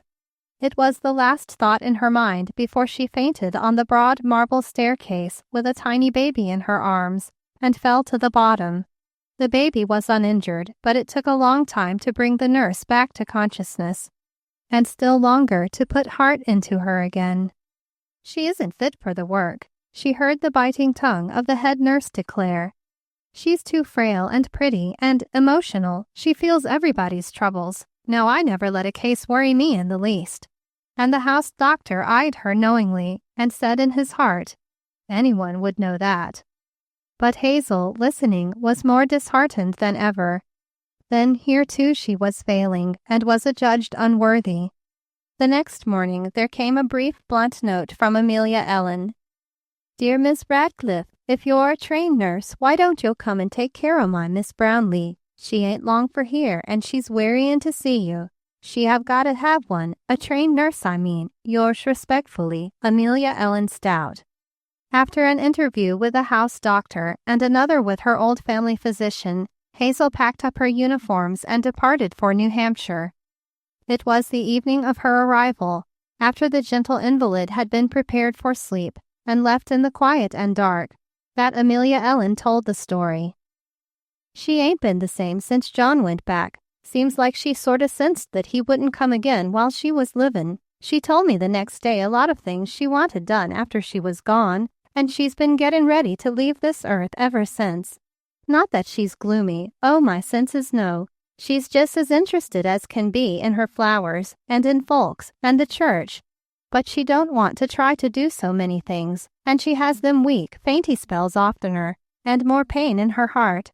She sits for long hours with just her Bible open now, but land, she don't need to read it. She knows most of it by heart. That is, the livin' parts, you know. She don't seem to care 'tall for them magazine articles now any more. I wish to the land there'd be another General Assembly. That was the greatest thing for her. She just acted like she was tendin' every blessed one of them meetin's. Why, she couldn't wait for me to get done with my breakfast dishes. She wanted me to fix her up for the day and then sit down and read their doin's. 'We can let things go, you know, 'Melia Ellen,' she'd say with her sweet little smile.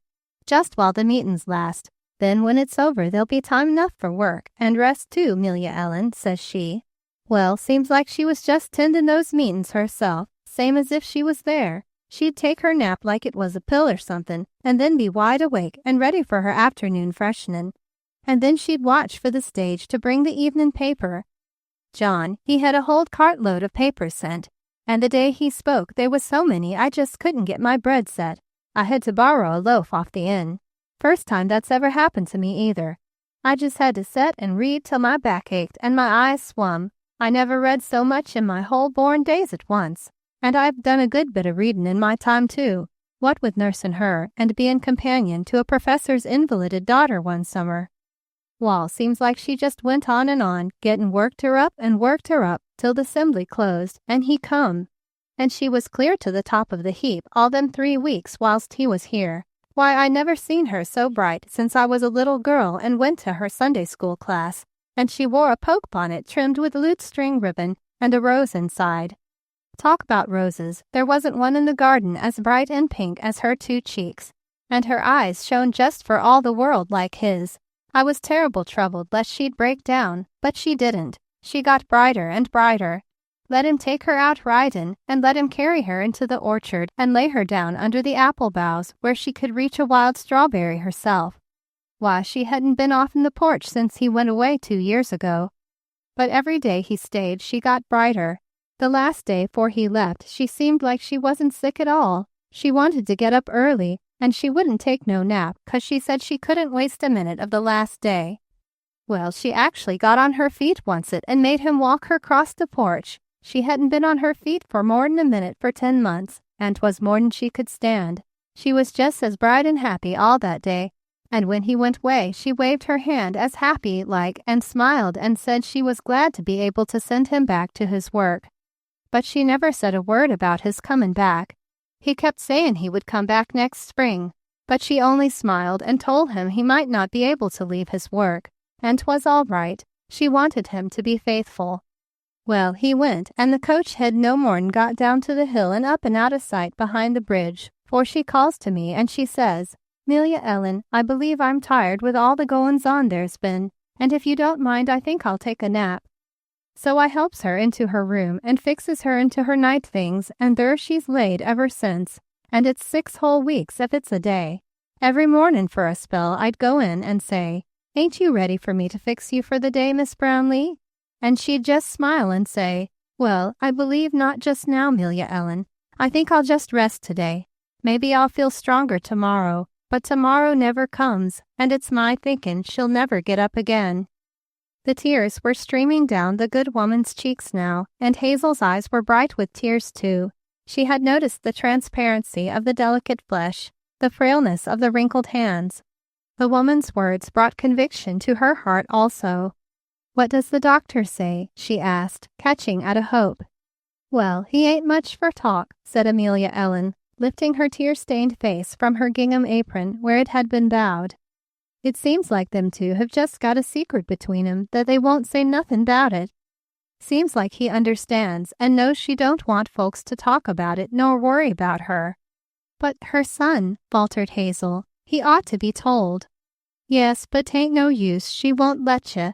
I asked her oncet didn't she want me to write him to come and make her a little visit just to chirk her up, and she shook her head and looked real frightened, and she says, 'Melia Ellen, don't you never go to sendin' for him 'thout lettin' me know. I should not like it 'tall. He's out there doin' his work, and I'm happier havin' him at it. A missionary can't take time traipsin' round the country every time a relative gets a little down. I'm just perfectly all right, Melia Ellen, only I went pretty hard during 'Sembly week, and when John was here, and I'm restin' up for a while. If I want John sent for, I'll tell you, but don't you go doin' it for. And I really believe she'd be mad at me if I did. She's lots a good deal on givin' her son, and it would sort of spoil her sacrifice, I s'pose, to have him come back every time she hungers for him. I believe in my heart she's plannin' to slip away quiet and not bother him to say goodbye. It just looks that way to me." But the next few days the invalid brightened perceptibly, and Hazel began to be reassured. Sweet converse they had together, and the girl heard the long pleasant story of the son's visit home as the mother dwelt lovingly upon each detail, telling it over and over, until the listener felt that every spot within sight of the invalid's window was fragrant with his memory. She enjoyed the tale as much as the teller, and knew just how to give the answer that one loving woman wants from another loving woman when they speak of the beloved. Then, when the story was all told over and over, and there was nothing more to tell except the pleasant recalling of a funny speech or some tender happening, Hazel began to ask deeper questions about the things of life and eternity, and step by step the older woman led her in the path she had led her son through all the years of his childhood. During this time she seemed to grow stronger again. There were days when she sat up for a little while and let them put the meals on a tiny swinging table by her chair, and she took a deep interest in leading the girl to a heavenly knowledge. Every day she asked for her writing materials and wrote for a little while. Yet Hazel noticed that she did not send all that she had written in the envelope of the weekly letters, but laid it away carefully in her writing portfolio as if it were something yet unfinished.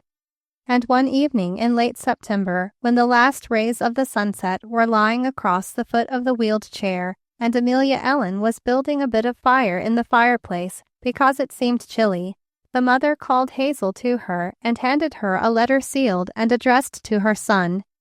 "Dear," she said gently, "I want you to take this letter and put it away carefully and keep it until I am gone, and then I want you to promise that, if possible for you to do it, you will give it to my son with your own hands." Hazel took the letter reverently, her heart filled with awe and sorrow, and stooped anxiously over her friend. "Oh, why?" she cried. "What is the matter? Do you feel worse tonight? You have seemed so bright all day." "Not a bit," said the invalid cheerily.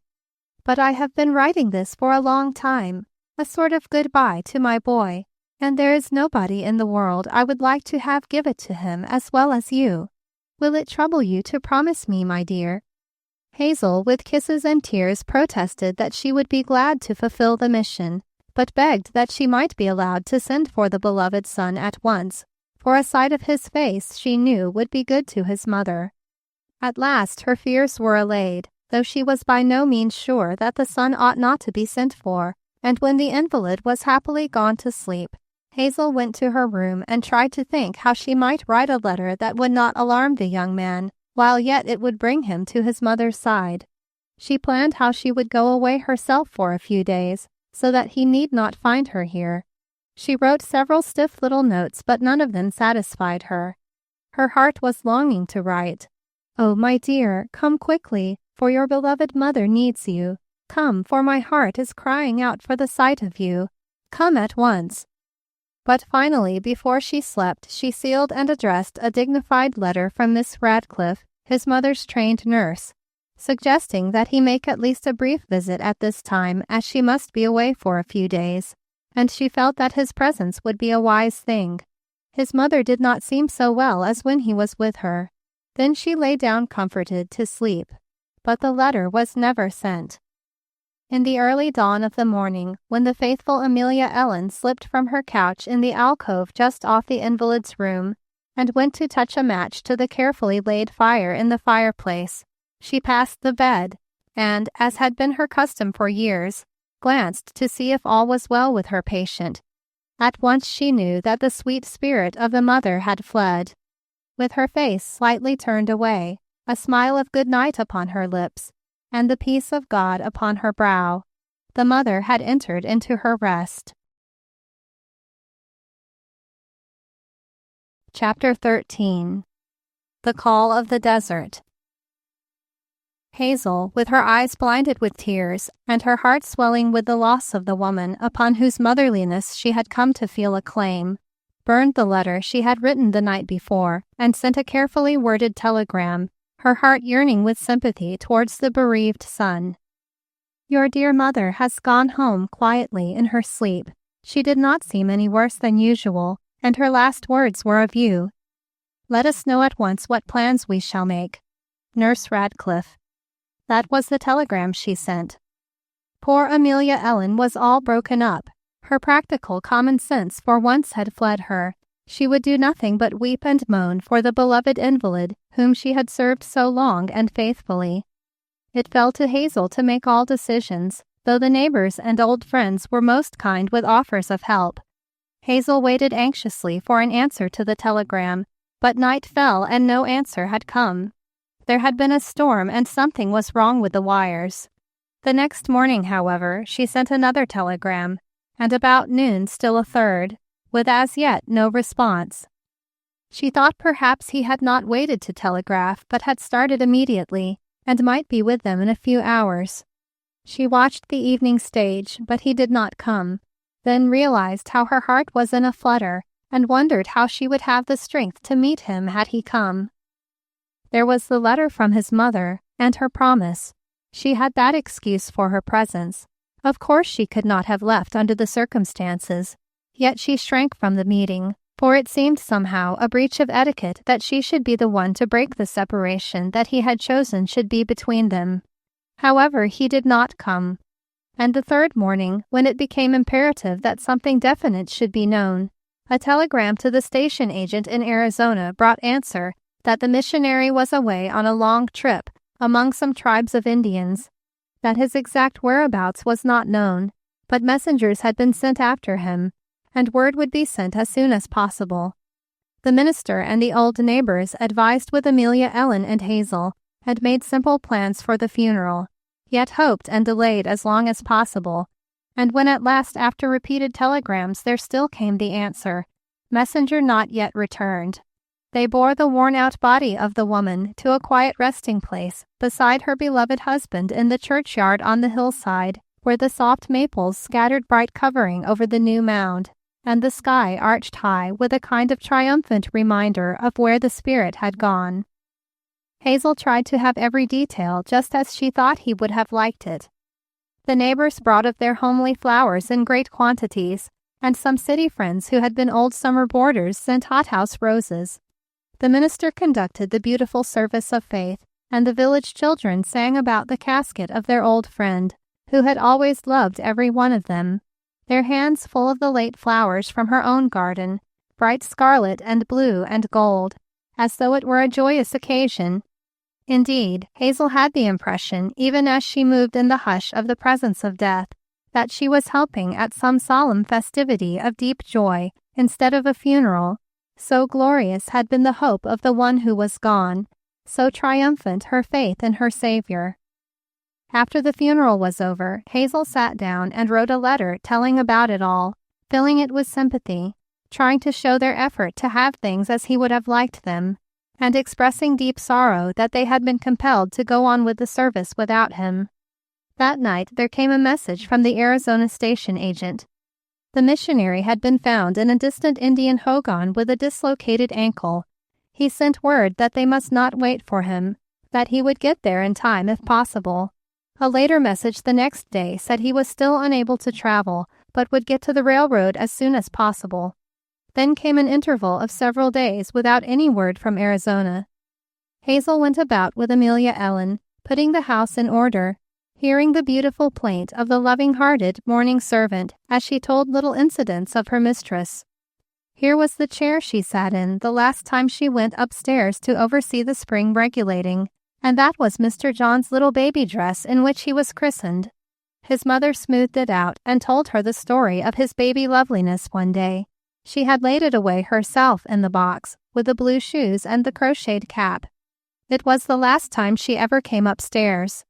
There was the gray silk dress she wore to weddings and dinner parties before her husband died, and beneath it in the trunk was the white embroidered muslin that was her wedding gown.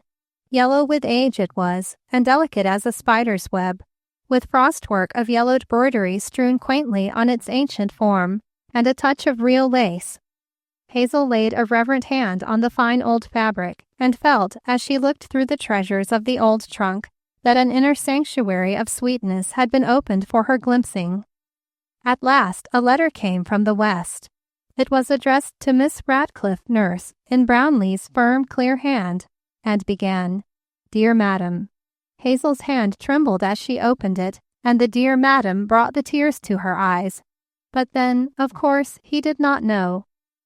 He thanked her with all the kindliness and courtliness of his mother's son for her attendance on his dear mother, and told her of many pleasant things his mother had written of her ministrations. He spoke briefly of his being laid up lamed in the Indian reservation, and his deep grief that he had been unable to come east to be beside his mother during her last hours, but went on to say that it had been his mother's wish, many times expressed, that he should not leave his post to come to her, and that there need be no sadness of farewell when she embarked, and that though it was hard for him, he knew it was a fulfillment of his mother's desires. And now that she was gone, and the last look upon her dear face was impossible, he had decided that he could not bear it just yet to come home and see all the dear familiar places with her face gone. He would wait a little while, until he had grown used to the thought of her in heaven, and then it would not be so hard. Perhaps he would not come home until next spring, unless something called him. He could not tell, and in any case his injured ankle prevented him making the journey at present, no matter how much he may desire to do so. Miss Radcliffe's letter had told him that everything had been done just as he would have had it done. There was nothing further to make it a necessity that he should come. He had written to his mother's lawyer to arrange his mother's few business affairs, and it only remained for him to express his deep gratitude towards those who had stood by his dear mother when it had been made impossible for him to do so. He closed with a request that the nurse would give him her permanent address, that he might be sure to find her when he found it possible to come east again, as he would enjoy thanking her face to face for what she had been to his mother. That was all. Hazel felt a blank dizziness settle down over her as she finished the letter. It put him miles away from her again, with years perhaps before another sight of him.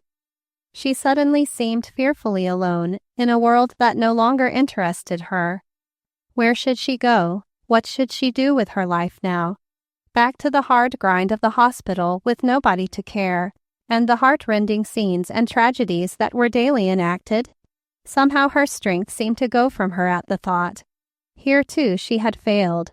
She was not fit for the life, and the hospital people had discovered it and sent her away to nurse her friend and try to get well. They had been kind and talked about when she should return to them, but she knew in her heart they felt her unfit and did not want her back. Should she go back to her home, summon her brother and aunt, and plunge into society again? The very idea sickened her. Never again would she care for that life, she was certain.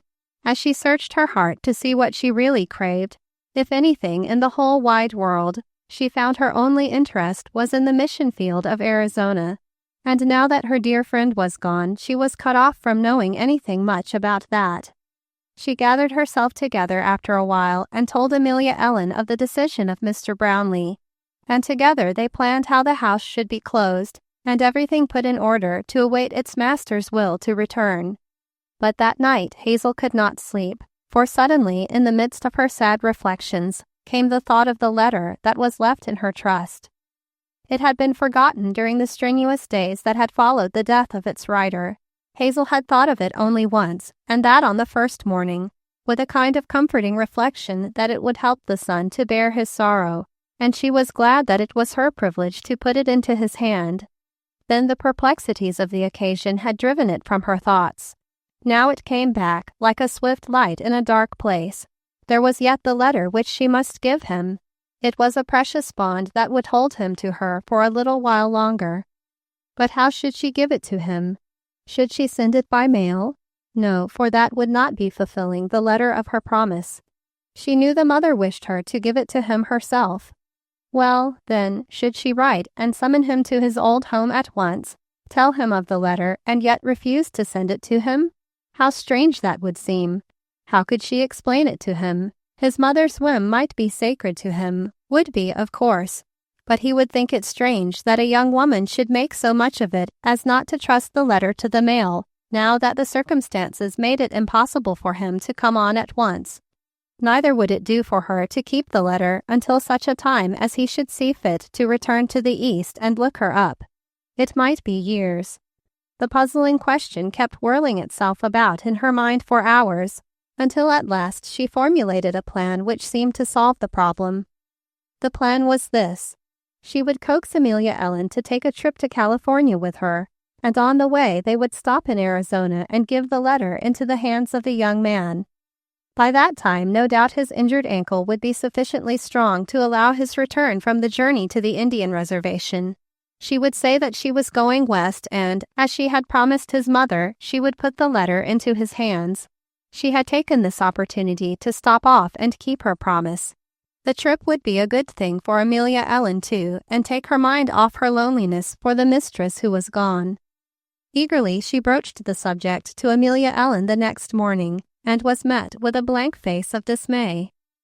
"I couldn't, no ways you'd fix it, my dearie," she said sadly, shaking her head. "I'd like nothing better'n to see them big trees out in California I've been hearing about all my life, and summer and winter snow on the mountains that some of the boarders in the inn tells about, but I can't bring it 'bout. You see, it's this way. Peter Burley and I been promised for nigh on to 12 year now, and when he asked me, I said no, I couldn't leave Miss Brownleigh long's she needed me, and he says, will I marry him the week after she dies, and I says I didn't like no such dismal way of putting it, and he says, well, then, will I marry him the week after she don't need me no more, and I says yes, I will, and now I gotta keep my promise. I can't go back on my faithful word. I'd like real well to see them big trees, but I gotta keep my promise. You see, he's waited long enough, and he's been real patient.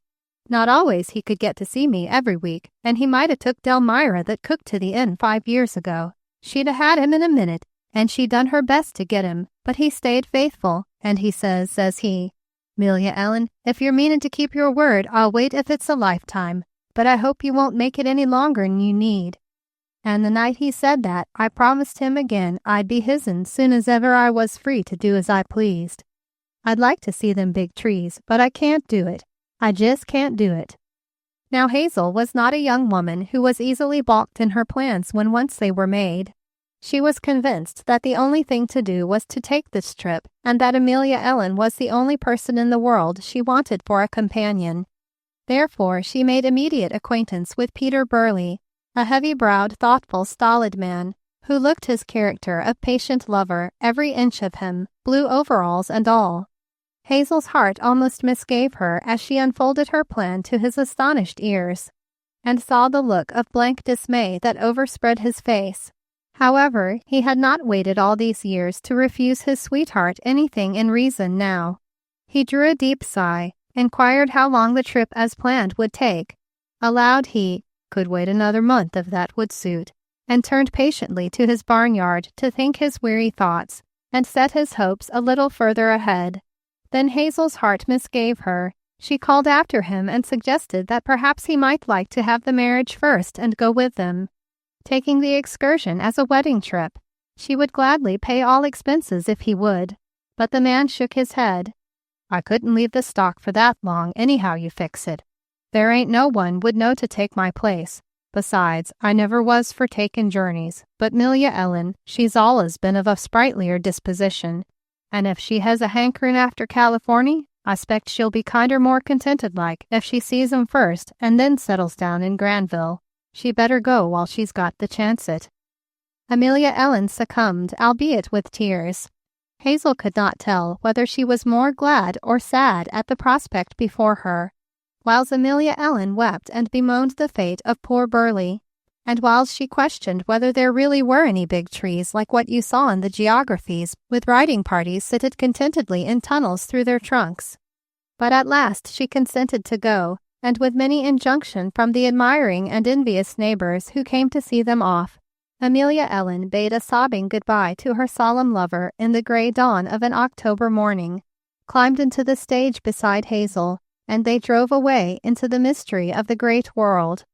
As she looked back to her Peter, standing patient, stooped and gray in the familiar village street, looking after his departing sweetheart, who was going out sightseeing into the world, Amelia Ellen would almost have jumped out over the wheel and run back if it had not been for what the neighbors would say, for her heart was Burleigh's, and now that the big trees were actually pulling harder than Burleigh, and she had decided to go and see them, Burleigh began by his very acquiescence to pull harder than the big trees. It was a very teary Amelia Ellen who climbed into the train a few hours later, looking back dismally, hopelessly towards the old stage they had just left, and wondering after all if she ever would get back to Granville safe and alive again. Strange fears visited her of dangers that might come to Burleigh during her absence, which if they did she would never forgive herself for having left him. Strange horrors of the way of things that might hinder her return, and she began to regard her hitherto beloved traveling companion with almost suspicion, as if she were a conspirator against her welfare.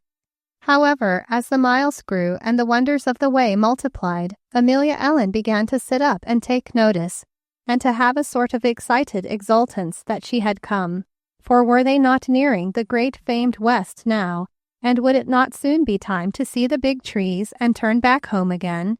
She was almost glad she had come. She would be wholly glad she had done so when she had got back safely home once more. And so one evening about sunset, they arrived at the little station in Arizona, which over a year ago Hazel had left in her father's private car.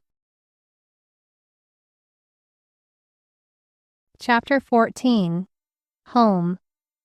Amelia Ellen, stiff from the unaccustomed travel, powdered with the dust of the desert, wearied with the excitement of travel and lack of sleep amid her strange surroundings, stepped down upon the wooden platform and surveyed the magnificent distance between herself and anywhere, observed the vast emptiness, with awful purpling mountains and limitless stretches of vari-colored ground arched by a dome of sky, higher and wider and more dazzling than her stern New Hampshire soul had ever conceived, and turned, panic-stricken, back to the train, which was already moving away from the little station.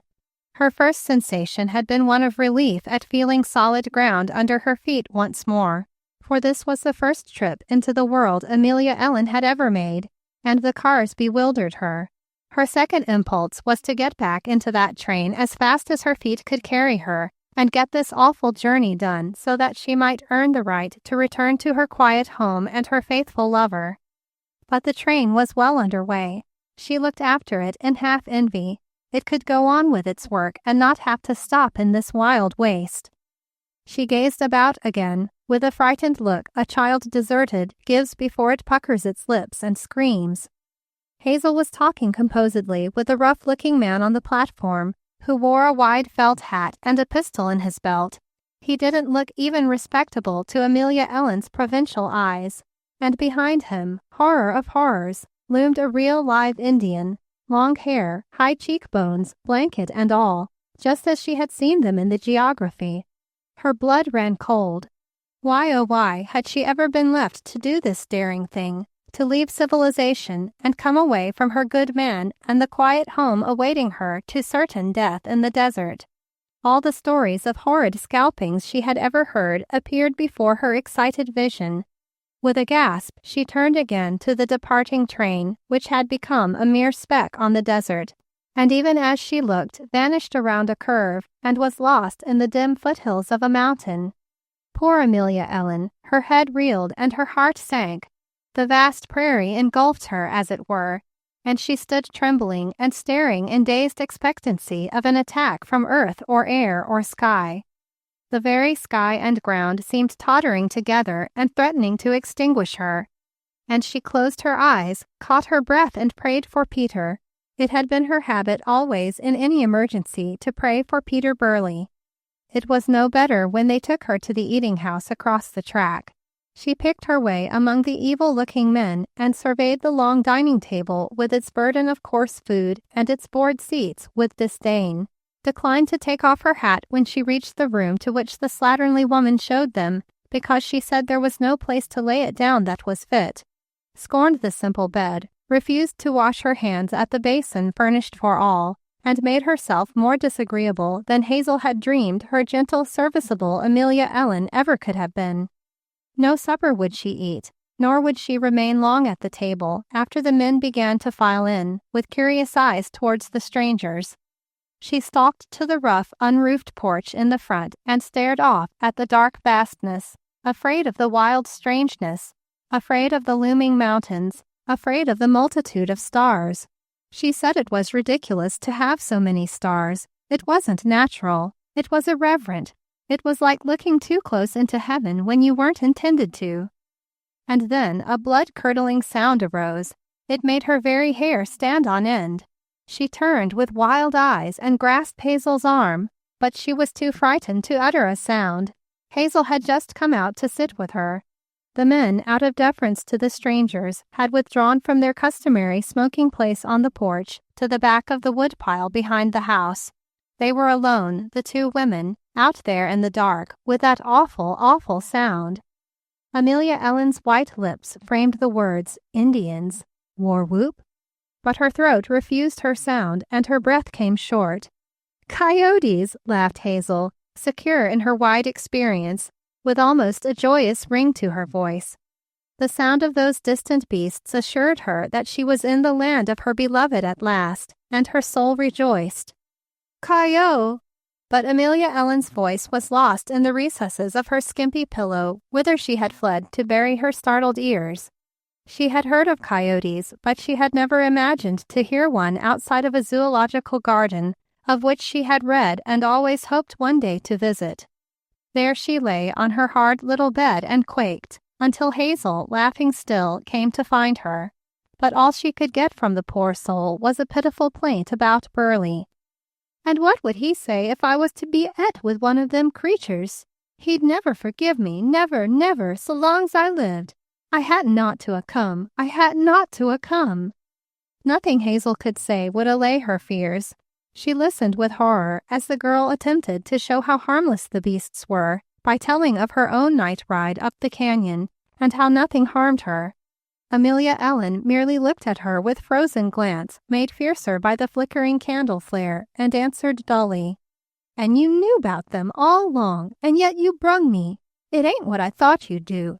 Burleigh, he'll never forgive me as long as I live if I get et up. It ain't as if I was all alone in the world, you know. I got him to think of, and I can't afford to run no risks of bein' et, if you can."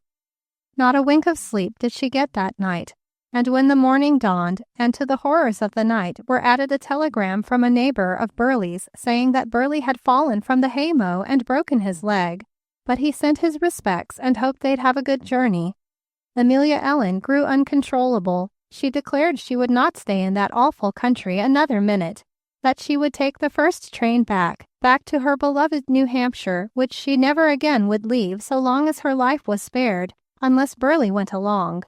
She would not even wait until Hazel had delivered her message. How could two lone women deliver a message in a land like that? Never, never would she ride, drive, or walk. No, nor even set foot on the sand of the desert. She would sit by the track until a train came along, and she would not even look further than she needed. The frenzy of fear which sometimes possesses simple people at the sight of a great body of water, or a roaring torrent pouring over a precipice, had taken possession of her at the sight of the desert. It filled her soul with its immensity, and poor Amelia Ellen had a great desire to sit down on the wooden platform and grasp firm hold of something until a train came to rescue her from this awful emptiness which had tried to swallow her up. "Poor Peter with his broken leg," was her weird cry. One would think she had broken it with the wheels of the car in which she had traveled away from him by the way she took on about it and blamed herself. The tragedy of a broken vow and its consequences was the subject of her discourse. Hazel laughed, then argued, and finally cried and besought, but nothing could avail. Go she would, and that speedily, back to her home. When it became evident that arguments and tears were of no use, and that Amelia Ellen was determined to go home with or without her, Hazel withdrew to the front porch and took counsel with the desert in its morning brightness, with the purple luring mountains and the smiling sky.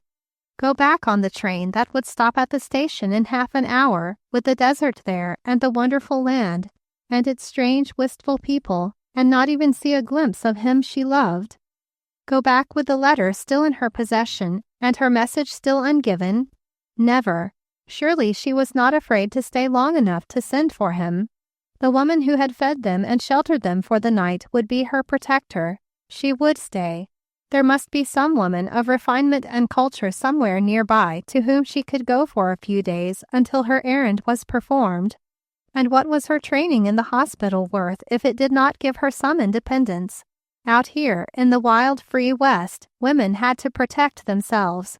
She could surely stay in the uncomfortable quarters where she was for another day until she could get word to the missionary. Then she could decide whether to proceed on her journey alone to California or to go back home. There was really no reason why she should not travel alone if she chose. Plenty of young women did. And anyway, the emergency was not of her choosing. Amelia Ellen would make herself sick fretting over Burleigh, that was plain, if she were detained even a few hours. Hazel came back to the nearly demented Amelia Ellen with her chin tilted firmly and a strange little set of her sweet lips which betokened stubbornness. The train came in a brief space of time, and weeping but firm, Amelia Ellen boarded it, dismayed at the thought of leaving her dear young lady, yet stubbornly determined to go. Hazel gave her the ticket and plenty of money, charged the conductor to look after her, waved a brave farewell, and turned back to the desert alone. A brief conference with the woman who had entertained them, who was also the wife of the station agent, brought out the fact that the missionary was not yet returned from his journey. But a message received from him a few days before spoke of his probable return on the morrow or the day after. The woman advised that the lady go to the fort where visitors were always welcomed and where there were luxuries more fitted to the stranger's habit. She eyed the dainty apparel of her guest enviously as she spoke, and Hazel, keenly alive to the meaning of her look, realized that the woman, like the missionary, had judged her unfit for life in the desert. She was half determined to stay where she was until the missionary's return and show that she could adapt herself to any surroundings. but she saw that the woman was anxious to have her gone. It probably put her out to have a guest of another world than her own. The woman told her that a trusty Indian messenger was here from the fort and was riding back soon. If the lady cared, she could get a horse and go under his escort. She opened her eyes in wonder when Hazel asked if there was to be a woman in the party, and whether she could not leave her work for a little while and ride over with them, if she would pay her well for the service. "Oh, you needn't bring none of them fine lady airs out here," she declared rudely. "We all ain't got time for no such foolery. You needn't be afraid to go back with Joe. He takes care of the women at the fort. He'll look after you fine. You'll maybe can hire a horse to ride and strap your baggage on. Your trunk you can leave here." Hazel, half frightened at the position she allowed herself to be placed in, considered the woman's words, and when she had looked upon the Indian's stolid countenance, decided to accept his escort. He was an old man with furrowed face and sad eyes that looked as if he could tell great secrets, but there was that in his face that made her trust him, she knew not why. An hour later, her most necessary baggage strapped to the back of the saddle on a wicked-looking little pony, Hazel, with a deep sense of excitement, mounted and rode away behind the solemn, silent Indian. She was going to the fort to ask shelter until her errand was accomplished, of the only women in that region who would be likely to take her in. She had a feeling that the thing she was doing was a most wild and unconventional proceeding, and would come under the grave condemnation of her aunt and all her New York friends. She was most thankful that they were far away and could not interfere, for somehow she felt that she must do it anyway. She must put that letter, with her own hands, into the possession of its owner. It was a glorious morning. The earth and the heavens seemed newly made for the day. Hazel felt a gladness in her soul that would not down, even when she thought of poor Amelia Ellen crouched in her corner of the sleeper, miserable at her desertion, yet determined to go. She thought of the dear mother, and wondered if 'twere given to her to know how she was trying to fulfill her last wish. It was pleasant to think she knew and was glad, and Hazel felt as though her presence were near and protecting her. The silent Indian made few remarks. He rode ahead always with a grave, thoughtful expression, like a student whose thoughts are not to be disturbed. He nodded gravely in answer to the questions Hazel asked him whenever they stopped to water the horses, but he volunteered no information beyond calling her attention to a lame foot her pony was developing. Several times Joe got down and examined the pony's foot and shook his head with a grunt of worried disapproval. Presently, as the miles went by, Hazel began to notice the pony's lameness herself and became alarmed lest he would break down altogether in the midst of the desert. Then what would the Indian do? Certainly not give her his horse and foot it as the missionary had done. She could not expect that every man in this desert was like the one who had cared for her before. What a foolish girl she had been to get herself in this fix. And now there was no father to send out search parties for her, and no missionary at home to find her. The dust, the growing heat of the day, and the anxiety began to wear upon her. She was tired and hungry, and when at noon the Indian dismounted beside a water hole where the water tasted of sheep who had passed through but a short time before, and handed her a package of cornbread and cold bacon, while he withdrew to the company of the horses for his own siesta, she was fain to put her head down on the coarse grass and weep for her folly in coming out to this wild country alone, or at least being so headstrong as to stay when Amelia Ellen deserted her. Then the thought suddenly occurred to her, how would Amelia Ellen have figured in this morning's journey on horseback? Instead of weeping, she fell to laughing almost hysterically. She munched the cornbread, the bacon she could not eat, and wondered if the woman at the stopping place had realized what an impossible lunch she had provided for her guest. However, here was one of the tests. She was not worth much if a little thing like coarse food annoyed her so much. She drank some of the bitter water and bravely ate a second piece of cornbread and tried to hope her pony would be all right after his rest. But it was evident after they had gone a mile or two further that the pony was growing worse. He lagged and limped and stopped, and it seemed almost cruel to urge him further, yet what could be done? The Indian rode behind now, watching him and speaking in low grunts to him occasionally. and finally they came in sight of a speck of a building in the distance. Then the Indian spoke. Pointing towards the distant building, which seemed too tiny for human habitation, he said, "Anishodi Hogan, him friend me, lady stay. Me come back good horse, pony no go more, he bad." Dismay filled the heart of the lady. She gathered that her guide wished to leave her by the way while he went on for another horse, and maybe he would return, and maybe not. Meantime, what kind of a place was he leaving her in? Would there be a woman there? Even if she were an Indian woman, that would not be so bad. Anishodi sounded as if it might be a woman's name. "Is this Anishodi a woman?" she questioned. The Indian shook his head and grunted, Nah, Anishodi, Anishodi. Him friend me, him good friend, no woman," in scorn. "Is there a woman in the house?" she asked anxiously. "Nah, him heap good man, good Hogan, lady stay, rest." Suddenly her pony stumbled and nearly fell. She saw that she could not depend on him for long now. "Couldn't I walk with you?" she asked, her eyes pleading. "I would rather walk than stay. Is it far?" The Indian shook his head vigorously. "Lady no walk, many sons lady walk, great mile, lady stay, me ride fast, back sundown." And he pointed to the sun, which was even now beginning its downward course.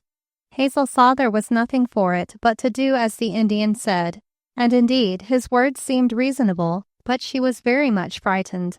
What kind of a place was this in which she was to stay? As they neared it, there appeared to be nothing but a little weather-beaten shanty with a curiously familiar look, as if she had passed that way before. A few chickens were pecking about the yard, and a vine grew over the door, but there was no sign of human being about, and the desert stretched wide and barren on every side. Her old fear of its vastness returned, and she began to have a fellow feeling with Amelia Ellen.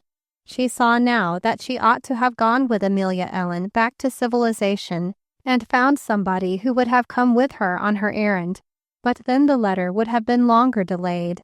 The thought of the letter kept up her courage, and she descended dubiously from her pony's back and followed the Indian to the door of the shanty. The vine growing luxuriantly over window and casement and door frame reassured her somewhat. She could not tell just why.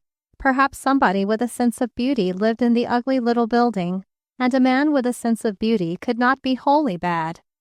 But how was she to stay alone in a man's house where no woman lived?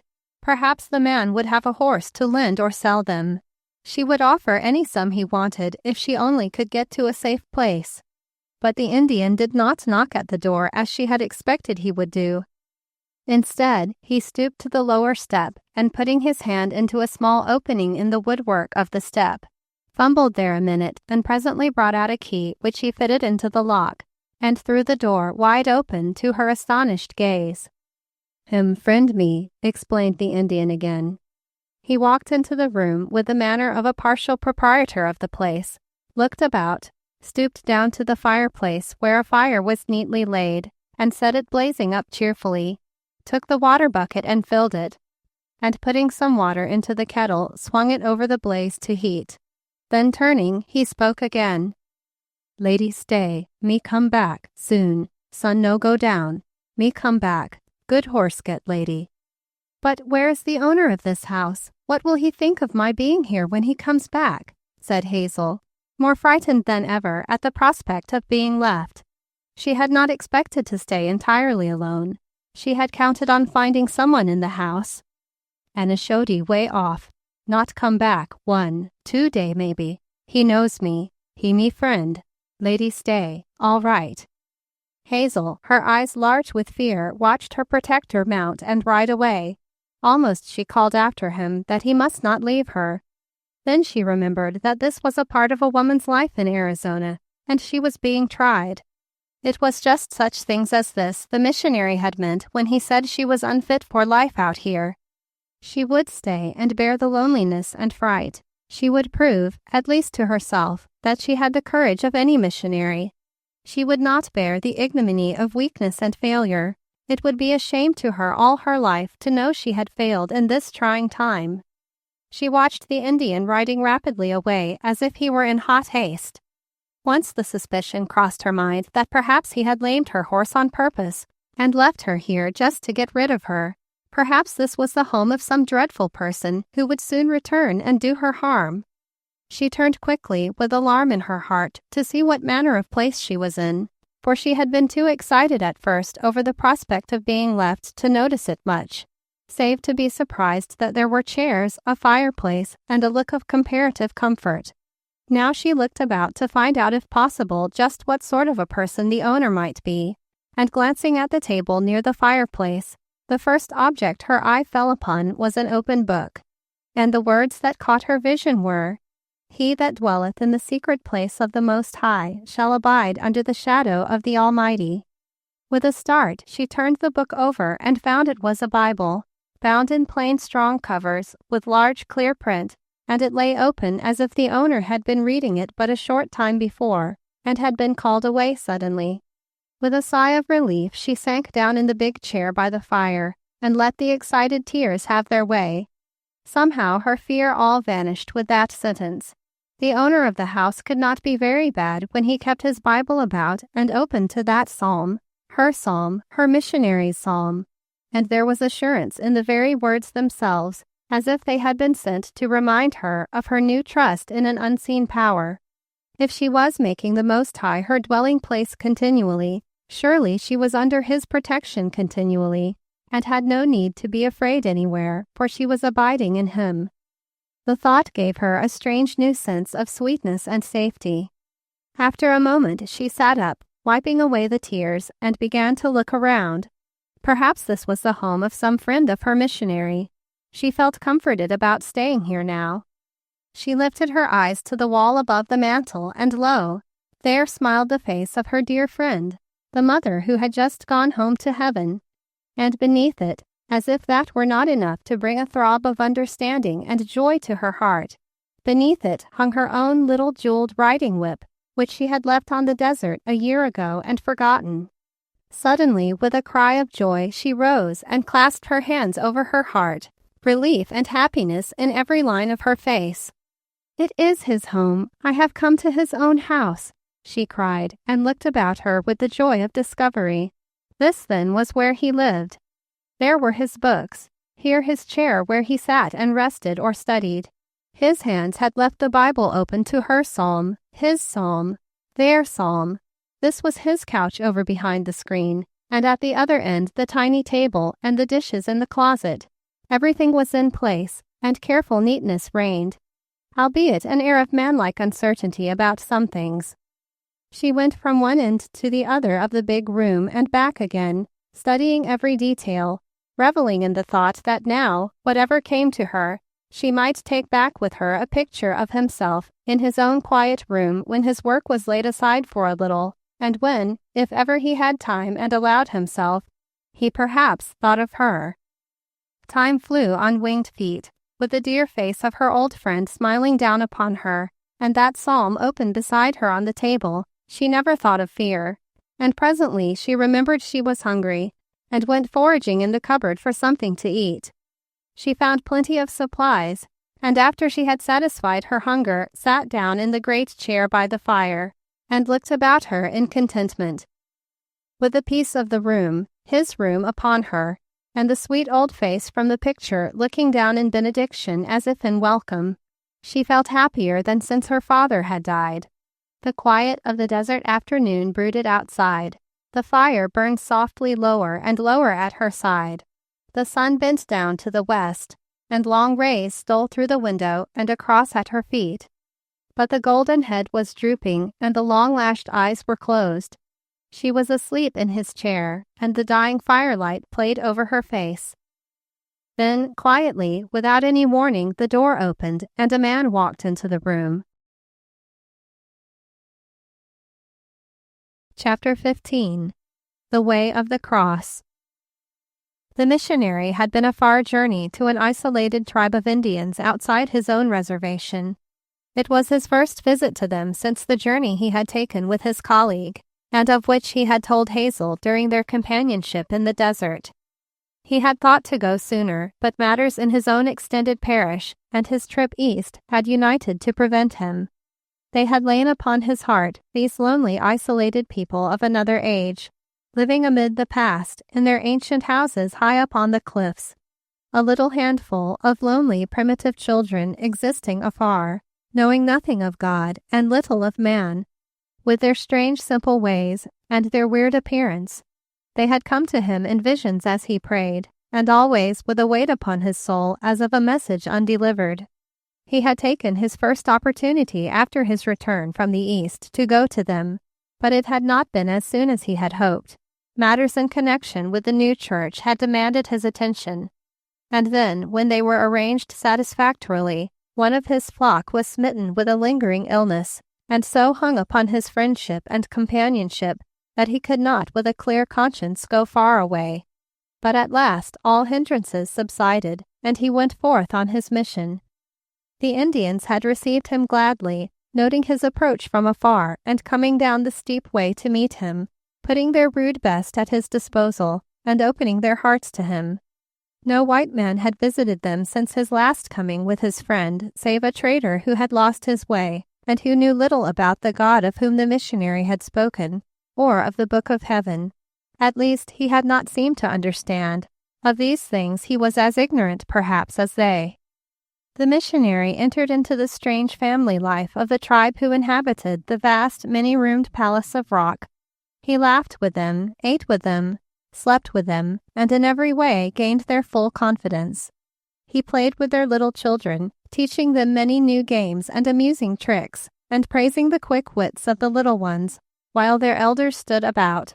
The stolid look of their dusky faces relaxed into smiles of deep interest and admiration. And then at night he told them of the God who set the stars above them, who made the earth and them, and loved them, and of Jesus, his only Son, who came to die for them, and who would not only be their Savior, but their loving companion by day and by night, unseen but always at hand, caring for each one of his children individually, knowing their joys and their sorrows. Gradually he made them understand that he was the servant, the messenger of this Christ, and had come there for the express purpose of helping them to know their unseen friend. Around the campfire, under the starry dome, or on the sunny plain, whenever he taught them they listened, their faces losing the wild, half-animal look of the uncivilized, and taking on the hidden longing that all mortals have in common. He saw the humanity in them looking wistfully through their great eyes, and gave himself to teach them. Sometimes as he talked he would lift his face to the sky and close his eyes, and they would listen with awe as he spoke to his Father in heaven. They watched him at first, and looked up, as if they half expected to see the unseen world open before their wondering gaze. But gradually the spirit of devotion claimed them, and they closed their eyes with him. And who shall say if the savage prayers within their breasts were not more acceptable to the Father than many a worldly petition put up in the temples of civilization? 7 days and nights he abode with them, and they fain would have claimed him for their own, and begged him to give up all other places and live there always. They would give him of their best. He would not need to work, for they would give him his portion and make him a home as he should direct them. In short, they would enshrine him in their hearts as a kind of under-God, representing to their childish minds the true and only one, the knowledge of whom he had brought to them. But he told them of his work, of why he must go back to it, and sadly they prepared to bid him good-bye, with many an invitation for return. In going down the cliff, where he had gone with them many a time before, he turned to wave another farewell to a little child who had been his special pet, and turning, slipped, and wrenched his ankle so badly that he could not move on. They carried him up to their home again, half sorrowful but wholly triumphant. He was theirs for a little longer, and there were more stories he could tell. The Book of Heaven was a large one, and they wanted to hear it all. They spread his couch of their best, and wearied themselves to supply his necessity with all that their ignorance imagined he needed. And then they sat at his feet and listened. The sprain was a troublesome one, and painful, and it yielded to treatment but slowly. Meanwhile the messenger arrived with a telegram from the East. They gathered about it, that sheet of yellow paper with its mysterious scratches upon it, which told such volumes to their friend. but gave no semblance to sign language of anything in heaven above or earth beneath. They looked with awe upon their friend as they saw the anguish in his countenance. His mother was dead.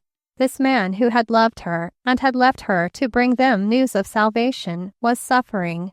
It was one more bond between them, one more tie of common humanity. And yet he could look up and smile and still speak to the invisible Father.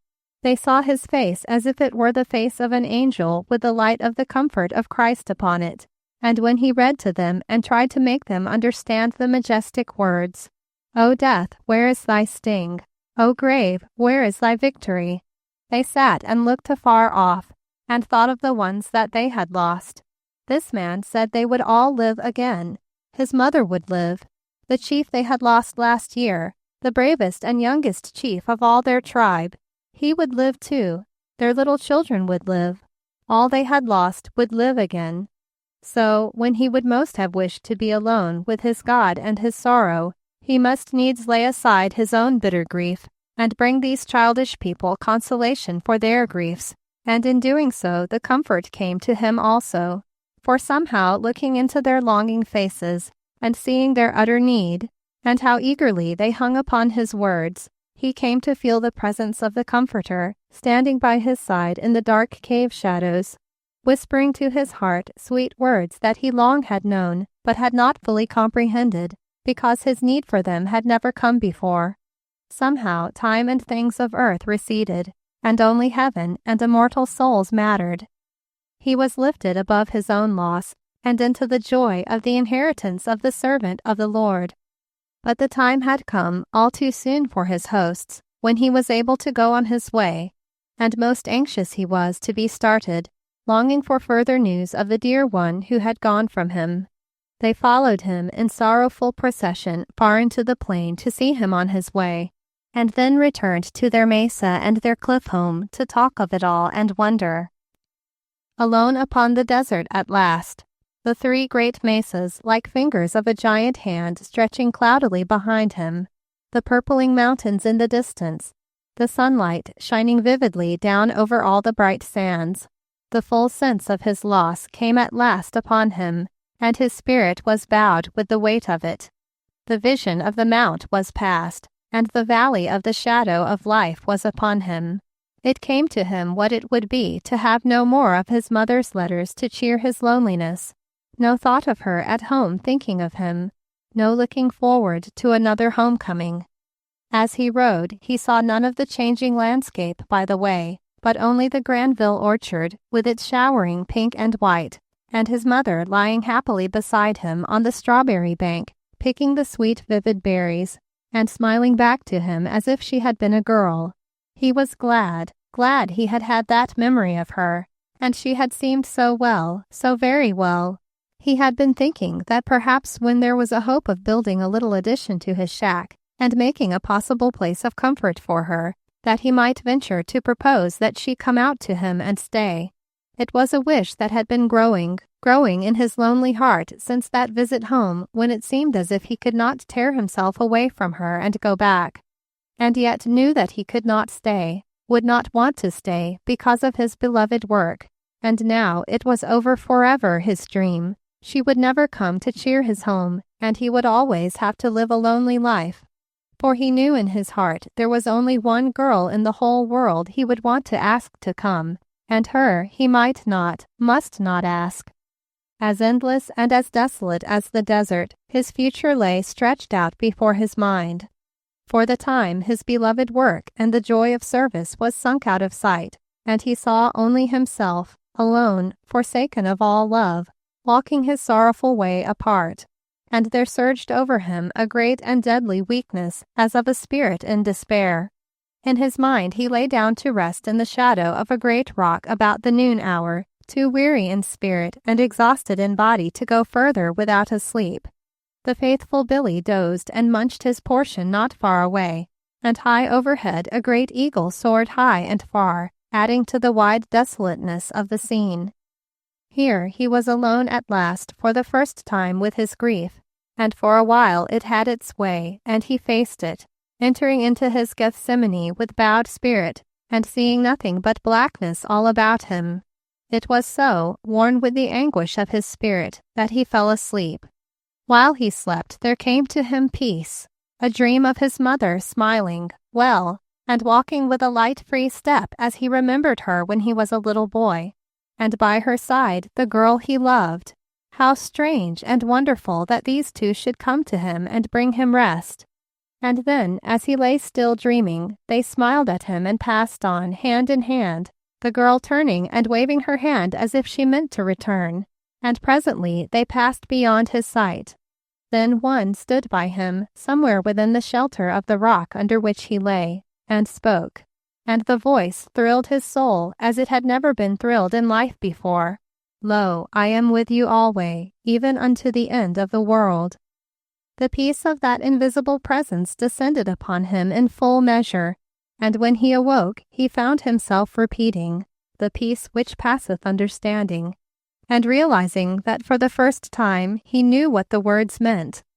Some time he lay quietly like a child who had been comforted and cared for, wondering at the burden which had been lifted, glorying in the peace that had come in its place, rejoicing in the presence that he felt would be with him always and make it possible for him to bear the loneliness. At last he turned his head to see if Billy were far away, and was startled to see the shadow of the rock under which he lay, spread out upon the sand before him, the semblance of a perfect, mighty cross. For so the jutting uneven arms of the rock and the position of the sun arranged the shadows before him. The shadow of a great rock in a weary land. The words came to his memory, and it seemed to be his mother's voice repeating them, as she used to do on Sabbath evenings when they sat together in the twilight before his bedtime. A weary land. It was a weary land now, and his soul had been parched with the heat and loneliness. He had needed the rock as he had never needed it before, and the rock, Christ Jesus, had become a rest and a peace to his soul. But there it lay, spread out upon the sand beside him, and it was the way of the cross. The Christ way was always the way of the cross. But what was the song they sang at that great meeting he had attended in New York?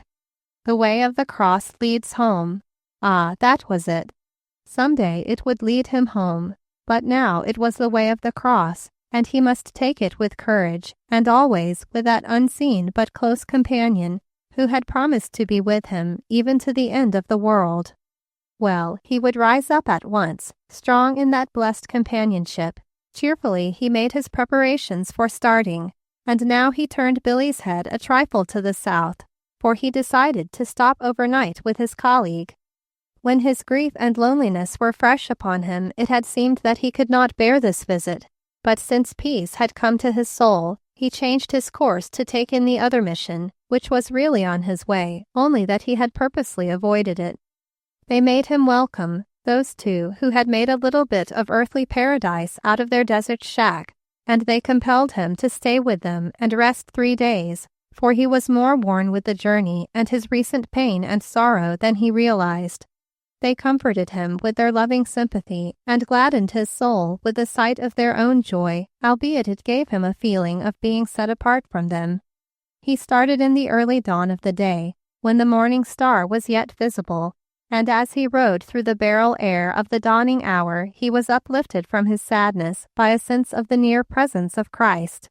He took his way slowly, purposely turning aside 3 times from the trail to call at the hogans of some of his parishioners, for he dreaded the homecoming as one dreads a blow that is inevitable. His mother's picture awaited him in his own room, smiling down upon his possessions with that dear look upon her face, and to look at it for the first time, knowing that she was gone from earth forever, was an experience from which he shrank inexpressibly. Thus he gave himself more time, knowing that it was better to go calmly, turning his mind back to his work, and doing what she would have liked him to do. He camped that night under the sheltered ledge where he and Hazel had been, and as he laid down to sleep, he repeated the psalm they had read together that night, and felt a sense of the comfort of abiding under the shadow of the Almighty. In visions of the night he saw the girl's face once more, and she smiled upon him with that glad welcoming look, as though she had come to be with him always. She did not say anything in the dream, but just put out her hands to him with a motion of surrender. The vision faded as he opened his eyes, yet so real had it been that it remained with him and thrilled him with the wonder of her look all day. He began to ponder whether he had been right in persistently putting her out of his life, as he had done. Bits of her own sentences came to him with new meaning, and he wondered after all if he had not been a fool. Perhaps he might have won her. Perhaps God had really sent her to him to be his life companion, and he had been too blind to understand. He put the idea from him many times with a sigh as he mended the fire and prepared his simple meal. Yet always her face lingered sweetly in his thoughts, like balm upon his saddened spirit. Billy was headed towards home that morning and seemed eager to get on. He had not understood his master these sad days. Something had come over his spirit. The little horse neighed cheerfully and started on his way with whiling gait. However lonely the master might be, home was good, with one's own stall and manger, and who might tell but some presentiment told Billy that the princess was awaiting them? The missionary endeavored to keep his thoughts upon his work and plans for the immediate future, but try as he would, the face of the girl kept smiling in between, and all the beauties of the way combined to bring back the ride he had taken with her, until finally he let his fancy dwell upon her with pleasant thoughts of how it would be if she were his and waiting for him at the end of his journey, or better still, riding beside him at this moment, bearing him sweet converse on the way. The little shack stood silent, familiar in the setting sunlight, as he rode up to the door and gravely arranged for Billy's comfort. Then, with his upward look for comfort, he went towards his lonely home, and opening the door, stood wondering upon the threshold. Chapter 16. The Letter. It was only an instant before she opened her eyes, for that subconscious state that warns even in sleep of things that are going on outside the world of slumber told her there was another soul present. She awakened suddenly and looked up at him, the rosiness of sleep upon her cheeks and the dewiness of it upon her eyelids. She looked most adorable with the long red slant of sunset from the open door at her feet, and the wonder of his coming in her face. Their eyes met and told the story before Brain had time to give warning of danger and need of self-control. "Oh, my darling," the man said, and took a step towards her, his arms outstretched as if he would clasp her, yet daring hardly to believe that it was really herself in the flesh. "My darling, have you really come to me?" He breathed the question as though its answer meant life or death to him. She arose and stood before him, trembling with joy, abashed now that she was in his presence, in his home, unbidden. Her tongue seemed tied. She had no word with which to explain, but because he saw the love in her eyes, and because his own need of her was great, he became bolder, and coming closer he began to tell her earnestly how he had longed and prayed that God would make a way for him to find her again, how he had fancied her here in this room, his own dear companion, his wife. He breathed the word tenderly, reverently, and she felt the blessing and the wonder of the love of this great, simple-hearted man. Then, because he saw his answer in her eyes, he came near and took her reverently in his arms, laid his lips upon hers, and thus they stood for a moment together, knowing that after all the sorrow, the longing, the separation, each had come into his own. It was some time before Hazel could get opportunity to explain how she came all unknowingly to be in his house, and even then he could not understand what joyful circumstance had set her face forward and dropped her at his door. So she had to go back to the letter which was the cause of it all, and yet for the moment had been forgotten. She brought it forth now, and his face, all tender with the joy of her presence, grew almost glorified when he knew that it was she who had been his mother's tender nurse and beloved friend through the last days of her life. With clasped hands they talked together of his mother. Hazel told him all, how she had come upon her that summer's day, and her heart had yearned to know her for his sake, and how she had gone back again and yet again. All the story of her own struggles for a better life. When she told of her cooking lessons, he kissed the little white hands he held, and when she spoke of her hospital work, he touched his lips to eyes and brow in reverent worshipfulness. "And you did all that because?" he asked, and looked deep into her eyes, demanding hungrily his answer. "Because I wanted to be worthy of your love," she breathed softly, her eyes down-drooped, her face rosy with her confession. "Oh, my darling," he said, and clasped her close once more. Almost the letter itself was forgotten, until it slipped softly to the floor and called attention to itself. There was really, after all, no need for the letter. It had done its intended work without being read. But they read it together, his arm about her shoulders and their heads close, each feeling the need of the comforting love of the other because of the bereavement each had suffered. And thus they read: "My dear son, I am writing this letter in what I believe to be the last few days of my life. Long ago I made our dear doctor tell me just what would be the signs that preceded the probable culmination of my disease. He knew I would be happier so, for I had some things I wished to accomplish before I went away. I did not tell you, dear son, because I knew it could but distress you and turn your thoughts away from the work to which you belong. I knew when you came home to me for that dear last visit that I had only a little while longer left here, and I need not tell you what those blessed days of your stay were to me. You know without my telling. You perhaps will blame yourself that you did not see how near the end it was and stay beside me. But, John, beloved, I would not have been happy to have had it so. It would have brought before you with intensity the parting side of death, and this I wished to avoid. I want you to think of me as gone to be with Jesus and with your dear Father. Besides, I wanted the pleasure of giving you back again to your work before I went away. It was because I knew the end was near that I dared do a lot of things that I would have been careful about otherwise. It was in the strength of the happiness of your presence that I forced myself to walk again, that you might remember your mother once more on her feet. Remember now, when you are reading this, I shall be walking the golden streets with as strong and free a gait as you walk in your desert, dear. So don't regret anything of the good time we had, nor wish you had stayed longer. It was perfect, and the good times are not over for us. We shall have them again on the other side some day, when there are no more partings forever. But there is just one thing that has troubled me ever since you first went away, and that is that you are alone. God knew it was not good for man to be alone, and He has a helpmeet for my boy somewhere in the world, I am sure. I would be glad if I might go, knowing that you had found her, and that she loved you as I loved your father when I married him. I have never talked much about these things to you, because I do not think mothers should try to influence their children to marry until God sends the right one, and then it is not the mother who should be the judge, of course.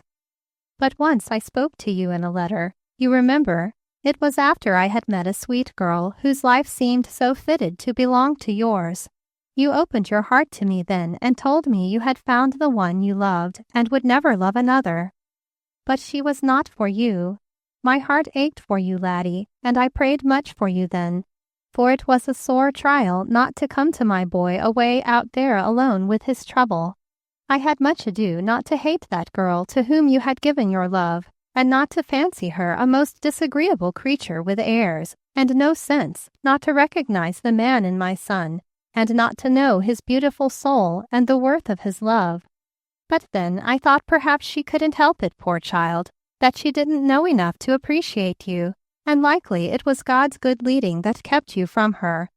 But I have kept hoping that sometime He would bring you to love another who was more worthy than she could have been.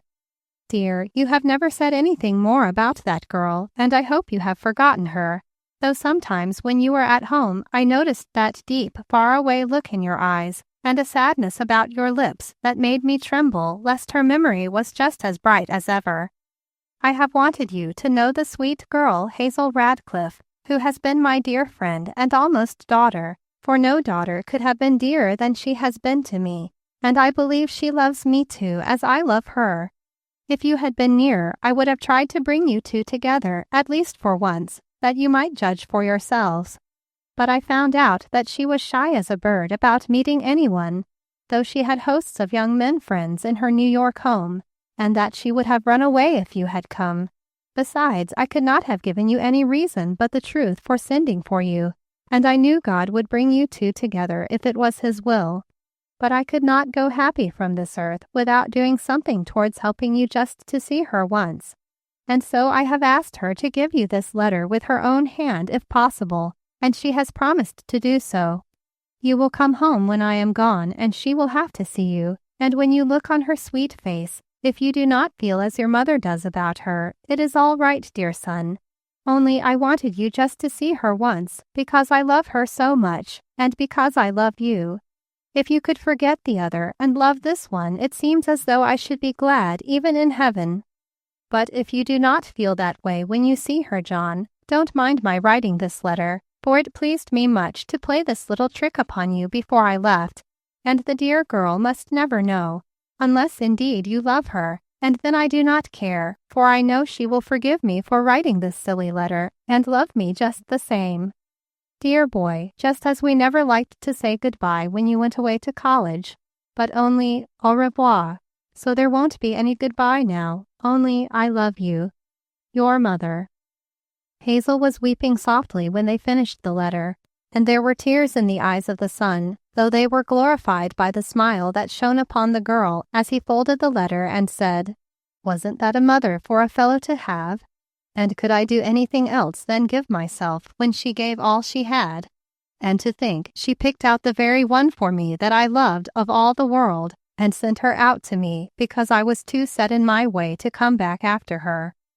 It is just as if my mother sent you down as a gift from heaven to me, dear." And their lips met once more in deep love and understanding.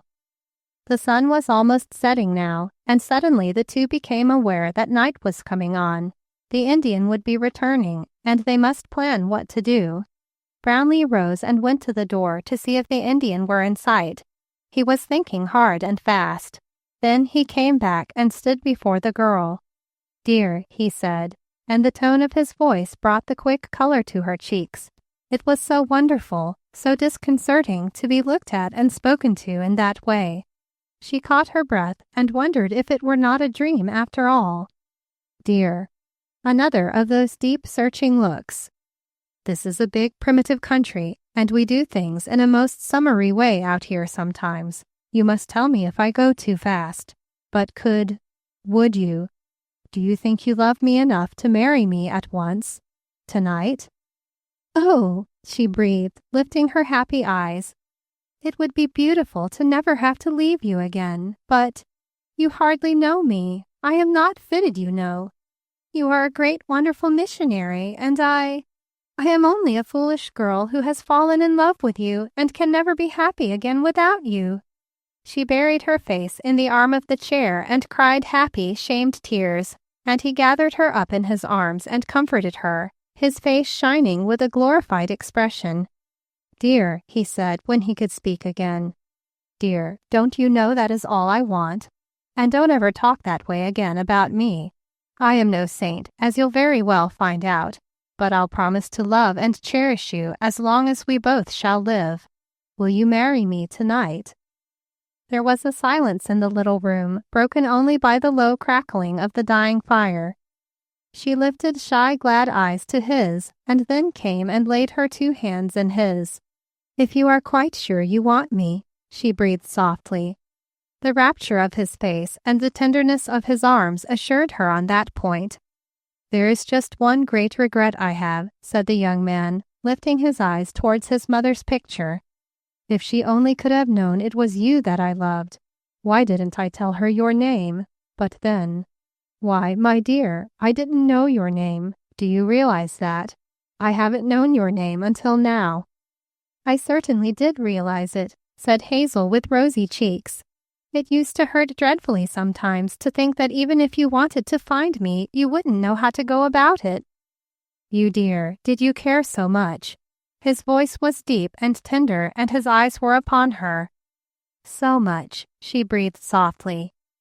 But the splash of red light on the floor at their feet warned them of the lateness of the hour, and they turned to the immediate business of the moment. "It is wonderful that things are just as they are tonight," said Brownleigh in his full, joyous tones. It certainly seems providential. Bishop Flail, my father's old college chum, has been traveling through the West on missionary work for his church, and he is now at the stopping place where you spent last night. He leaves on the midnight train tonight, but we can get there long before that time, and he will marry us. There is no one I would rather have had, though the choice should have been yours. Are you going to mind very much being married in this brief and primitive manner?" "If I minded those things, I should not be worthy of your love," said Hazel softly. "No, I don't mind in the least, only I've really nothing along to get married in. Nothing suitable for a wedding gown. You won't be able to remember me in bridal attire. And there won't even be Amelia Ellen for bridesmaid." She smiled at him mischievously. "You darling," he said, laying his lips upon hers again. "You need no bridal attire to make you the sweetest bride that ever came to Arizona, and I shall always remember you as you are now, as the most beautiful sight my eyes ever saw.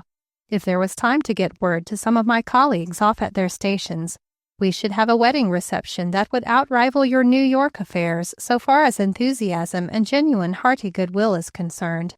But they are all from 40 to 100 miles away from here, and it will be impossible. Are you sure you are not too tired to ride back to the stopping place tonight?" He looked at her anxiously. "We will hitch Billy to the wagon, and the seat has good springs. I will put in plenty of cushions, and you can rest on the way, and we will not attempt to come back tonight, for it would be too much for you." She began to protest, but he went on. "No, dear, I don't mean we'll stay in that little hole where you spent last night. That would be awful. But what would you say to camping in the same spot where we had our last talk? I have been there many times since, and often spend the night there because of its sweet association with you. It is not far, you know, from the railroad, a matter of a few minutes' ride, and there is good water. We can carry my little tent and trappings, and then take as much of a wedding trip afterwards as you feel you have strength for before we return, though we shall have the rest of our lives to make one dear long wedding trip of, I hope. Will that plan suit you?" "Oh, it will be beautiful," said Hazel with shining eyes. "Very well then, I will get everything ready for our start, and you must rest until I call you." With that he stooped, and before she realized what he was doing, gently lifted her from her feet and laid her down upon his couch over in the corner, spreading a many-colored Indian blanket over her.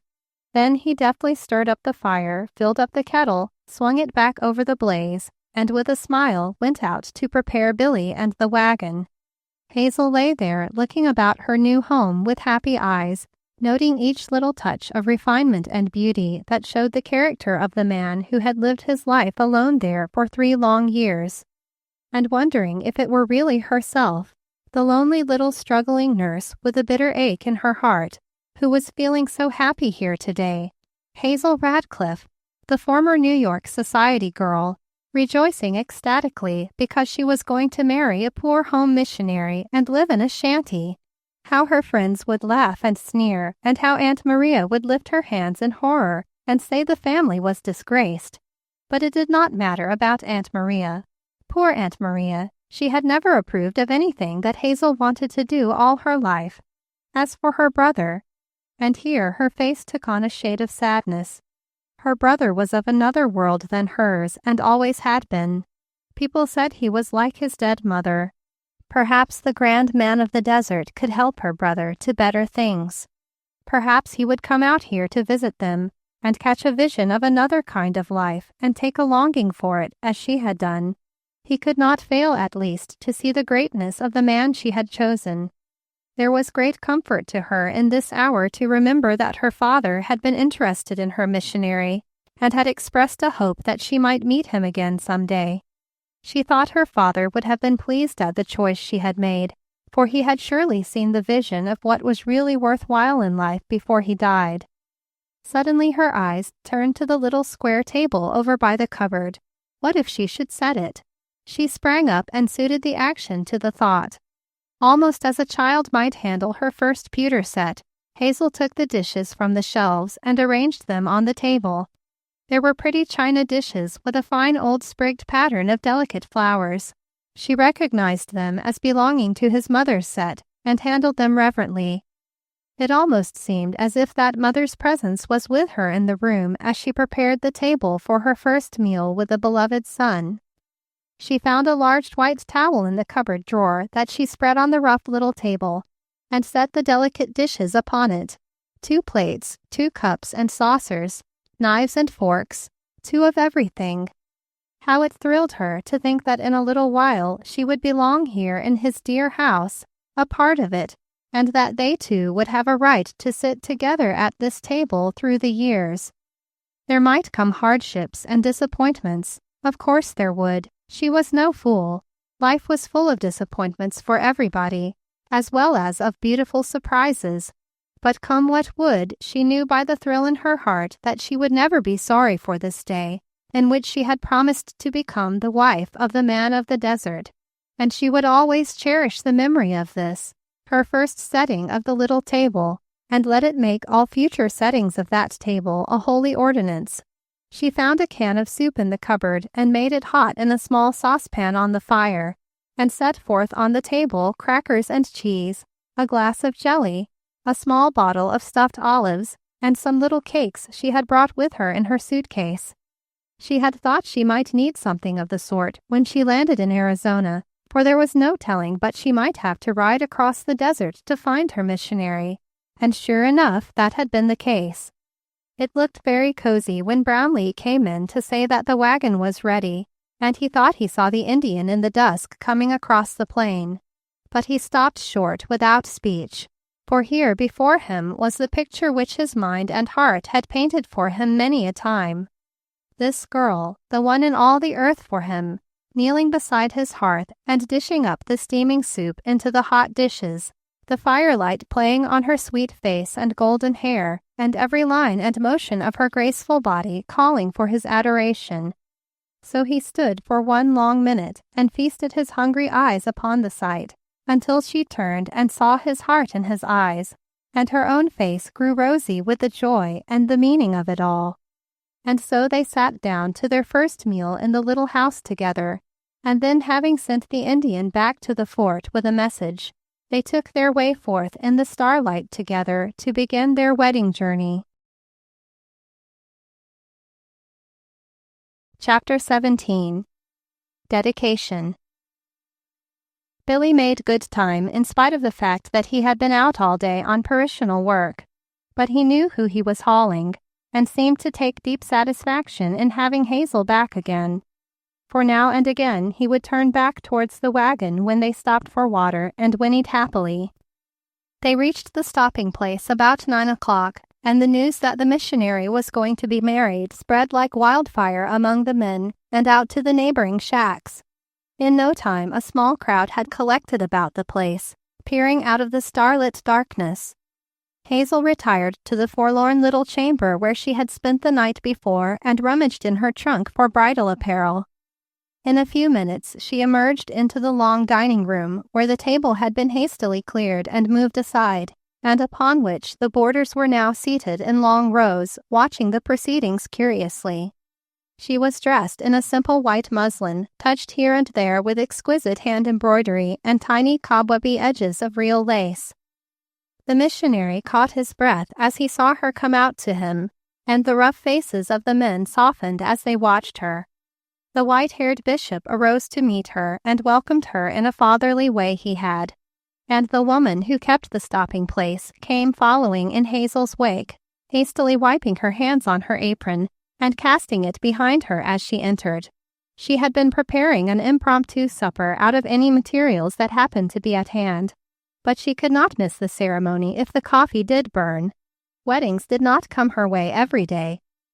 In the doorway, his stolid face shining in the glare of many candles, stood the Indian from the fort. He had followed silently behind the couple to witness the proceedings, well knowing he would be forgiven by his mistress at the fort when he told his news. The missionary was well beloved, and the missionary was going to be married. What would the 400 of her own select New York circle have said, could they have seen Hazel Radcliffe standing serene in her simple gown, with her undecked golden hair, in the midst of that motley company of men, with only 3 curious slatternly women in the background to keep her company? giving herself away to a man who had dedicated his life to work in the desert? But Hazel's happy heart was serenely unconscious of the incongruity of her surroundings, and she answered with a clear ring to her voice as the bishop asked her the questions. "I will." She was coming gladly to her new home.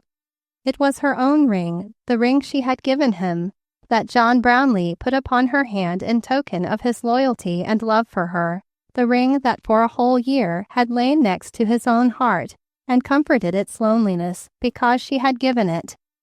And now he gave it back because she had given him herself. Graciously, she placed her small white hand in the rough, awkward ones of the men who came to offer her congratulations, half stumbling over their own feet in their awe and wonder at her beauty. It was to them as if an angel from heaven had suddenly dropped down and condescended to walk their daily path in sight of them all. Cheerfully, she swallowed the stale cake and muddy coffee that the slatternly landlady produced, and afterwards, as she was being helped to get back into her riding dress, bestowed upon her a little lilac wool frock from her trunk that the woman admired greatly. From that moment, the landlady of the stopping place was a new creature. Missions and missionaries had been nothing to her through the years, but she believed in them forever after, and donned her new lilac gown in token of her faith in Christianity. Thus Hazel won her first convert, who afterwards proved her fidelity in time of great trial, and showed that even a lilac gown may be an instrument of good. Out into the starlight together again they rode, with the blessing of the bishop upon them, and the cheers of the men still sounding in their ears. "I wish Mother could have known," said the bridegroom as he drew his bride close within his arms and looked down upon her nestling by his side. "Oh, I think she does," said Hazel as she dropped a thankful, weary head against his shoulder. Then the missionary stooped and gave his wife a long, tender kiss, and raising his head and lifting his eyes to the starlit sky, he said reverently, "Oh, my Father, I thank Thee for this wonderful gift. Make me worthy of her. Help her never to regret that she has come to me." Hazel crept her hand into his free one and laid her lips upon his fingers, and prayed, all quietly by herself, for gladness. So they rode out to their camp beneath God's sky. 3 days later, an Indian on the way to the fort turned aside with a message for Hazel, a telegram. It read, "Arrived safe. Married Burleigh to once so I could see to him. Do come home right away. Burleigh says come and live with us. Answer right away. I can't enjoy my new home worrying about you. Yours respectfully, Amelia Ellen Stout Burleigh." With laughter and tears, Hazel read the telegram, whose price must have cost the frugal New England conscience a twinge, and after a moment's thought wrote an answer to send back by the messenger. "Dear Amelia Ellen, love and congratulations for you both. I was married to John Brownleigh the night you left. Come out and see us when your husband gets well, and perhaps we'll visit you when we come east. I am very happy. Hazel Radcliffe Brownleigh."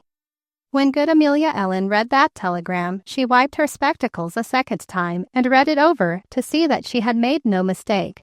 And then she set her toil-worn hands upon her hips and surveyed the prone but happy Burleigh in dazed astonishment, ejaculating, "For the land's sake, now did you ever? For the land! Was that what she was up to all the time? I thought she was wonderful set to go and wonderful set to stay, but I never sensed what was up. If I'd a knowed, I suppose I'd have stayed another day. Why didn't she tell me, I wonder? Well, for the land's sake!" And Burleigh murmured contentedly, "Wall, I'm mighty glad you never knowed, Amelia Ellen." End of The Man of the Desert by Grace Livingston Hill.